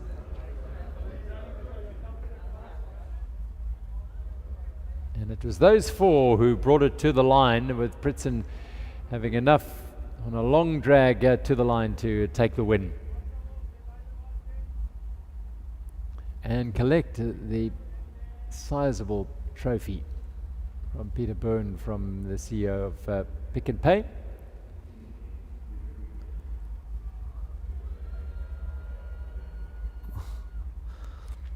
Sascha Weber, a little underwhelmed by his position in second place, but whatever, he did very well indeed to finish second in his first race around the Cape Peninsula. There they are. Mark Pritson, the winner, Sascha Weber, Harvey Career, and Byron Munton. Here we go, on the move. There's a nice shot for you. Yeah. On the blue route. Yes, blue route, yes. On Ladies Mile, yeah. Yeah. Pop back to the podium. Sascha has a different style of racing. I mean, he was always catapulting himself, just having a 1 meter gap. It just was weird, very weird. And then he'd do his work on the front and then just drop right back off the group. He does have, as I said, some pedigree as a road racer. He hasn't won too many races, but he does have a pedigree, but very much a mountain bike marathon specialist. Yes. He's the German marathon champion. So he knows a thing or two. Come call your mate over, and we're going to stop now and have a chat. These riders are in for a long day out there, but that's what they signed up for, I think. Exactly. I think, yeah, I mean, if you see, they're in 9C. That was the second last batch that left the start line. There's a committee meeting going on Yes. here, and now, what do you think? Okay, all right, I'm going to go on. I'm going to go, yeah, I'm too strong. I'm going to leave you behind. No, that's fine. That's absolutely no problem at all. They're both on mountain bikes. Yeah. Was she heading no, she's going to head the right way now. We're Edinburgh Drive here. Yes, yeah, we're there. That's Yeah, we almost are. at the crest. There we go. Maybe they've just met up. They knew they were in the right, but you can look at that lovely side of the tandem, tiny little toddler on the back of the tandem. It's the only way you can ride the race at that age is with someone on the front of your tandem. Boy, it's been wet all the way around, hasn't it? The entire 4 hours of racing has been very, very wet indeed. But it should let off around 11 a.m. So I was looking at the weather forecast. Maybe I'm just being hopeful. I think you're just hopeful that by the time you get out of here, it's stopped raining. We're tucked in a fairly dry cove, just off the finish line here, not far away. But I know that you'd rather be riding. Yeah, no, most definitely. Another one of our mountain bikers also coming through. Nice big groups also now, just crossing the finish line. Celebrations for all, yeah. It's still coming down out on the route, there's no question. The camaraderie around an event like this is not just between those riders who finish arm in arm, but it's a common bond that unites cyclists around South Africa and sometimes around the world. Have you done the cycle tour? Exactly. Is the most common question. If you ride a bike, have you done the cycle tour? They will ask you about the cycle tour most definitely. Yep.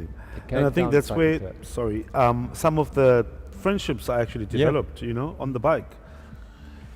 Absolutely. And some might only meet up at this event once a year, but have a Yes. long-standing friendship and bond that was created here and cemented around cycle tour experiences. About the driest place on the entire route. Chapman's Peak. Underneath the arch or the roof and the Chapman's Peak drive. This is where that major move happened with the women's race. Yeah. That crash that happened. That did play a role in the, It the played, women's yeah, race. it played a big role. Yeah. It's a toil, the Chapman's Peak climb. For those who don't know it, you know, that initial bit, you climb up and you think, well, and then you drop Yes. down, and then you Then climb you again, climb up again. and then you think you're at the top and it's not because it's that false top, and you've And got to then, keep yeah. going a bit more. And then you get to Sekerbossi. Yes, you get over the top of this and you think, oh, you've still got Sekerbossi to do. And as they say, Sekerbossi value way. Yeah, oh, nei fatal.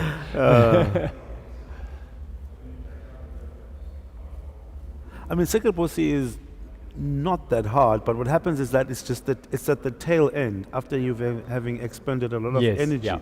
and you know, and it just after, you know, on your reserves, and then it still asks you for more, you know. So that's why it actually is. It's a sting in the tail.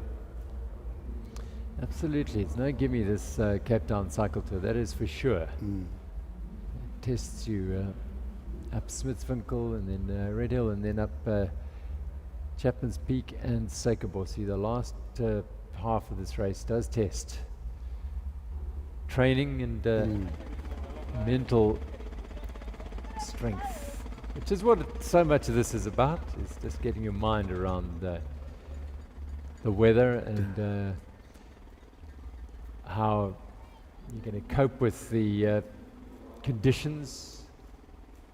And if you find someone to ride alongside and you can chat away Yes. the day, my word, you put in a record Yeah. time.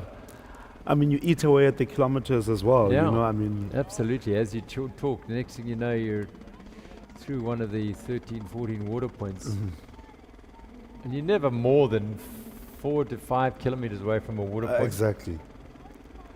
This young man's on his way.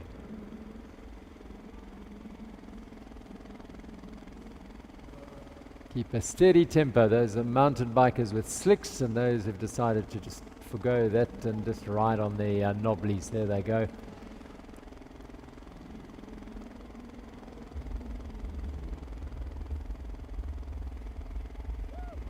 E-bikers, there we go.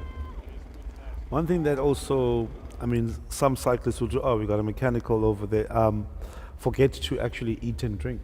That's one major thing that the novices do. But obviously, as the time then progresses in terms of them attending all these events, they start realizing and they start learning, you know, and almost like coaching or rather understanding their bodies, you know, when it's in that high demand of a state. And on a day like today, it's very easy to forget to eat and drink, because it's not as hot as it can be, and it probably has been on your training ride. So you think, oh, I'm not, and yet you're using so much energy not only to drive your bike and ride, but also to just keep yourself warm. And shame this young rider has a problem, which might be solved by a cable tie. A cable Not tie. entirely sure. He's telling us. I'm not sure what he's telling us, but sure we'll find out in the fullness of time.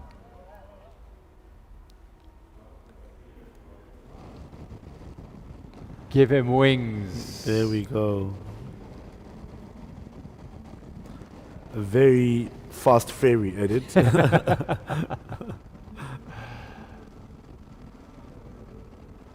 Flying down the back end of from Edinburgh Drive, and then it's a lovely long downhill. And then a bit of work to be done. The other side of the mountain here. Looks like Misty Cliffs. It is Misty Yes. Cliffs. And it is Misty Cliffs. Yeah, it is. Very much so. Absolutely beautiful. It is just stunning, this route. As I said, in October we were spoiled with the most glorious day in the previous edition of the Cape Town Cycle Tour. Different conditions, different day, different time of year, and still a beautiful experience. Chapman's Peak from afar. Beautiful sight as the riders wind their way up to the pinnacle of this climb. Of course, there was a time when it was not part of the route. Did you ride one of those? I did. What was it? Oakapsevek, I did. Not the most pleasant climb. Worse than this. Worse than this. Definitely worse. Straight than up this. over the mountain. Yes. Yeah, that was a very different challenge. Yeah, I mean, I know a lot of cyclists that are very happy that it's back to normal. Yes. It was a good 5 years when we didn't come around Chapman's Peak, and everyone thought, well, that'll be forever, and it hasn't. We're back and almost forgotten the Oakapsevek days. Jeez. Just the most beautiful coastal road, meters away from the ocean. And sometimes we take it for granted. Most of us actually go around the route, but I mean, there are people that just come here just to actually get the scenery. Absolutely. And just ride the event. So they're touring basically, and it's a wonderful sight, honestly. Well, I think, there's much to be said for taking this as a tour and just taking as long as it needs to get a full feel and absorb the entire journey. All well and good racing around it, and then I know that the elite racers and those chaps do race around there, but I don't see as much, I think, as these riders.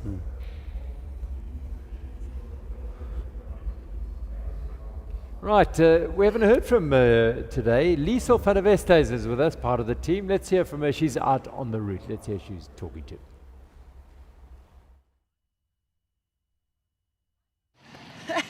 As the rain comes down on Edinburgh Drive, we've spotted T-Rex, has been here since 6:30 this morning. Lorna Morris, you have been cheering everyone on. Do you even have a voice to speak to me? No, I don't, not anymore.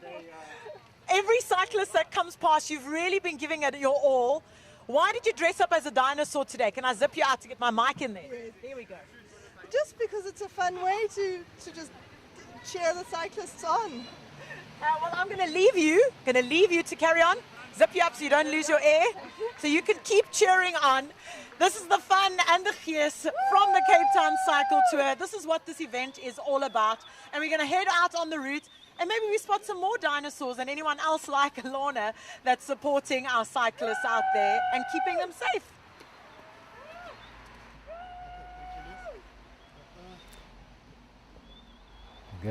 We've heard from the dinosaur on the route. Well, thanks for Liesel catching up with one of the characters along the route, and that is typical of this event. Perhaps not as many Cape Townians out supporting in these inclement conditions, but still wonderful to see and hear Cape Townians out to support the riders. I mean, another great way for that dinosaur to keep dry. Great tactic, Absolutely. Lovely to see some spectators still, with regard to the weather, still out there supporting these riders. It also means a lot, to all these riders. Some wanting to give up, and I think this is, it looks like Sekerbosi or Chapman's Peak, if I'm not mistaken. I see some of the Velokaya riders. You see they're riding as teams. So looking good, yes. That's wonderful. And during the week, when are there sort of set times they come and ride and train and prepare? Yes, so it's an after-school program. So all the programs start at 4 p.m. Okay. So and the reason is your ticket to join us is your latest school report. So if you don't have a school report, unfortunately we won't allow you into the facility because we are about education. The bike is just but a tool, a means to get you inside the facility. So there's different programs that we offer there. It's it's your mentorship program in terms of the academics. We also have a nutrition program, running program, road program, BMX program, as well as sorting out the nutrition of the members. So what would happen on a normal day, you come in, we also have the running program, by the way. They would come in, they all have different coaches. So each program has a different manager, and they will head on into that program. So on Mondays, they normally have meetings just to discuss what's going to happen in the week. And then that's how things operate, But before you get into any other program, you go into the kitchen where you get fed something to eat. Oh, okay. Yeah. It is very much an important aspect of getting right. So yeah, I mean, it's cycling is, I suppose it acts as an incentive and attracts the riders and the learners. And I mean, do they ride? I know that there's BMX tracks and mountain bike opportunities, but when they go out and outrides on the road bikes, are they looked after by? So normally what would happen is there would be a team leader, but when a team is being groomed, they will always have an adult with them, like one of the coaches, just to show them the routes, if they're new. And then once the coach becomes comfortable, a captain is then elected out of that group, who then takes them on those particular routes, so there's different routes for different days, so the furthest they can probably go is probably Stellenbosch during the week, and then weekends obviously they can go as far as Franschhoek Pass and even the southern suburbs. I know that Lutando Kaka, we saw him today, Brady, but they've launched a really good-looking team there, yes, haven't they? Xfinity. So basically, it's a change of name. So it was FXTM, so now it's Xfinity. So they've bought into FXTM. So they've changed colors. Normally they were orange, but now they sky blue. Sky so blue, it's different colors, and all of those members, if you're looking at that program, all of them are school going, number one, and not older than 19. So that is brilliant. Yeah. So it's with Lutando as a mentor. Yeah. Yes. That's absolutely fantastic. It feeds into the growing of the sport, and it's not just a road team either. They've got mountain bikes. They've got a team, I think, riding the Epic. Riding Epic. So we got a team riding in the Exaro jersey. Yes. And then they will have a support team as well. So there'll be two teams representing Velokaya at the Epic.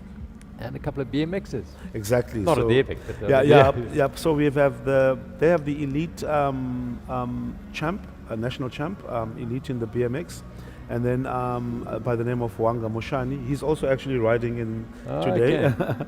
And then they have another in the ladies category, Mianda Maseti, also an SA champ. Well, there's a South African running in the wet alongside a bicycle champion. It happens. A mechanical, a late puncture or a broken chain, and he's just decided he'll run the bike home to the finish here in Greenpoint.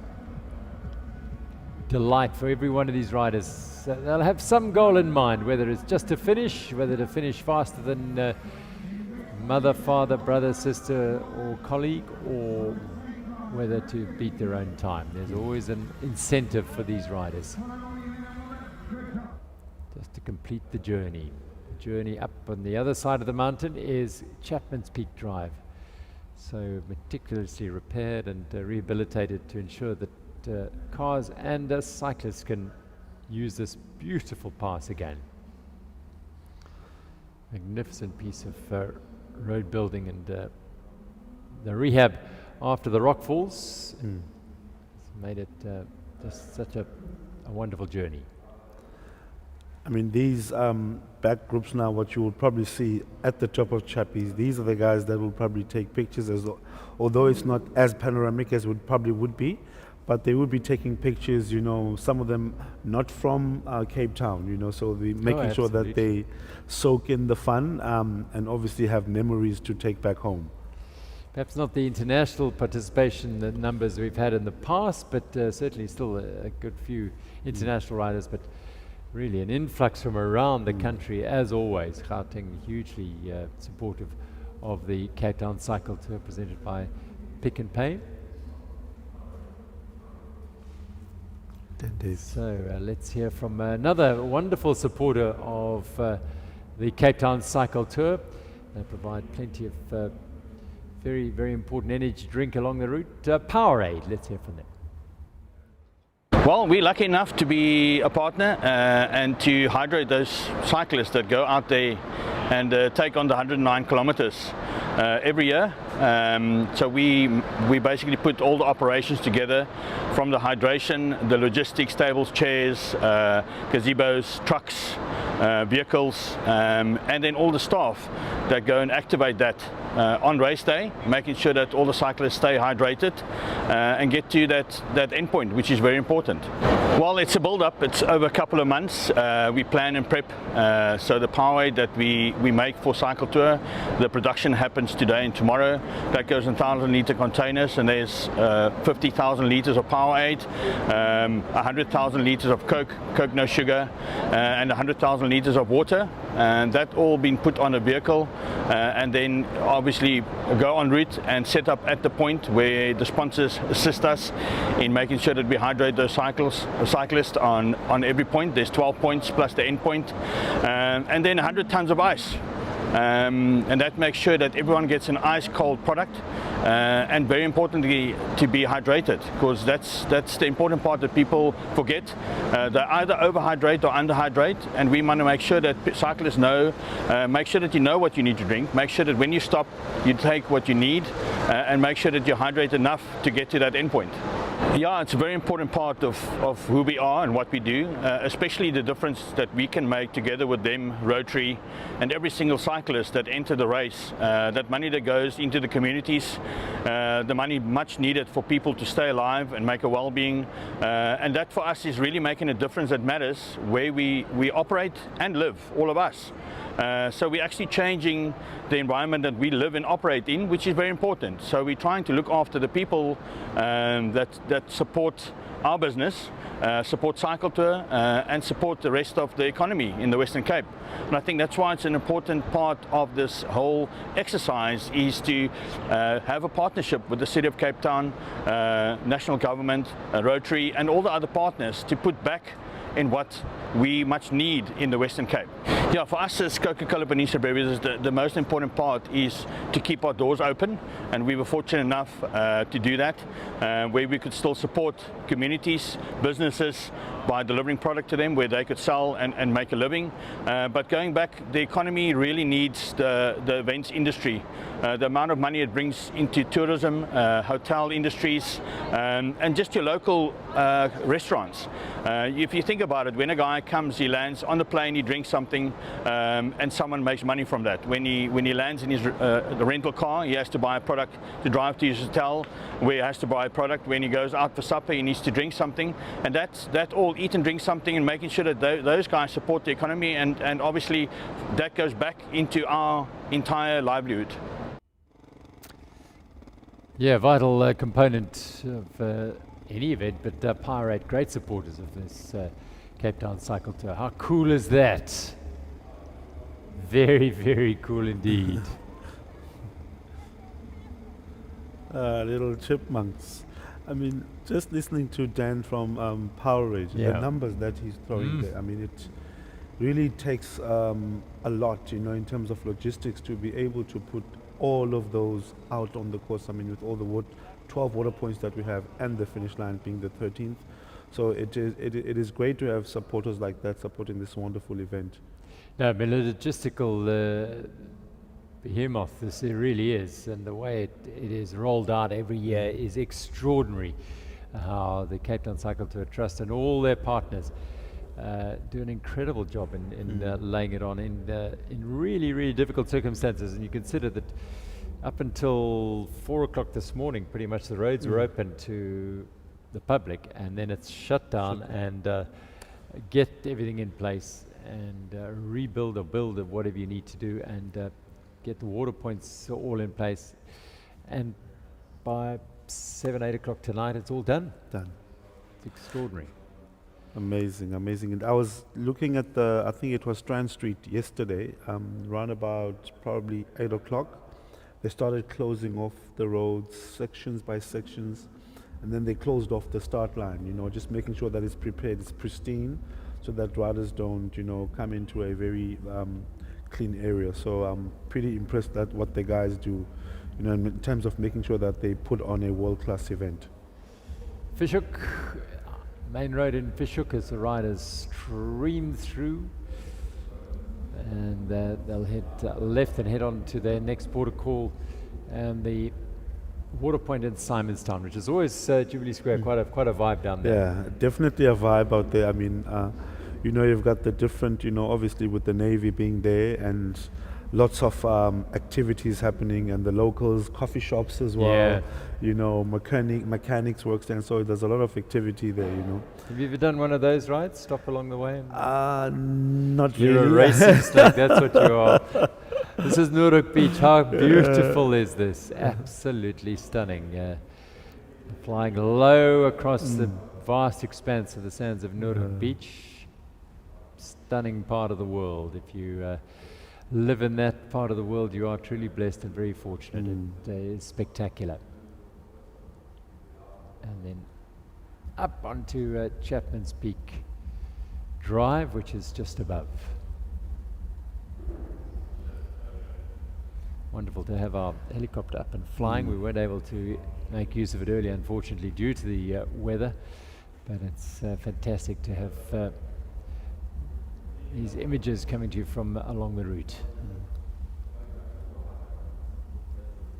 Wow. Gives you a perspective of the road, doesn't it? When you're on the road, you don't really see exactly. But that is just truly spectacular. Gives you that perspective as well as how far you still have to go. That's not beautiful. That's not the cliffs are just absolutely stunning. But I mean, I guess that's the reward that you get. You know, as you go through, you get to stand at the top if you have the chance, and just look over the city of, or rather the town of Hout Bay as well. You know. And that's where the images are coming from. On the tip of that wonderful machine. There they go. I see you, you see me. There they are again. Velokaya boys. That's Ubonga with Lita. Lita, the guy on the far left, is the coach, and the boy on the right, he's leading with him, because what happens is that they have more experience than the rest of the guys. So these are some of the newbies. Some of the BMX boys are also there. Oh, fantastic. They're training for SA Champs coming up on the 27th of March. So they're training for their SA Champs. Well, it's just fantastic to see them having the opportunity to come and ride here and take on the Cape Town Cycle Tour. Honing their skills and just gaining another layer of experience. Exactly, that is so true. And as predicted, you see some of the people trying to take some pictures. The top of Chapman's Peak, the riders. These people not yet in the position to take pictures just yet. I mean, just Chapman's Peak on its own, you can never get tired of that view. It is just beautiful. I mean, I don't know how many times I've gone up it, but whenever I get a chance, I just stop and... Very special. Indeed. As is that view. And the different perspectives you get from, as we were saying, on the bike, and then on the from the helicopter here. Very, very special indeed. We were referring to the... and Barry was referring to the new management structure at Cycling South Africa, and Kondisa Ngwenya is the new president of Cycling South Africa. Yes. Kevin Green has been deputy president, and he's very much involved. Zuki Goli is the second vice president and importantly involved in and developing diversity and inclusivity. And Cisco Duplessis-Austin still involved as third vice president for a little while longer. But she was president, and yeah, I think it's a structure that will take the sport forward. Definitely take the sport forward. You know, if all the right channels are explored, and I think, as Barry had mentioned earlier on, you know, we can do all that we want, but if there's no buy-in from the government,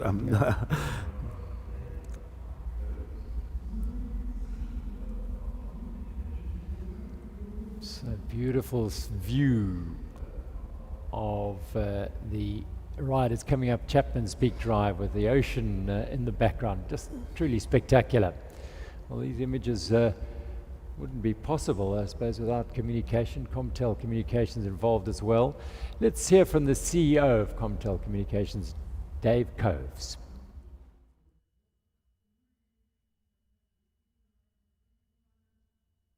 Comtel Communications has been partnering with the Cycle Tour for almost 10 years now, and yeah, we're a telecommunications company, and at the beginning obviously the requirement was fairly small, a few internet connections, but over the years, with everything going online towards the internet, the requirement has ramped up significantly during that time. So now, as a company, we provide 13 different locations, internet connections to 13 different locations around the precinct here. Some of those are the start line, the finish line, the media centers, the VOC, the JOC, the Joint Operations Center, and the race village. And then in previous years, the race village has been much bigger. Over the last 2 or this year and last year, not so much. But in 2020, there were 17 locations that we connected up at the race village. To do all of this, we lay almost 3 kilometers of fiber, and yeah, it's a great project for us. We have 5 installation teams on site. 3 months before the race, we started the preparations, the planning, and then 3 weeks before the race, we start with the actual physical installation. So the guys love it. You know, it's the highlight of our calendar, really, and everybody who's involved really enjoys and appreciates being involved with a cycle tour. It's just one of those prestigious events that everybody wants to be associated with. In fact, this year we are putting a team of 9 cyclists on their bicycles with their full Comtel gear in blue and white, riding the race. So if you see any of those guys, please give them a cheer on. Yeah, we've got some great guys working on this, and they've done a wonderful job. And we also have some partners that we work with. Les Skelton from Rich IT and the City of Cape Town really help us in doing what we've been doing these many years. Yeah, well, at the beginning it was a commercial relationship, but over the last few years we've been sponsoring the event. So the work we do is a sponsorship. We're not being paid for any of this, and yeah, it's great to be able to give back both to the City of Cape Town, to the people of Cape Town, and obviously being involved in this wonderful event. There's that feel-good factor for the staff. Our staff morale is boosted substantially, and we can see the difference after this event in the way that our teams, our people interact with one another. It's just one of those events that has a very positive feel to it. So we enjoy it a lot. Well, for one, the scale of it. I mean, it is a massive scale thing, but one also has to look at the good that it does for the city, the people of the city, and I think, you know, it's one of those events that the whole of Cape Town gets behind, and it's so you kind of feel part of a bigger thing, and that is just great to be a part of. Yeah. Well, you know, it's amazing for those of us who live in Cape Town. we can sometimes not realize how beautiful the city is, how beautiful this particular route is. For those who come in from overseas, even from up country, it's just a wow. It's a wow thing. And sometimes it takes us as locals to see the reaction of those guys, and yeah, it just blows us away again. You know, I've grown up in the city, and it was only really, to be honest, when I was at university and I had a number of friends who were not from Cape Town, that I really got to see, wow, you know, this is amazing, because these guys think it's amazing. I must think it's amazing. Obviously it's amazing. Yeah. Well, I think one of the key things during lockdown, specifically obviously induced by COVID, was the disconnect that we felt as people. And I think this sort of event for the majority of the time, we're still together and we're seeing that connect again. And for our staff, for Comtel as a company, it's been like that too. You know, we were working at home and some people felt isolated. We're now back at the office, and we can see the difference that that connection makes. People feeling connected into something that's bigger than themselves has made a big difference. Well, yeah, it's you know, we have some partners, I was mentioning earlier, we have some partners that we work with, and has been a very easy partnership with all of those people, and that's one of the reasons why we really enjoy being involved with Cycle Tour, is because you're involved with pleasant people. So guys like Les from Rich IT has been very helpful. The City of Cape Town has been very helpful. They've helped us with a number of things. The organisers of the Cycle Tour have been great. The various media people that we've come into contact with, you know, the people who build various things, some of the other contractors that do other things, particularly in the race village.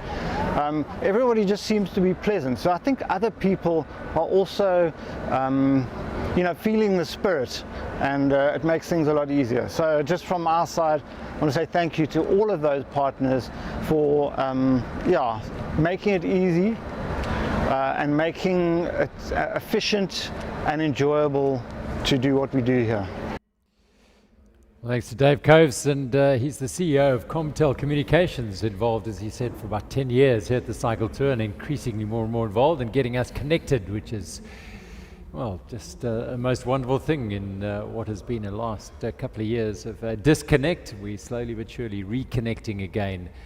And this Cape Town Cycle Tour, presented by Pick n Pay, is playing a pivotal role in that, because yes, albeit that we're riding our races and our rides independently, we're connecting on the bike and afterwards, of course, because we'll have that common bond of having ridden the Cycle Tour and suffered up Chapman's Peak. I mean, talking about that, the connectivity part, I mean, we were able to link up with the likes of Seamus out on the road and on the route, and we're also able to link up with the guys doing presentations. All of that is thanks to the likes of Comtel. You know, we might take those things also for granted. And just also talking about the organization of the event, knowing where each rider is, the stats and all those things, you know, and being able to give out information. I mean, it's thanks to them, and I think the guys are now cresting, if that's not Sekelbosi, yes, Sekelbosi. And Dutton on the left, and they will be very relieved as they head over the top of that and can cruise down, and then, well, once you're over the top there, yes, you're pretty much, you're not home yet, but you know you've done the worst. Yeah, I mean, it's pretty much downhill, as they probably would say, but yeah. You know, it's funny though, when it's when the weather is clear and it's blue skies, it's almost like you have to pedal down the hill most of the time. Yeah, they're rolling down with the ocean, Atlantic Ocean, on the left-hand side. That beautiful side it is. Regardless of the weather, it is always a stunning, stunning view. Further back, Riders taking it very easy as they cruise along the other side of the coastline. Railway line on their left, our right-hand side. This looks like Kalk Bay, if I'm not mistaken. Yeah, probably just after Cork Bay. Yeah. James, somewhere there between there and Fishhook. Voted one of the coolest neighborhoods back in 2018 on the Forbes magazine. Yeah. So I wouldn't mind living in Not Kalk bad, Bay. Yeah. I want to be one of the cool kids. Can't be that cool if you don't live there. I'm going to move there soon. Yeah. Just they be heard part of you were that moving, history, that's why they made it cool. Just caught a glimpse of those palm trees, a little bit of a flutter in the leaves there, but not much wind at all to speak of, which these riders will be pretty pleased with, because dealing with the climb up there, chappies, is tough enough as it is. Yeah, when you're in a car or you're following the riders in a car, you don't get the perspective of just how long Chapman's Peak Drive is. It's a decent haul up this climb, that's for sure. And the gradients are never too steep. It's not always too tough. It's just a long drag. Long drag. I mean, I think Sacred Bossy's gradient is what, 12.5%, if I'm not mistaken, and about 2 kilometers long. Yeah. So it's different.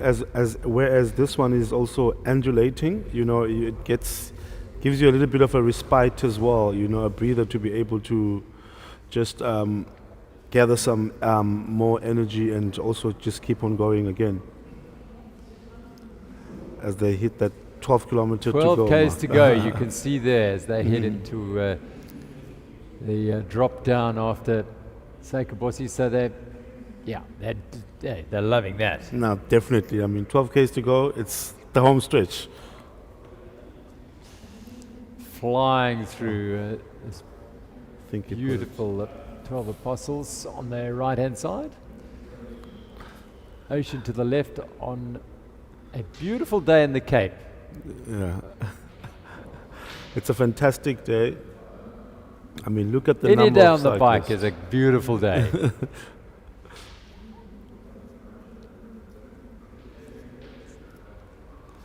The Rex has re-emerged. Yes. The Romalio, I think it is, or what was it? What? I'm trying to remember now. Yeah. The storms washed it back up again. Yeah, because before it was not visible. Yeah. I mean, yeah. What a sight it is! These riders. They've got that to come still. Yes. These making their way up, chappies.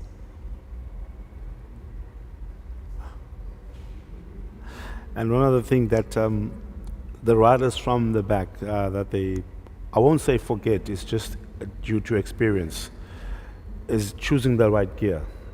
You know, going up these steeps, as we see some of the riders, I think this is the Kinetic Cycling Club before. Ah.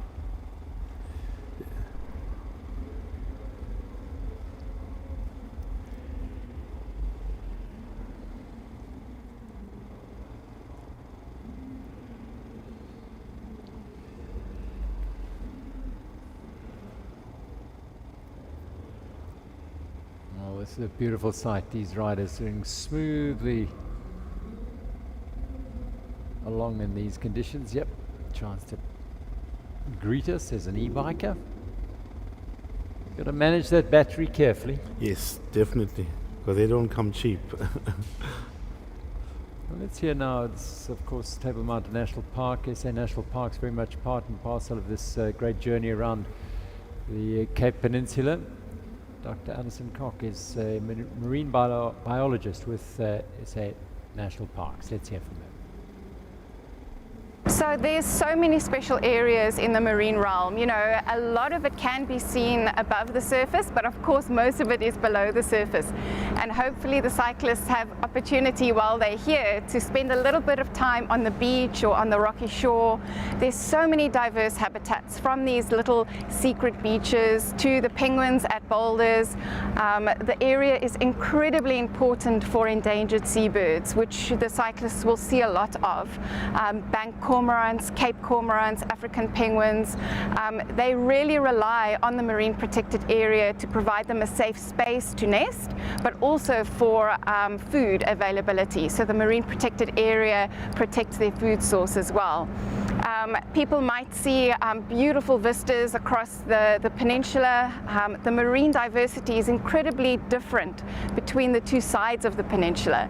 So on the False Bay side, the water's a lot warmer. It's influenced by the Gullis current, and you've got a lot more diversity of species. Whereas on the Atlantic seaboard side, the water's a lot colder, and there's a lot more abundance, but not as diversity of species. So people really will get to see the range of habitats, the beaches, the rocky shores, the beautiful kelp forests. And our kelp forests are really world class, and I think they were made very popular by the My Octopus teacher recently. And if people do have an opportunity to go in and snorkel, take a swim, take a snorkel in the kelp forests, and the marine protected area protects the fish, protects the rock lobsters, the abalone, things like that. So really on the surface you see quite a bit, but it's really underneath that the magic really happens. It's fantastic to see all the people here and to have the cycle tour back on track again. It's really important following COVID, and it's really important for the city and for sandparks, and I think it's a fantastic opportunity for people to experience this part of South Africa and be reminded of the beauty that it offers. Dr. Alison Koch of Sandparks telling us what lies beneath the ocean here. Of course, these riders might feel as though they've been riding through the ocean today in the rains, but that's part of what makes this event so unique and so beautiful, is that if you're going to enter the event, well, you've got to deal with the conditions that present themselves. And today, it's been a bit of rain, and that has created some wonderful racing up front in the elite men's and women's races, some dynamic racing from small bunches towards the finish, and for the rest of them, well, a challenge, and that's what it's about. It's not always a beautiful sunny day in October that you can ride this race. It can be a second Sunday in March, and it is a little damp and wintry. Not wintry, it's actually quite warm. So the race director, the Cape Town Cycle Tour director, is sitting with us now. David Bellairs. Hello, David. Hello, Gerald. Good to be with you. Yeah, nice to have you here inside. We've been sitting inside here, and we talk rather flippantly about the rain, but how has it been? Has it been heavy rain, or was it? It's been rain, Gerald. Rain. Lots of it. No, it hasn't been all that. It was consistent. It was, and it started probably half an hour before we had to get things underway. I woke up at 4, got to the start line, and it was lovely. I thought, this is it. The rain has passed us by. And it hadn't passed us by, so it came to visit. And I have to give it to the entire events team. This poor events team has been tried and tested in every single possible condition that could be thrown at us. And they've risen to the occasion. And to the athletes that got up this morning and got out there and braved it. I think things are clearing up. We're seeing the video footage now and around the route, and I think things are starting to look a whole lot better. But it's been wet, it's been slippery, and it's an event I think that's going to be talked about for a while. Did you do that one in the wind? You didn't do the one in the rain. Yes. Oh, no, you haven't really ridden a cycle tour, have you? Absolutely, yeah. I mean, the challenges that this presents to you as an organization. It's about being able to pivot constantly. So whether it's, and let's run through them. We had the wind in 2017. We had the fires that made us shorten the route in 2015. We just opened our entries after the 2017 cancellation when the mayor announced that we were going to have day zero in Cape Town, so we were going to be out of water. So we've gone from one extreme to the other. Now we've got water. We've got plenty of water. Just have a look at those fine folk finishing there. So yeah, the team has the ability to pivot at the last minute to adapt, to make things happen. And I think that's what's gone on here. But testimony to the cyclists. They're out there, look at them, they're having fun, they've got smiles on their faces. And understand that this is still in a lockdown level 1 scenario. We're still in lockdown level 1, we're under limited numbers of people. And we've managed to pull it off. You certainly have, and much credit to you. I mean, it's amazing how you had an event last year. And that was a small minor miracle in itself. Well, that's it. We squeezed the last event in 2020. We were the last event, and then they shut the world down.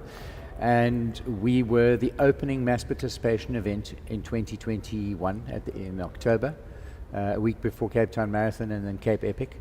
So yeah, we were very pleased to do that, and it was exciting to know that we were able to keep the event on the calendar and keep people engaged.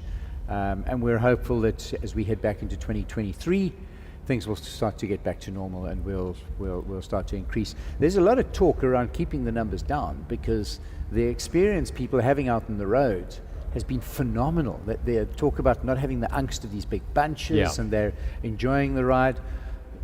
So interestingly, I was chatting to Hayley Preen, the winner, whose father had phoned her.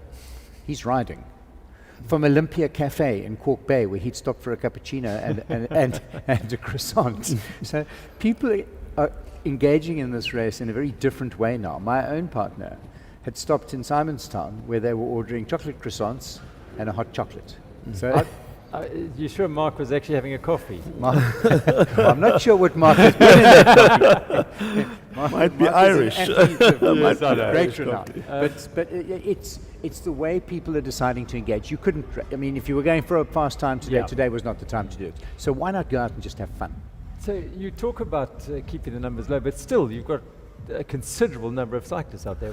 Well, from a percentage pickup point of view, we had one of the highest pickup percentages of numbers at the expo. Now, traditionally, there's a fallout. We know that we get between 10 and 18% of people will not collect their numbers for whatever reason. They illness, can't get leave, travel, Kalula grounds all the planes, whatever it is. Park that way. But this year, of the 22,500 participants, we had 21,500 actually come in and pick up their race numbers, which was fantastic. And for our Kalula partners, we actually did set up a registration in case they were able to make plans to get here on the Grand Parade in Cape Town this morning. Wow. Oh, wow. But that speaks volumes for the keenness to get back and ride, doesn't it? To get back and do these things. People love the camaraderie of being out with other people. And there is something very special about the event in that the roads are closed completely on the day to traffic. So you own the road. You can get out. You can actually enjoy it. I mean, I'm watching these people cross the line now. There's no racing here. These people have had fun. Look at them. Holding hands. They've got smiles on their faces. For these folk, and these are obviously fit riders that were seated earlier, it's been a great day out. For the guys at the back, it's going to be an epic day out, one that they will talk about for years.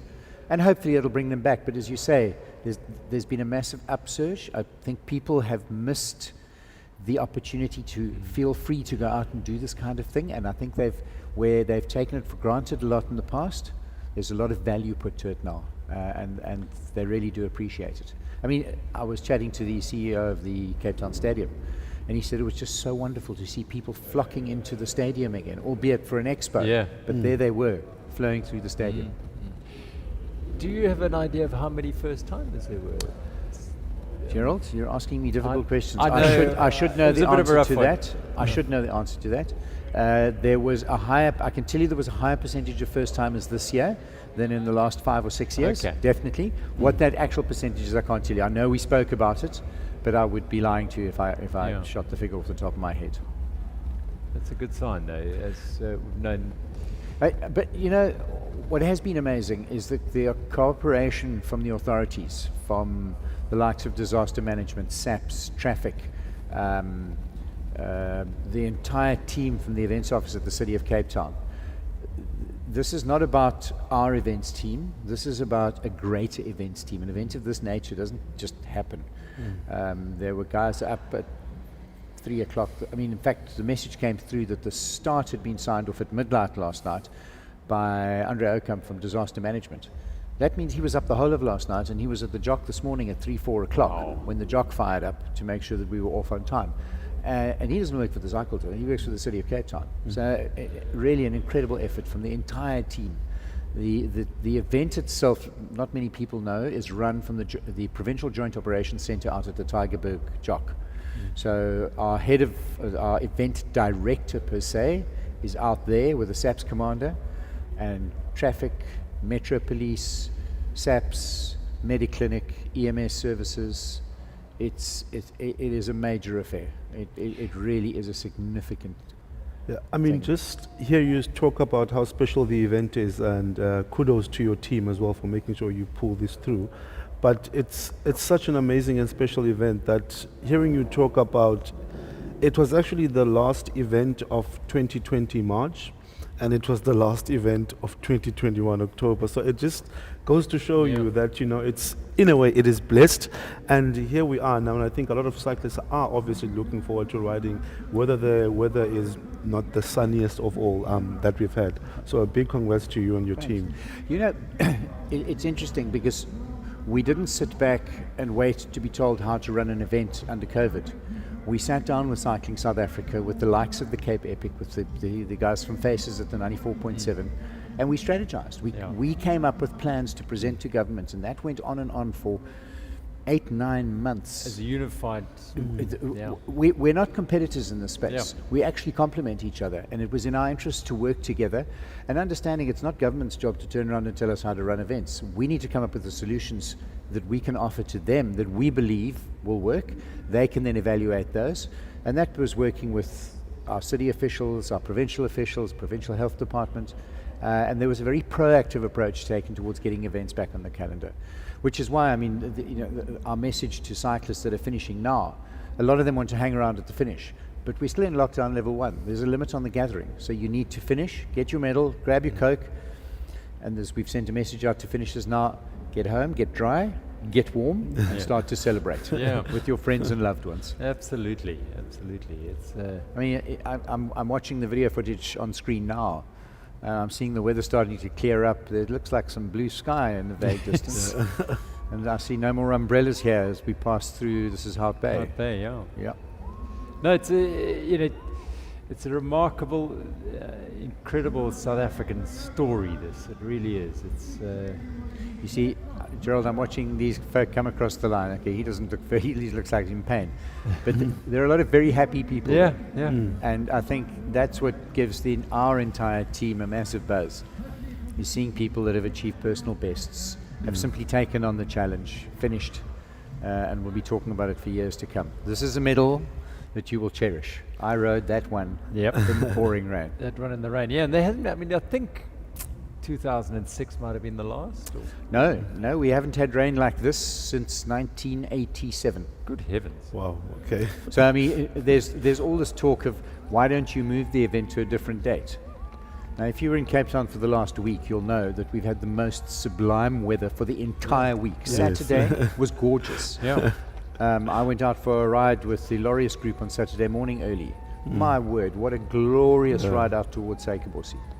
And somebody said, why don't you just move it forward to the Saturday? Well, just like that. Yeah. And that's the problem. I mean, you can move it by an hour and you'll get a different weather pattern. So yeah, wind, heat, and rain is all part of being out and riding in the Western Cape, and you deal with it. And look at the people out there standing roadside.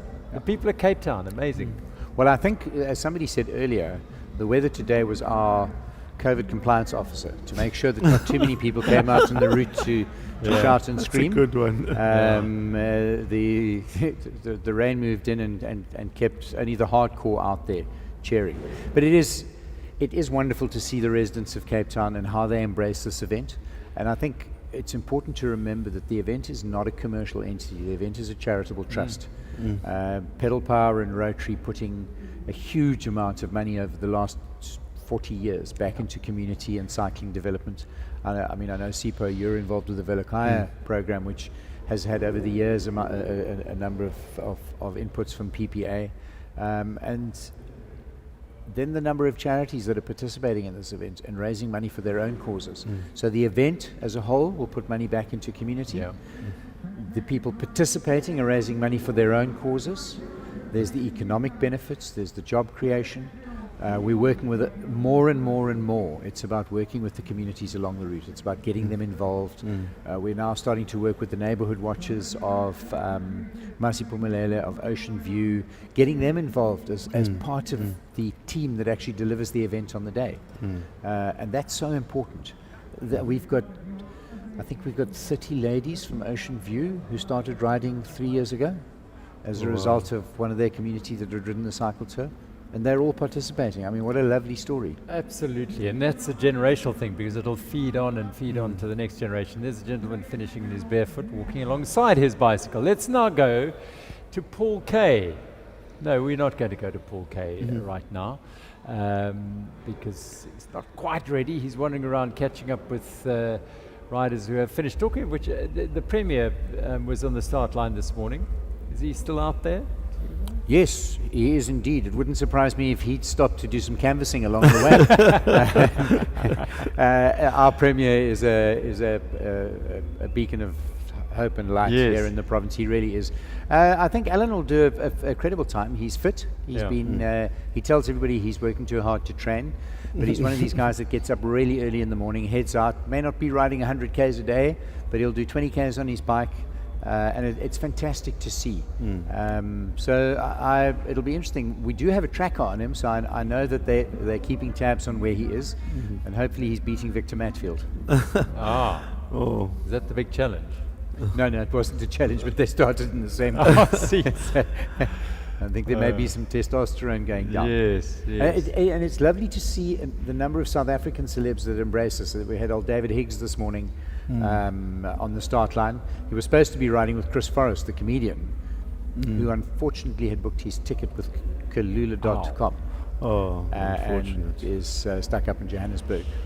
Not here. That is just an incredible sight. Look at that. No rain. Beautiful day. Hart Bay. Clear. Looking sublime. And so for a large portion of the field today, it'll be a beautiful day of riding on overcast conditions and not too hot, not too cold, not too wet. I mean, yes, if we could start this event right now, now. this would be the ideal event. Overcast, cool, no wind. I'm just going to phone the race director and see if you can start. I know that they're listening to this out at the Tigerberg, Jock, and I can promise you now. Guys, let's reset. Okay, good rehearsal. Let's go. I mean, just talking about that, I also saw yesterday on the coffee ride, Nick was riding with, I think, Brian Habana, if I'm not mistaken. I saw him earlier on. And then as well, I mean, David, it's just been fantastic to see the whole group coming through. And yesterday, I mean, I saw people from different walks of life and even abroad. People from Botswana, I saw number plates from Botswana carrying bikes. We were even joined by a couple of riders from the UK yesterday. And I'm like, okay, like, no, we come here every year. I was like, you know what, it is really impressive to get these people from all the way, international riders. In South Africa, well, it's interesting because obviously with the event, the uncertainty around the event and whether it's actually going to happen or not happen. Internationals are not keen to go and commit that far in advance to coming over. But we had 1,200 internationals participating. That's a lot. And that's a significant amount. I mean, that's as many riders that are riding the Cape Epic in total. And we've got them just riding as international riders here at the Cycle Tour. So that's fantastic. And obviously it was difficult because, you know, you're committing an airfare, you're committing hotel accommodation. You don't know if the event's going to go on. You actually have no guarantee. I mean, one of the reasons it was a much talked about thing around the expo, we didn't have a goodie bag. And there's a simple answer if we didn't have a goodie bag. The FMCG suppliers who give us product into the goodie bag wanted a guarantee in October, November last year that we would have an event, because if they produce these samples to go into a bag and we cancel, then they're left with a large volume of very expensive product that they can't move. And we couldn't give them a guarantee. It was not possible to say, yes, we guarantee 100% there'll be an event. Look at that, no wind in Hart Bay. Man. Glorious. Absolutely beautiful. Absolutely stunning. That's looking up at the Hungberg community. a whole team riding from the Hungberg community in Hout Bay as well. Some youth that are involved in a project we've got going there, and great to see them riding. They were at the expo on Friday picking up their numbers, and that's very exciting because it's getting more and more of the community along the route not only involved in helping with the event, but actually participating in it. That's so it. important. Right, Dave, we'll pause with you. Don't go away because we're going to hear from the chairman of the Cape Town Cycle Tour Trust, Mr. Ian Persh. Well, the trust was set up about 20 years ago. It was set up by the two beneficiaries of the current trust, and that's the Pedal Power Association and the Rotary Club of Claremont. Between them, they pooled the event and the expertise in running the event and set up the trust as joint owners, if you like, of the event. Since then, we've got a lot more professional maybe than as we've grown bigger and bigger, and as the governance needs have increased, and so now we have a big team of people who are busy year round with preparations for the trust, for the event, and also with all sorts of other events that they get involved in as well, with timing and so on. So the trust is the overall body which looks after the event itself and other linked activities that go on throughout the year. Look, I am a Rotarian and I first started getting involved in 2007. So actually it was already a well-established event. In those days, my club, as it still does, looks after the route of the event. So that's putting all the marshals in place, setting up the refreshment stations, getting the sweeps organised to pick up cyclists and so on. And I was given the job of convening that task in 2008, in fact. And that's the wonderful thing. And that's why we all do this. That's why many hundreds of volunteers are standing on the road on Sunday, are at refreshment stations, are in sweep buses, are at the start or the finish, making sure that the event works and is safe and is a successful event. But they all are there for the same reason. They're there because they know that by being there they are helping to do good in their communities. So it's a very widespread, very warm thing to be involved in. It really is. And of course that's why we are in these organisations. It's because we want to find ways of helping in whatever way we can. This is a good way. But thanks to so many people, the authorities, everyone from Ministry of Sport to the local authorities, the city, the province, of course. Thanks very much to our sponsors who have stood by us and enabled us to continue. We managed to get through the COVID pandemic to this point. Who knows what will happen, but we're in a very good position compared to where we might have been. So many thanks to all of those people who've helped us to get there, and not least, of course, to the cyclists, who we really hope are going to have the most astonishing ride this Sunday. Chairman of the Cape Town Cycle Tour Trust, Ian Perch, telling us exactly what we're seeing. We're having an astonishing day out on the roads of the Cape Peninsula. It's clearing up, the rain is abated. My colleague alongside me is a bit of a soothsayer. He did say that at around 11 o'clock the rain would stop. See, and it has. And it's looking absolutely spectacular for these riders riding down towards the finish. It's a lovely day. Yeah, rain, sun, wind and the like. It is still the event you want to ride and take part in, no matter what time you start. And these riders still got a long way to go. They can have a lovely journey. These guys they're heading between Fishhook and Simonstown at the moment, and they're not even halfway. The last riders left the start line at about 10 to 10 this morning.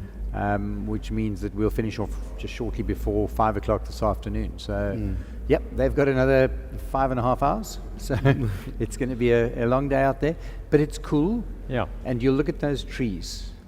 When I sit in Cape Town and the leaves on the trees are not moving, then you've got a good event. You can deal with the rain. Then you get on your bike. See a lot of the e-bikes around, and that's another aspect of the sport that we're embracing with its challenges, David, I'm sure. We've taken a fair amount of flack over a decision to limit or give an e-bike a fastest time it may complete the course in. And there were people that got very upset with us. There were only 18 people that got upset, or the 18 people that would have been affected, that had been seeded in earlier groups. There's no doubt that e-biking is the future of the sport, not in its entirety, but it's allowing people access to the sport that traditionally would never ever have got involved. So whether it's a husband or wife who are able to get out and ride with their partners, people are now able to get out and actually enjoy the bike. So we've had to adapt the rules. It's a learning experience for us. We don't think we've got the final solution yet. It's adapting every year, and hopefully in time we will find the magic mix that is correct. I mean, I don't think you're alone. I think every event in the cycling world is grappling with the ideal way to, and perhaps once there's a sort of tipping point as to the numbers, then the solution will be found perhaps in its own way, its own separate races or whatever it might be. But it's wonderful to have those riders who would not ordinarily even be near this event coming to ride. And it's more than that. I mean, there are people that have illnesses that don't allow them to participate. I had a gentleman who had cancer, and he knew he had a limited time. And he wanted to participate in the event, and he wanted to ride an e-bike, and he's now had the opportunity to do that. And that's very special. In the past, it would have been, no, it's an e-bike. This is not an e-bike race. This is human-powered only. So in embracing e-bikes, it's about understanding, if you're riding an e-bike, that it isn't about the race. It's about the ride, and it's about the participation. The challenge in South Africa is that there's no coherent way to ensure that bikes are managed and limited in terms of their speed. In other words, they're the same. And there's no parity. So the people that are riding e-bikes, that technically are motorbikes, they just haven't been governed, and they can get up to 60 k's an hour on their e-bike. I don't do that on my scooter, my petrol scooter. And then the e-bikes that are governed where they should be to 25 k's an hour, which is actually the regulation. So it's interesting. We will continue to evolve it, and we will continue to embrace more and more e-bikes, which is fantastic. I love it. And we're looking at introducing a short route. I mean, we've spoken about it for a long time. COVID put paid to any plans we had, and we'll look to making sure we get something on the calendar for 2020. Always thinking and planning. Now, you mentioned the former Bulls and Springbok lock Victor Matfield riding around the Cape Peninsula once again. Here is the great Victor Matfield. Cold in the rain, but once we were going, it was actually fun. It wasn't too hot.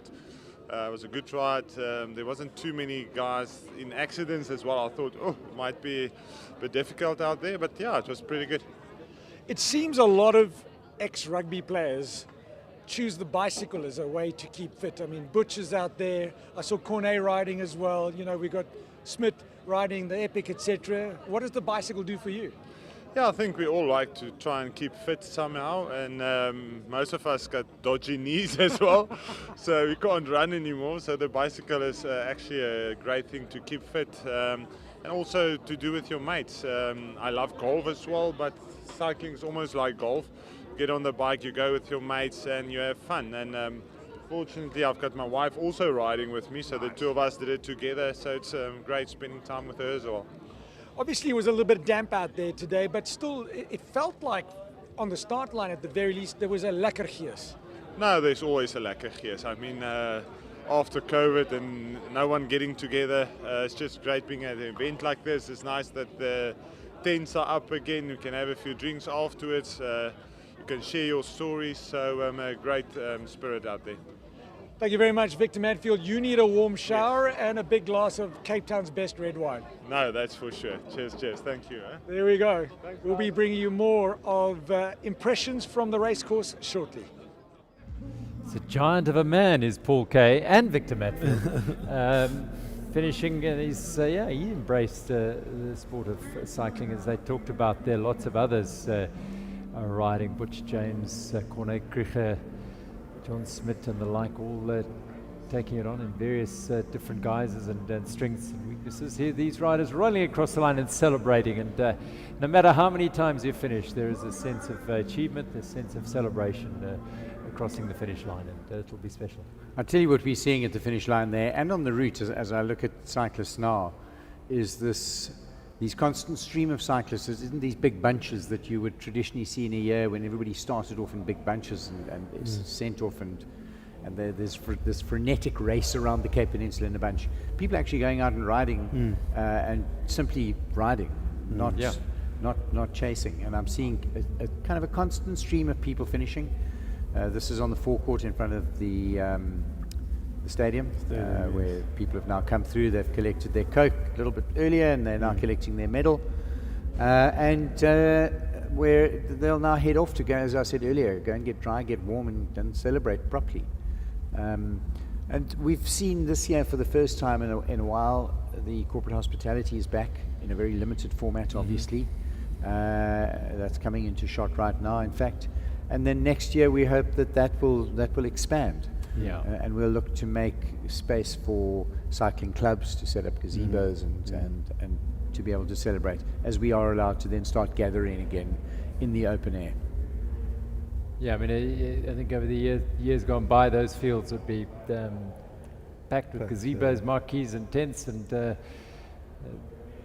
plenty of riders celebrating their achievements. But as David said, someone alluded to it, the weather has played the role of COVID compliance officers today. That it has, yes, but there we see people at the side of the road. This is coming up through Hout Bay. We see folk at the side of the road, and they're there, giving them a shout. That's Nicholas Kotoi there from Kailicha. Ah, there we go. That's weird. Club Velokaya. Yeah, he's part of Velokaya. I mean, that for me is a wonderful story. The way Sipho, you've been integral in the success of building Velokaya from the very beginning. To see homegrown heroes coming out and taking on an event like this. You've got the Velokaya Academy in Kailicha, Sipho, then you've got Songezo Gym, his academy in Masiphumelele. I mean, Songezo tells the story as a young 14-year-old of watching the riders come past Masi going, I want to ride this event one day. Well, that's what it's about, inspiring and getting people on bikes. We've chatted about that today, and today's certainly one of those days that'll inspire and bring the next generation through. An inspirational story for me is Caroline Matsimela, who's come down from Johannesburg with 20 ladies from the Matsimela Cycling Clinic in Johannesburg. And oh my word, what the most awesome, fun bunch of people. And they've embraced cycling, and they've said, this is not a male sport, this is a sport for everybody. And it doesn't matter whether you're thick or thin or big or short or tall, whatever it is, we can ride a bicycle. And they have taken on the tour. I was ready to have a party in the rain this morning with Caroline and her crew. So it's lovely to see that happening all over South Africa. Communities embracing. And I love you, and it is called the Cape Town Cycle Tour, and you said tour, but for many people it's a race, and they talk about a race. It's not, it's a tour. It's a tour of the peninsula, and it's just a magnificent journey. So before we continue, we need to hear from these people who are very important in bringing you the Cape Town Cycle Tour, presented by Pick n Pay. Pick summer. Pick outside over inside. Pick a new you. Pick letting go. Pick anything can happen. Pick going home. Pick friends. Pick people you want as friends. Pick shorts. Pick short skirts. Pick brain freeze. Pick smoke in your eyes. Pick giving over taking. Pick sharing with those you love. Pick well this summer. pick and pay. He's just going through hot pay. Well, welcome back to the Cape Town Cycle Tour. Not that you've gone away, of course, because we were just telling you a little bit about Pick and Pay. We're very, very much part of the family here at the Cape Town Cycle Tour and have been for many, many years. That's not the road surface, we don't think, although it might have been like that for some of the riders early this morning. That is a beautiful low angle view of the ocean sweeping in towards Cape Town, and it is clearing up, lightening up rather nicely. Lovely day. What I do love about that shot is there were no white horses on the sea, Yes. which means there's no wind, which means that cyclists heading there into Sea Point are doing so in a wind-free environment. And they could not wish for better. David, thank you very much for bringing this to South Africa again. Yeah, I think the credit goes to the team, to the City of Cape Town, the provincial government of the Western Cape, and our sponsors. One of the sponsors I'm actually going to pick out and mention because they're worthy of mention, and I was at their premises last night. 3 o'clock yesterday afternoon, they finished packing 17 double interlinked trucks, 14 box trucks, and a whole bunch of support vehicles that went out at Peninsula Beverages Coca-Cola. At 9 o'clock last night, the teams met, and at 9:30, those trucks started rolling out. That's 9:30 last night. Oh. Those teams set up through the entire night.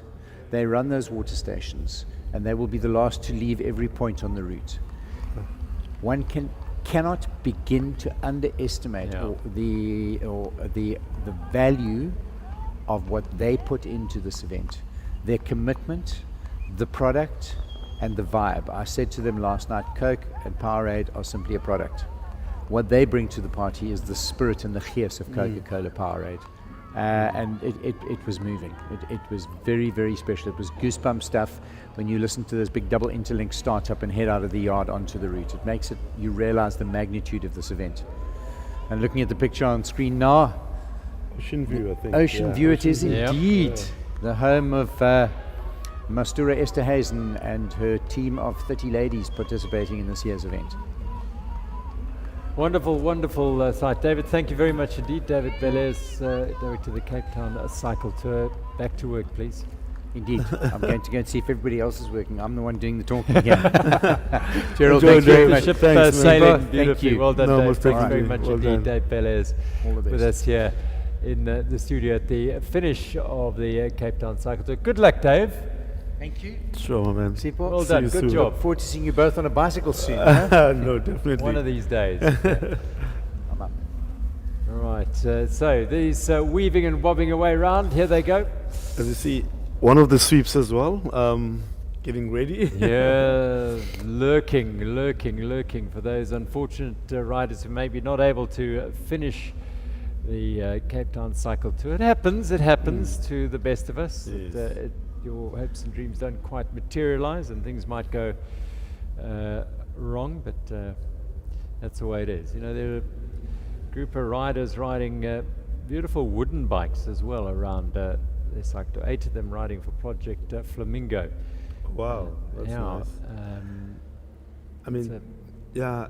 Also, just checking in terms of the weather. I mean, I think there'll probably be a high percentage of finishers this time because there's Yeah. no heat. You know, it's almost near perfect conditions to ride your bike. You know, no one is going to suffer from the heat or so or dehydration. So it'll be it is perfect racing conditions, excluding the rain, obviously. perfect riding conditions. Oh, riding, yes, riding conditions. Really Point Lighthouse there. Yeah, it is. It is really beautiful conditions to ride in, and these riders toiling in, some of them, but completing the journey in magnificent style. Well done. That's what you want to see. High fives, clenched fists, smiles, sense of great achievement and satisfaction. Waving, not necessarily at friends and family who are lining the road, because there are not many of those out, but just in sheer exuberance at finishing the journey. And at the other end of the spectrum, toiling up the long drag that is Seikobosi. almost at the end, a small Strykelbossie, then go down a bit, and then that 2.5 kilometers up the last stretch, and then it's downhill. Downhill, and then a long, lovely glide along the fairly flat coastal road that brings you in towards Sea Point and Green Point on the finish. Wow, it's a beautiful place, isn't it? Man, Cape Town, can never have enough of it, honestly. Absolutely spectacular. And seeing it from this perspective, you don't often get the chance to see it from this perspective, do you?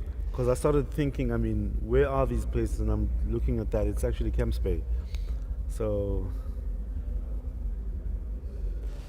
Absolutely. And these roads, 363 4 days of the year, are thronging with cars. Except for today. Except for today, and I think probably one of the reasons why a lot of people come to Cape Town. And I mean, that again goes back to, having chatting to Dave about this and his whole team. They really do a magnificent job in ensuring that it is a safe environment to ride. Yeah. And the ladies that you were talking about just have zipped through Caroline and her team. Yeah. And the Abafazi as well, also here. So quite a big number out in Joburg of ladies just embracing the sport of cycling, And it's actually good to see because you don't often get that. And it's, the more the merrier, and what it does as well is it then motivates the others who were a bit shy to get into the sport to actually come in and be part of a group. There are no barriers to entry here. The Trail Angels, also from Constantia, they're a more mountain bike group, but they've got a whole group about, there are 40 of them, and they're raising money for a group, a Kalicha cycle group. So they've got 5 of those youngsters riding with them as well. So everyone playing their part in creating opportunities and breaking barriers. Breaking barriers, indeed. I think that's one of the programs as well. It is.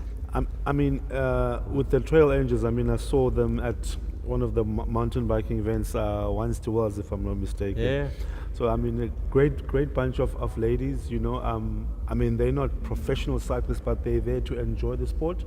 But which is very important, though, is to also give back to the people that you've actually mentioned.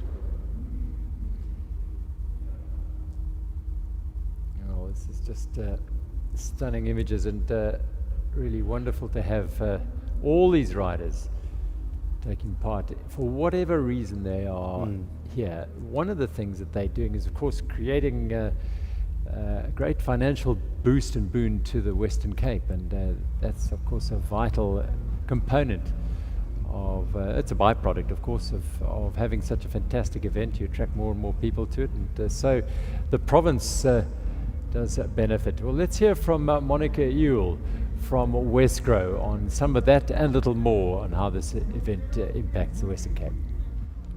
So Westgrow places great importance in supporting the events industry across the province. It drives regional spread into the rest of the province. It exposes tourists to our beautiful province that have potentially not travelled here before. And obviously, most importantly, it creates economic impact right across the province. The Cape Town Cycle Tour is a dual event for Westgrow. It's an event that we've supported every year. It is very critical for us because of its exposure internationally and domestically. It creates an audience for the province and for the city that ordinarily would not necessarily understand the province and what the city has to offer. The Cape is undoubtedly the premier cycling destination on the African continent, and Westgrow has worked really hard in creating a number of cycling routes right across the province, including the Cycle Tour 364, which covers a large portion of the Cape Town Cycle Tour sites right across the city and along the peninsula. Westgrow is the tourism, trade and investment promotion agency for the Western Cape. Creating an audience for the province is a really important part of what we do.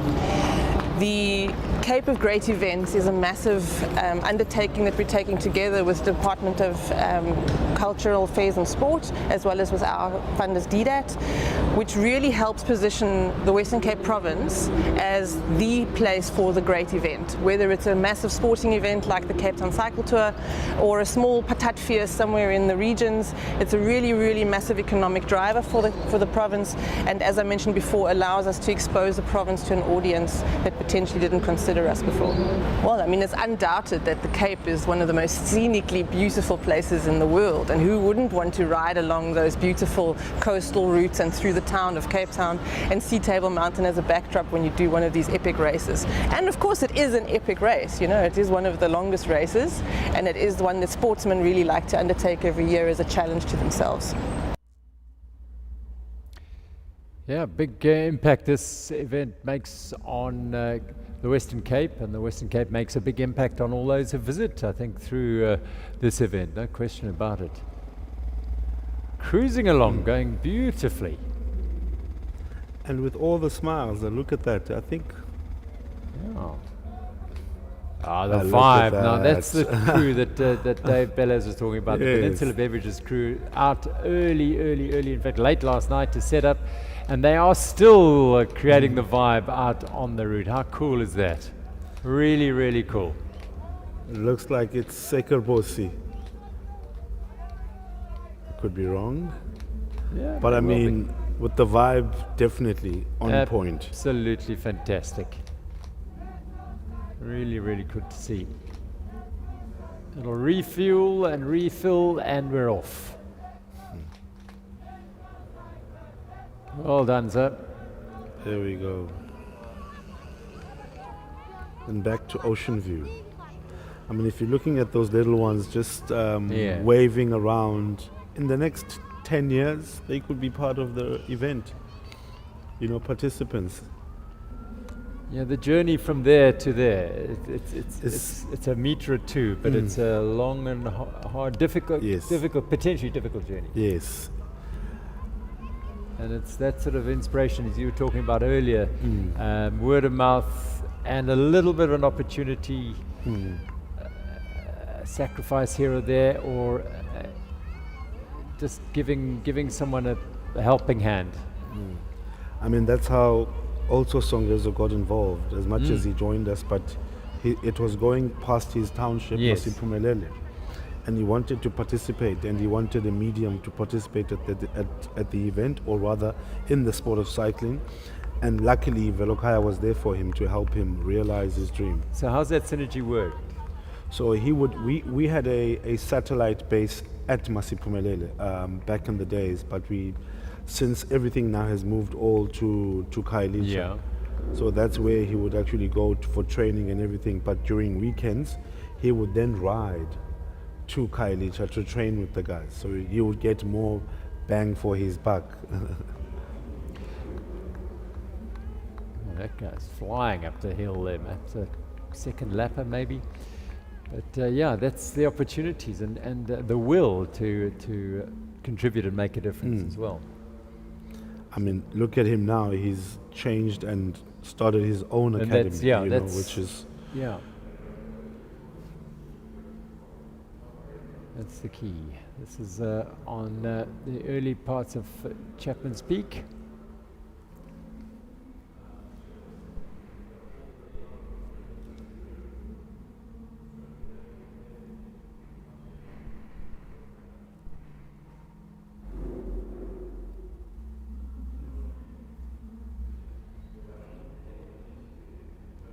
Right, as we watch these riders make their way up to Chapman's Peak, let's go to Paul Kay, who's catching up with those riders who have finished their journey today.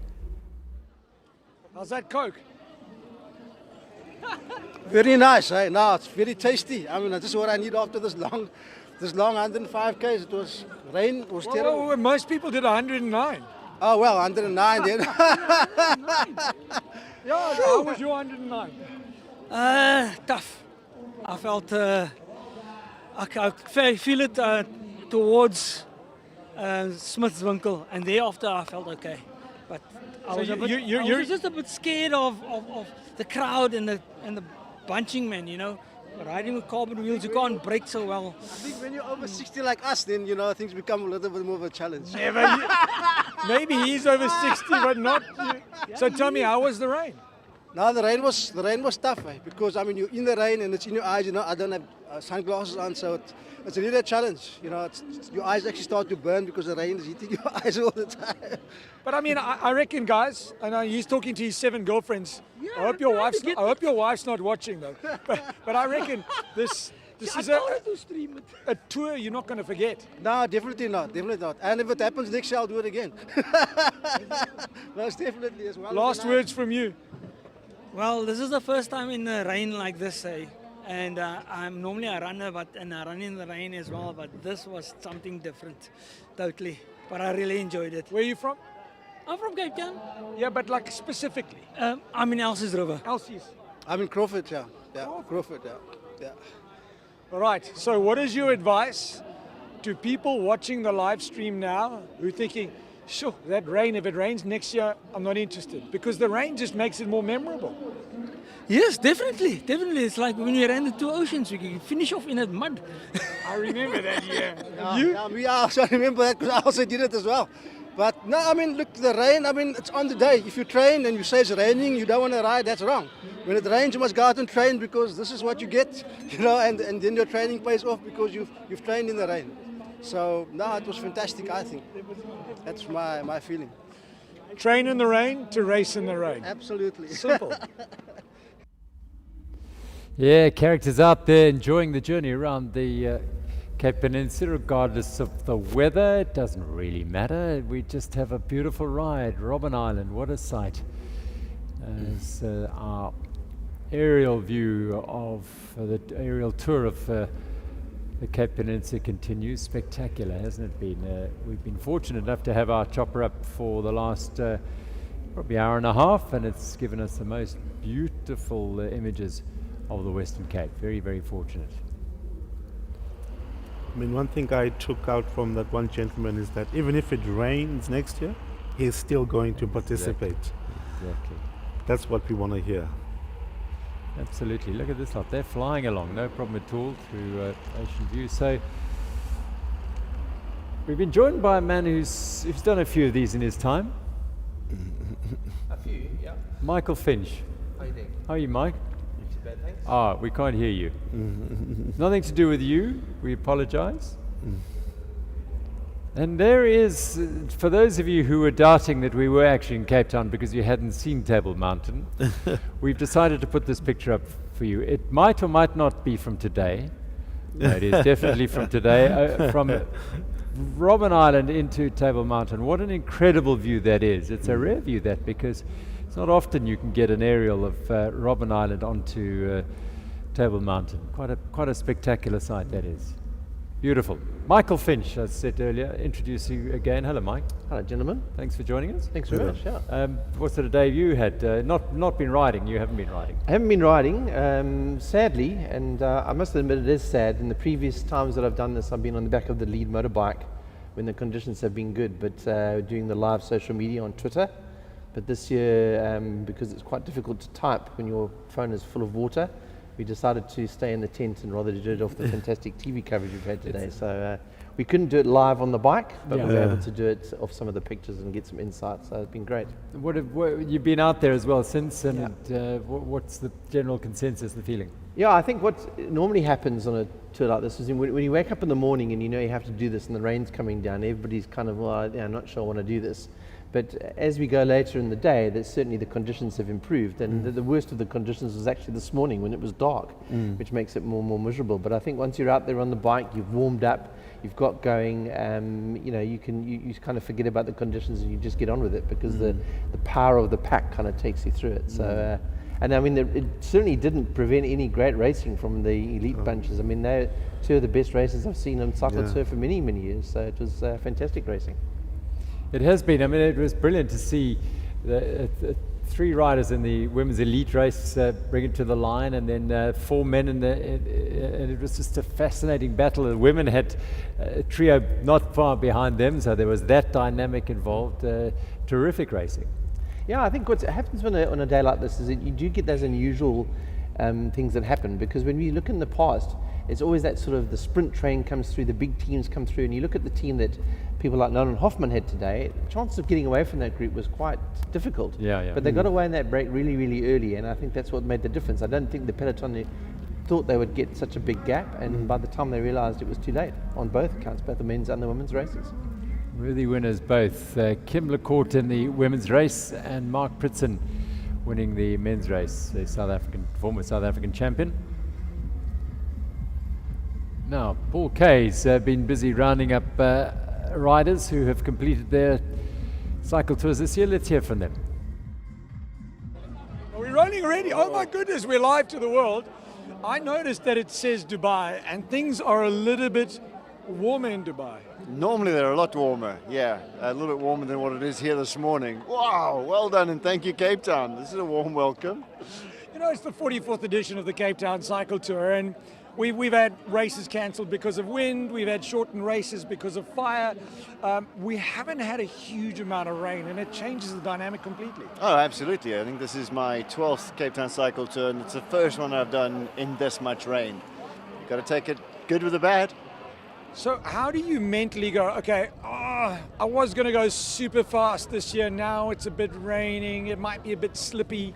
So mentally in your head, you just go, I'm just going to ride. That was exactly the decision this morning. It was a case of just getting up, we've come all this way, let's just go for a nice ride, enjoy the sights, the sounds, the rain. We don't get much of it in Dubai, so enjoy the rain, which is good fun.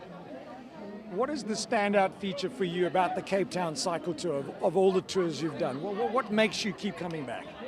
This atmosphere, all these people around here, the city of Cape Town welcoming us in, and the amount of riding you can get done in this cycle week. It's amazing. Keep on coming back. There we go. So all the way from Dubai, and nothing like a little bit of rain to just give you that one tour that you'll never forget. And there's a sight you'll never forget as well, isn't it? Just spectacular. Table Mountain, the DHL Stadium, Signal Hill, Lions Head, Devil's Peak. And really special, isn't it?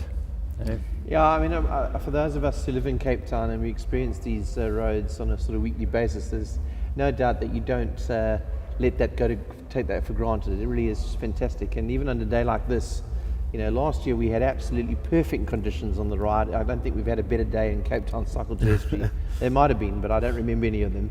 But this year the conditions are, what I would say, more moody. Yeah. In a way, that's a nice thing, because you have this experience of like going through the rain, going around the peninsula, and there's this drama behind the scenery when it's a bit rainy and a bit moody. So I don't think many of the riders out there will regret getting on their bikes this morning. And they always say you never regret getting on your bike, you regret not getting on your bike. Not getting on it. And I think looking at all the finishers, it just tells you that a lot of them got up this morning and were on their bikes. I mean, also going back to the races this morning for the women's and the men's, I love the fact that it was not the predictable sprint, it was breakaways, which normally doesn't happen. And I think obviously the weather played a huge role in making sure that, you know, the strongest out of all the two races was the eventual winner.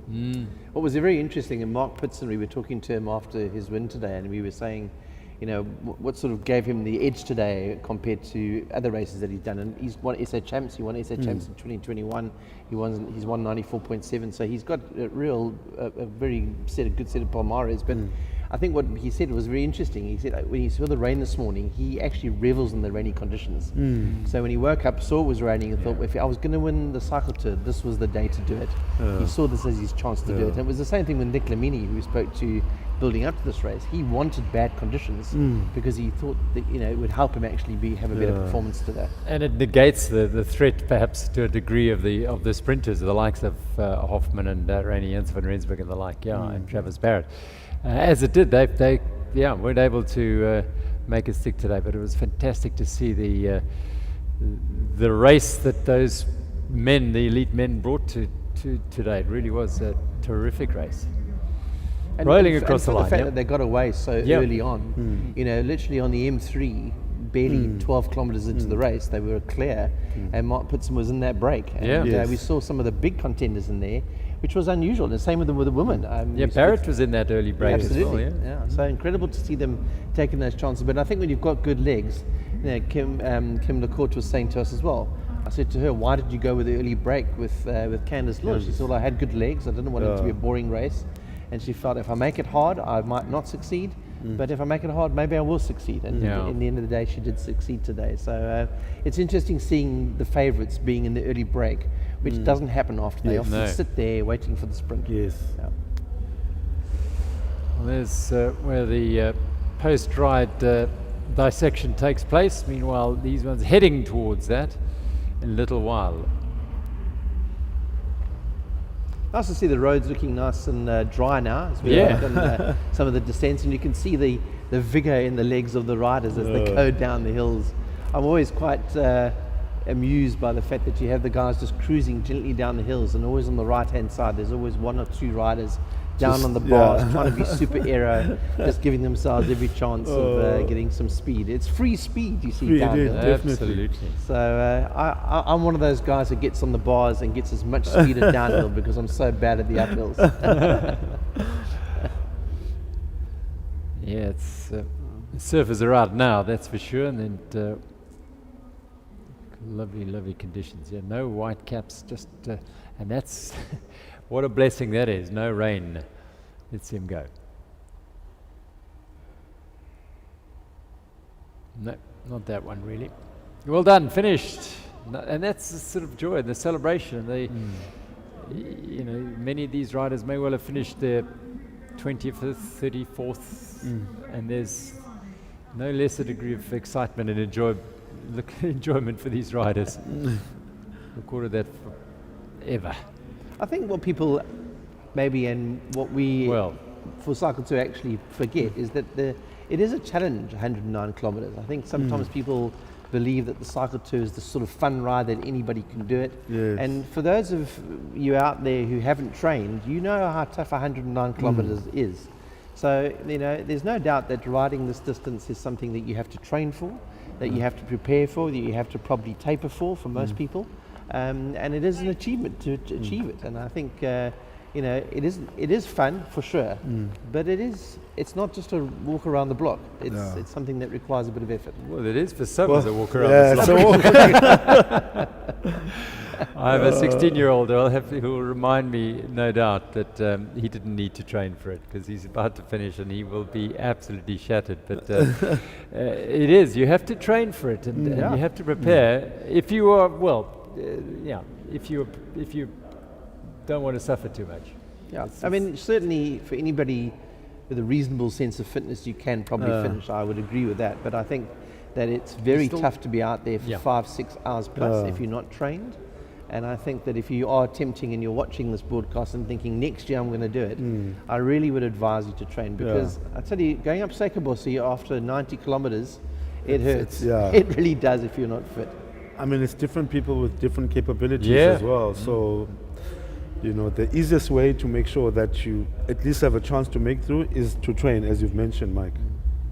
Well, I've enjoyed the last couple of years actually watching this event, and I think the organisers have done this pretty well, is that they really have encouraged people also to enjoy the journey. And as much as we talk about doing the distance, you can, but there's a lot of these riders who stop, and as the Premier of the Western Cape said in an interview recently, go out there and support some of the SMMEs. Go enjoy, have a coffee at a coffee stop maybe along the way. I know there's a couple of guys that jump into the water in Hart Bay and have a swim. I don't know whether they're going to do that today, but stopping along the way, having a coffee, not taking too long, but just enjoying being out in the route is also quite special, and it's a chance for us to ride on roads that we would normally ride on with lots of cars, but today it is completely car-free, owned by cycling, and it's a wonderful day for that. And Mike and Sipho, I don't think we underestimate that luxury. Don't forget that these roads are thronging with thousands of cars every other day of the year, and here they are, completely and utterly car-free for cyclist use only. It is just extraordinary. It really is a special thing. And then a lot of people will say, well, you can ride this route at any time of the year. I mean, they have a route with the Cape Cycle routes where they talk about the 364, which is 364 days of the year you can ride that route, and then for one day you can ride a slightly different route but completely car free. But the section that you can't do any time of the year is to go down on the M3, and people underestimate how great that is, because once you've gone over Edinburgh Drive, up Wynberg Hill, that area, you've got that dive down onto the blue route, and it's so fast and so much fun. And then you've got the roads from then on that are closed on both sides. Exactly. It gives you different angles into the descents and that sort of thing. So it is really special, and it takes a huge amount of logistics to make that happen. So, and people underestimate again how good the organisers are, just making sure this happens. Well, I mean, Dave Belez was here earlier on, just talking about that, with the Penbev guys distributing, or rather going to their stands, leaving at 9:30 last night to set up all the water points. I think we have 12 water points, the 13th being at the finish line. So it's one of those things. And he was also mentioning at Hayley Preen, who came second, her dad called her and he was like, nah, he's chilling in Hout Bay, having a croissant and a coffee, so it just shows you that for other people it's just a journey, and they're just here to enjoy themselves, and that's what it's all about. Their time is not something that they need to bother about, but obviously they need to get within the cut-off time. Mike, your finger on the pulse of cycling as Bicycling Magazine editor. Where are we? It looks as though we're in a good place in terms of numbers and participation and people taking up the sport. We've got to sustain that. Yeah, I think there's two ways that you can measure the health of cycling in South Africa. First of all, how good the professionals are at the top end of the field. And I often think that, and it's a different measurement, but how happy the exhibitors are at the Cape Town Cycle Tour Expo. And I can tell you that the exhibitors this year were extremely happy with the results that they got through there. Lots of traffic, lots of people buying stuff. It's a big boost to the cycling industry, which has been under enormous pressure in the last 18 months, mainly because they can't get stock. Which is always a big problem. So if you want to buy a bike, it's hard to buy a bike in South Africa, and not just bikes, tires, parts, all that sort of thing. But you sense that there is a resurgence in the industry. Bikes are starting to come into the backlog is being looked after. And then when you look at the top end of cycling in South Africa, you've got young riders like Hayley Preen, like Kim LeCourt, who are really young and exciting. Francis Janse van Rensburg, the national champion. And Mark Pritson, 22 years of age. He's won at South African championships already. He's won 94.7 now. He's won the Cycle Tour, which he says is his greatest victory. There is young, talented people who potentially can go on to become World Tour professionals, like Ronit Janse van Rensburg have been, and continue to grow in their cycling. And I think you've got lots of heroes within the sport now. You've got people like Nicholas Lamini, who's he's a hero within his community, and there's a lot of athletes that come from his background that are interested in cycling because he has shown what can be done. And I think that shows a very healthy sport in South Africa that is resurging again after 2 years of being a little bit down. Good space. Now let's go to Paul Kay, who's speaking to some riders after they finish their ride. So are you a cycling couple? This is the first time we've become a cycling couple. This is only race number 2. Race number 2, August number 1 for her. Yeah. Hold on, quick question. So, are you competitive? Yes, but he's much faster and much more competitive than me. So, does he get into trouble when he's faster than you? Not really, no. Tell us about your day. No, it was an interesting wake up with the weather. We were hoping for something for a special nice day on her first tour, but it ended up being awesome. We loved it. It actually wasn't too bad. I think the coolness actually helped quite a bit. It was nice to go up Sekeborsi not dying of heat for once. So no, it was awesome. Did you ride together? Yeah, the whole way. So was the plan originally to ride together, or did the weather make you go, hold on, let's just have fun and ride together? Well, he would have been in a way earlier batch, so yeah, the plan was always to ride together. Your first Cape Town Cycle Tour, standout memory for you other than the rain? I was just feeling good up Chappies, and the last little bit was also good. There we go. And you? Just actually doing her first one, coming in quicker than what we expected. No, I was super proud of her and just super happy to get it done and arrive in one piece. There we go. And they're still together.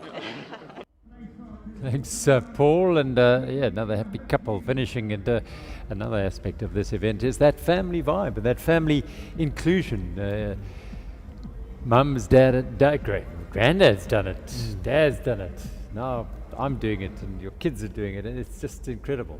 The nicest crowd is the guys that are called the Dakar Riders, which is the dad and kids. I don't remember what the acronym actually means, but it's basically dads and kids on their tandems, and there's a whole crowd of them that do this every single year, and the kids are sort of 14, 15, 16, and their dads are on the front and taking them around the course. But it does offer opportunity for young riders to ride on the back of dad's tandem, experience it reasonably safely before they do it themselves, which is a little bit more scary, I think, for the youngsters, and get to experience it. So you're right, it absolutely is a family event, and if you're not racing at the sharp end, it's relatively safe.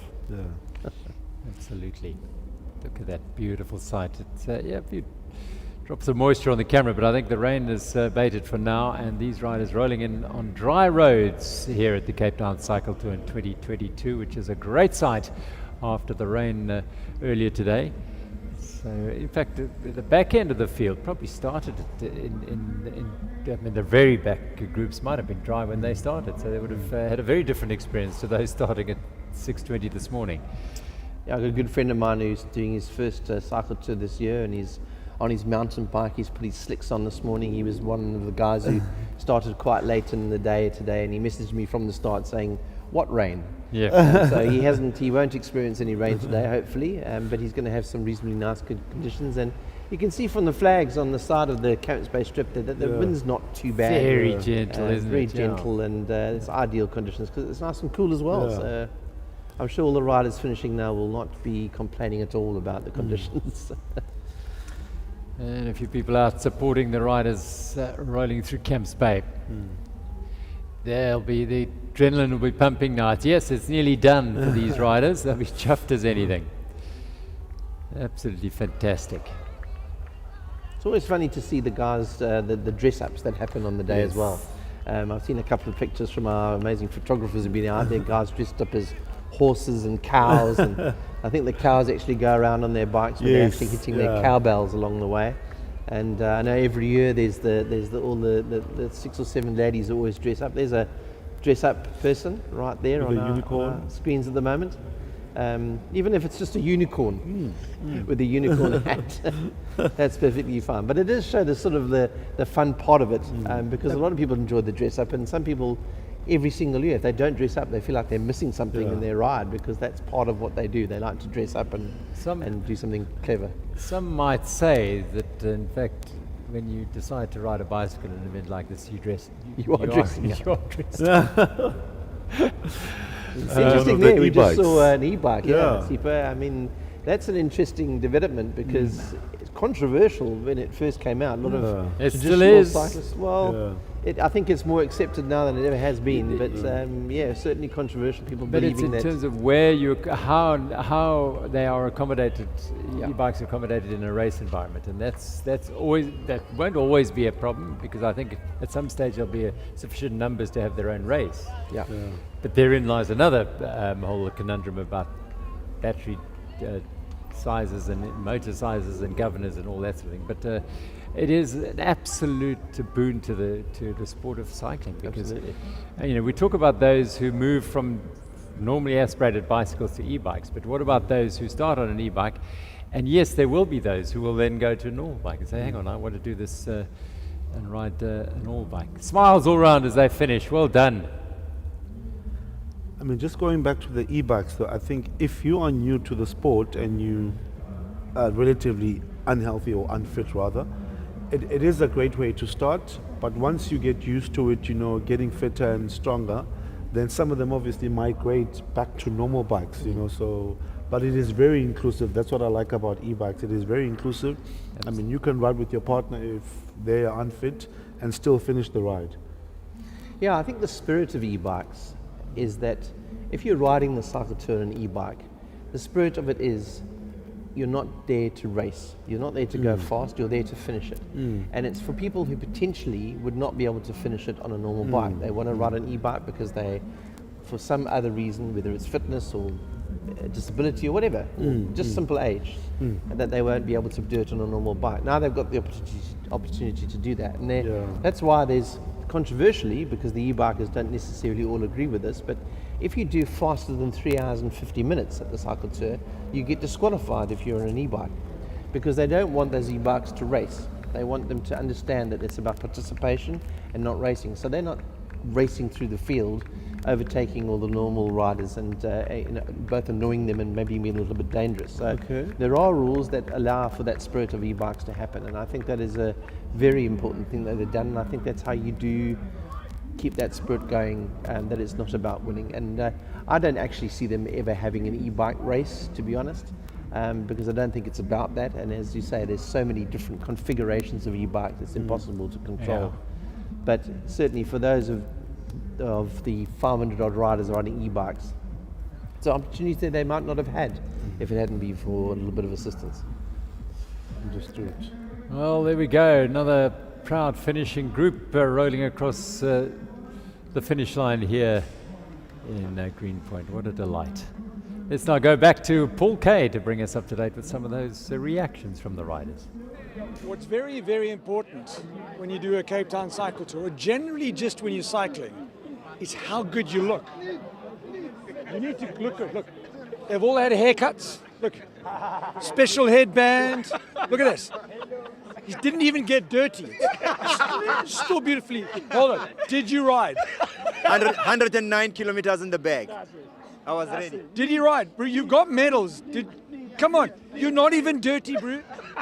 You ride clean. That's what you do. It's a clean job.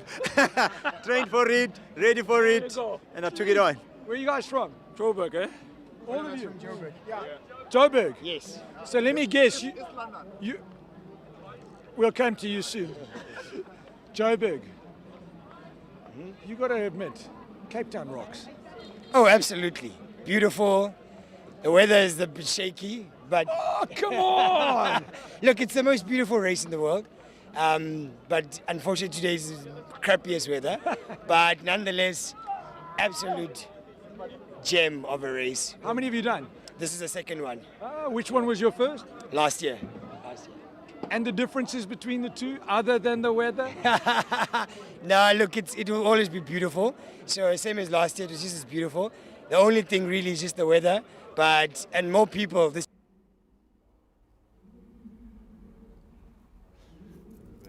Well, lovely reactions from riders who are finishing the cycle tour, and there are many thousands behind them still making their way around this journey, and that's pretty much epitomizes what this cycle tour is about. I always find these guys amazing on our screen that pedal along, and obviously with a rider that needs some assistance, but really incredible to see this kind of thing, and you can see the smile on the face of somebody who might not be able to experience this race on their own, being able to do it with a guy who is cruising along, pulling somebody and going past lots of other riders. It's the warrior on wheels guys, and I think that's right. One part of most part rather, of what the event is about, it's about giving back and making sure, giving other people an experience, because that's what that gentleman is also getting, but also supporting these charities in partnership with the Rotary Club. Absolutely, yeah. The charities that the Cape Town Cycle Tour Trust supports through Rotary and Pedal Power Association, and then there are a lot of people riding. There's a famous face. Matthew Pearce breaks out a grin. Matthew Pearce, of course, well known for his rugby commentary. Yes. Rolls in, does Matthew. Well done. And it's those riders riding for their own charities and causes, and raising awareness and funds, and doing what they can to support those who can't support themselves in this sort of way. And I can tell you that Matt has changed his life dramatically through cycling. He attempted to do some running a few years ago and didn't have much success with that. He was struggling with his weight, and got on the bike, started training for the cycle tour, and has become a much leaner and I think better commentator since he's become a cyclist. So there's lots of people in these fields that everybody's got their own story, I'm sure, but I think for a lot of people just being here on the day, potentially somebody doing their first ever cycle tour, you know, there's a story to every single person that's out there that you see on your screen, whether they're just doing their 20th or their first. Absolutely. Everyone has a story, a backstory about why and how and for what reason they're out there. It's beautiful to see. I think it's that falls flat before you get to Ocean View. Yes, I was trying to work out where that was. Yeah, and that's a place. And then people talk about these secret hills of the cycle. Yes, tour. And there's two that I know significantly are always, they catch you by That's surprise. one And of one them. is the one as you're just about to go down the hill down towards Ocean View in that area. Yes, yes. There's a climb out of Misty Cliffs, Yes. which is always harder than you think. Yeah. And then the second one is that absolute, they call it Dave's Hill, which is just at the other side of Camps Bay. Oh, that You've one. come up the over Sakabossi, everybody tells you it's all downhill from here. Yeah. You've got 104 kilometers in your legs and you hit this little climb. Yeah. It's not long, but it I see is, that one, it's yes. steep and it hurts. And you just think, oh man, I Another forgot about this climb. Another gentleman was actually telling me about that yesterday on the ride. He's like, you know what, I don't know, every year I go through Sekerbosi, but as soon as I hit that, it almost like catches me. It's because you can't walk that. Yes, no, You know, if you you're in can't. Sekerbosi and you're struggling, there's Yeah. so many people who do walk it. Yes. And it's probably quite acceptable to do that, but there's no way that you can walk the Camps Bay hill. So you have to suffer up it, and, Yeah. and it hurts you a little bit, but it kicks right at the top. So when those legs are tired and you've just got to do that last bit that's about 15%, it really hurts. But then literally after that it is flat and downhill to the finish line. But equally so, as we were having the debate yesterday, another one was like, you know what, when you ride in a group, you actually don't feel it. But when you're riding alone, you know, you've got that, that draft. It does help to have good company. There's one of the Dakar riders. I don't know whether you saw just in the side of the screen in their zebra outfits. Yeah, yeah. I just went out a picture now, but you can see the youngster behind and Dad's, of course, obscuring him. But they're all in the same zebra outfits if you see them on the road. Another of our Namibian group. There are a lot of Namibian riders will come down and take part in the cycle tour. We saw them significant in the men's and women's race today. Yep. Dricus Kutsia, JP Berger, Vera Losse racing at the sharp end. But yeah, nice to see the travellers coming to take this on. Especially the Namibians finding hills to train on, and must be quite difficult for them. Absolutely. But there's a lot less sand to deal with Yes. here Yes. on the Cape Town cycle tour. Definitely. This has also got an interesting section. This is going down, I think, just more down towards Scarborough, which is another one of those sections. Once you've gone over the top of Smitswinkel, you've got that big descent, Yes. which is thrilling because you literally ride along at a low heart rate at 50 k's an hour, which is fantastic. But then there's these little rollers down towards Scarborough, which always just take a bit of the sting out of the legs. But and then luckily there's a water point just on the corner before Scarborough. And everybody stops there. Yes. Because it's a good place to stop. So, but I must say, the conditions look absolutely perfect now. It's they're looking you lovely, can't aren't see they? too much It's not raining wind. at all. It's nice and cool. And a couple of those riders that you might see now, and probably not now, but there's a couple of riders that are being given permission to do 2 laps of Yes. the cycle yes, tour route. yes. Only for those that are capable of doing a reasonably fast first loop that are can actually allowed to do the second loop. So unless you get permission from the organisers, you can't go and do that. If you finish it before a certain time? Yeah, you have to 1D, be I in the think. start chute, I think, by 9:40 or 9:30 or something like that. But one or two people were saying, well, can I do it 3 times? And I think people have said, okay, well, you can try. Yes. But yeah, there's about, I think, I remember hearing something between 80 and 100 riders that are doing 2 loops. The second loop, obviously, a lot slower than the first.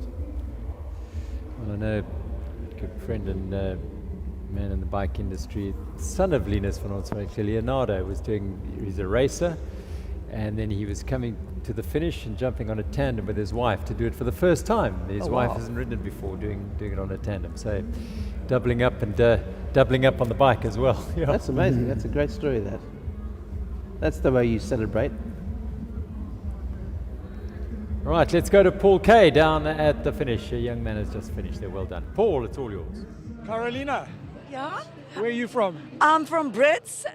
It's near Hartbeespoort Dam, and it was the toughest ride. It's my 7th, and I've done it, and it's so cool, and I'm safe here, and really, I've got a lot of survivors with me, and it was cool. Thank you so much. You've done so many, Yeah. but this is probably the first one in the rain. Yes, first one in the rain, and it's the toughest. And I can't believe my bicycle doing this. Listen, it leaks, and yeah, you feel sometimes unsafe, but you believe inside you're gonna make this. There are a lot of people at home watching at the moment, Yeah. and a lot of women think, oh no, cycling is scary, but it's not scary. No, it's not scary. You need to control and just be safe and feel in control. And the audience or the people along the road was excellent. Thank you so much. So medal number 7, this is a special one. Yes, definitely, my special one. And this one gonna sleep with me for days and years. Thank you, Carolina, Thank from you. Brits near Hartbeespoort Dam. Katarina. Jammer, is it Karina? Sorry, Katarina. Oh, that's nice. Thank you so much. Thank you, well done. Thank you, guys. Dankie, Paul. That's Paul K at the finish. Thank you very much, and well done to all these riders. Look at them flooding in here to the finish. What a beautiful sight. Even the sun's starting to break out here. It's good to see. Yeah, There's a direct relationship between the width of the smile and the position in the race. That the further you go down the field, the broader the smile. And I think that pretty much applies to every single event that I've ever been to, because I think the further down the field you go, the level of enjoyment goes up and the less pressure you feel. But also the sense of satisfaction when you succeed is higher than maybe for the professional riders who, if they don't win, they've lost. Yes. And it's an interesting thing. Once you go past a certain point, somebody in one of our WhatsApp groups says, unless there's the winner and the rest of it is categories. Which is a fairly accurate summation of the cycle tour. Beautiful. All winners. Look at them. I mean, yeah, they absolutely won. How about this tandem? Tandem, eh? How about that?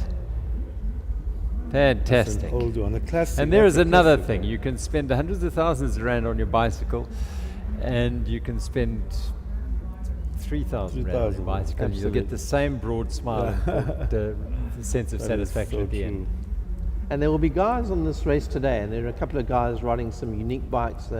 One of our local bike shop owners, Niels, has put together a unique bike for the cycle tour. Every year he always puts together and builds a special bike.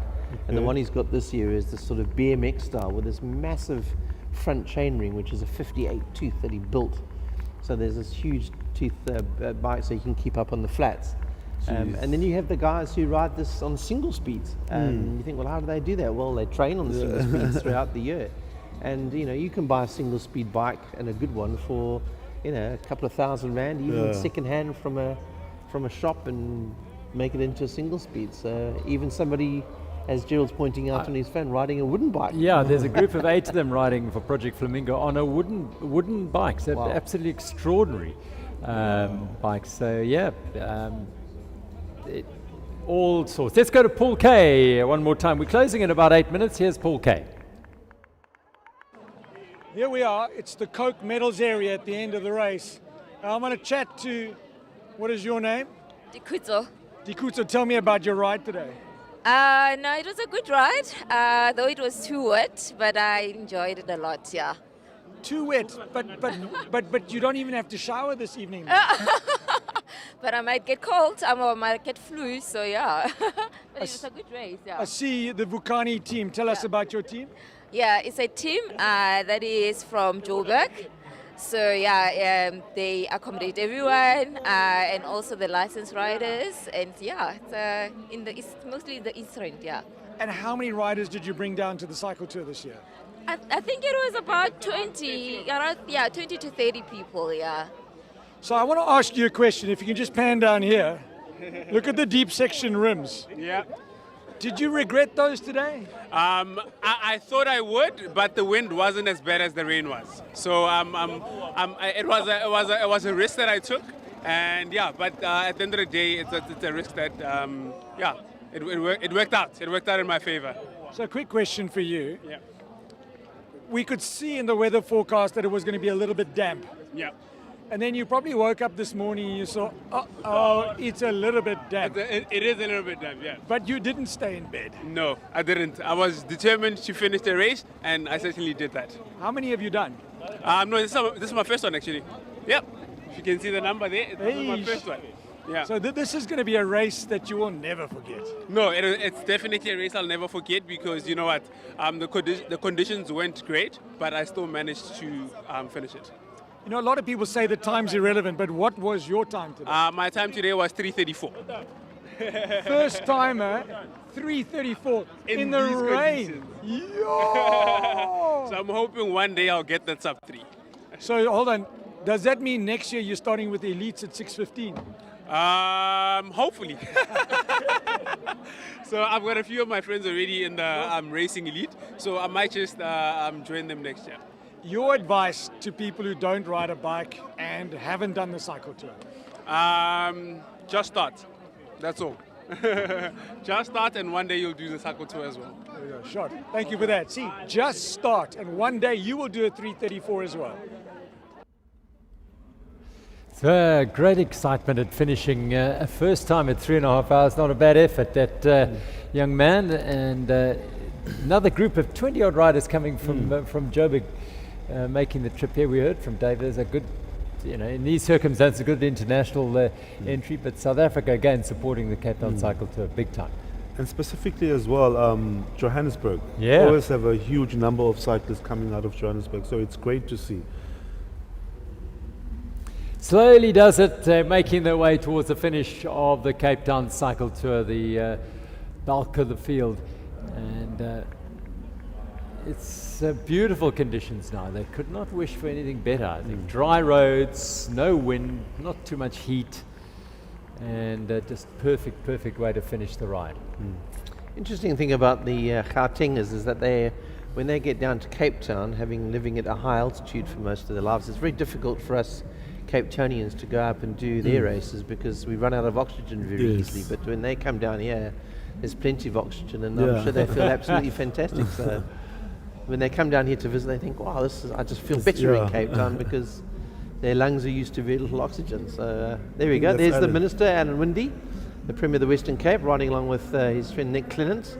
So there they are putting their hands up in the air. So well done to the Premier of the Western Cape, Alan Windy, for finishing I think it's cycle tour number 5 or 6 for him, and he really lives the brand of cycling. We ride really regularly with him, and he's always out 3 or 4 times a week training, and has lost a lot of weight in the last 6 months, and always finds time, even though he's got a very busy schedule, to make sure that he gets a couple of early morning rides in, and looking to have a good finish today. Absolutely, it looks like he's done a good time. Absolutely, well done to the Premier. And well done to every single one of these riders. They are getting closer and closer to the finish, and to those thousands who already have completed their journey around Cape Town Cycle Tour for 2022. You took the plunge and entered, and those of you who've done it for the first time, congratulations. I'm sure that having experienced this ride, be it in the wet, you'll say, well, I've got to go back and do it in the dry, and you'll pitch up next year and it'll be windy. And then you'll do that, and then you'll have to come back and say, well, I'll have to do it in the heat. Then you'll come and I'm sure you'll get those choices as we go along. In fact, you won't get a choice, you'll just enter and come and do it. Look, there's even a shadow now. It shows you the sun is out, and it's a beautiful place to be in the world, right here in Cape Town, finishing the Cape Town Cycle Tour. Wow, what a sight. As we even get a sprint there from that little youngster. But just talking about leadership as well before we hand over, is that, Alan Winnie is actually practicing what he preaches. He doesn't just talk about, cycling and all that stuff. He's right there in the mix doing it as a Premier, because you don't often get people of that caliber trying and being part of such events. It's quite rare. Absolutely, and extend that further. Every single one who finishes as a leader, because someone's going to follow them into this. Your son ended up riding. Whether you followed him or he followed you, I'm not sure, Mike, but a bit of both. But that's the beauty of it. We all have mentors and guides, and we're all guides and mentors to someone. And on the road of life, it is as mirrored on the road of the Cape Town Cycle Tour. I think what's important about cycling and watching this event, this is an event we have, but what it does is it proves how many people love the sport and they're out there doing it. And people talk about bicycling empowerment, around the world, not only in South Africa, and you've seen cities being transformed through the cycling movement. Paris has installed literally like millions of kilometers of cycling just in their city because they believe people can get around on a bicycle better than they can get around in a car. Environmentally, it's better. And I think the more that we become we develop as a country. If you look at all the most developing countries in the world, and the most developed cities, those are the ones where there's solid cycling infrastructure, because it is an economical, it is environmentally friendly, and it's a much better way to get around in a city than by something powered by petrol. Well, Bill Murray and John Stegman had that dream years and years and years ago. It's getting there. We're getting there, and it's a vast improvement. We've had 22,000 people taking on the Cape Town Cycle Tour in 2022, and the vast majority are finishing with broad smiles on their faces today. And a rainy start and a dry finish here. Mike Finch, thanks for joining us. Pleasure. Sipo, thanks very much for joining us once again. Always a pleasure. Bringing Always your a pleasure, knowledge and Gerald. expertise and experience of riding this event. And congratulations to our winners, the winners of the men's race. Mark Pritson winning it for Team Honeycomb, and Kimberly LaCourte winning it for a third time, second year in a row in the women's race. And to every single rider who's completed this wonderful journey around the Cape Peninsula. I'm sure they'll be back next year and many, many more. Hope you've enjoyed our coverage. We will bring you more in the future, perhaps next year as well, as we continue this wonderful journey that is the Cape Town Cycle Tour. Until then, cheers.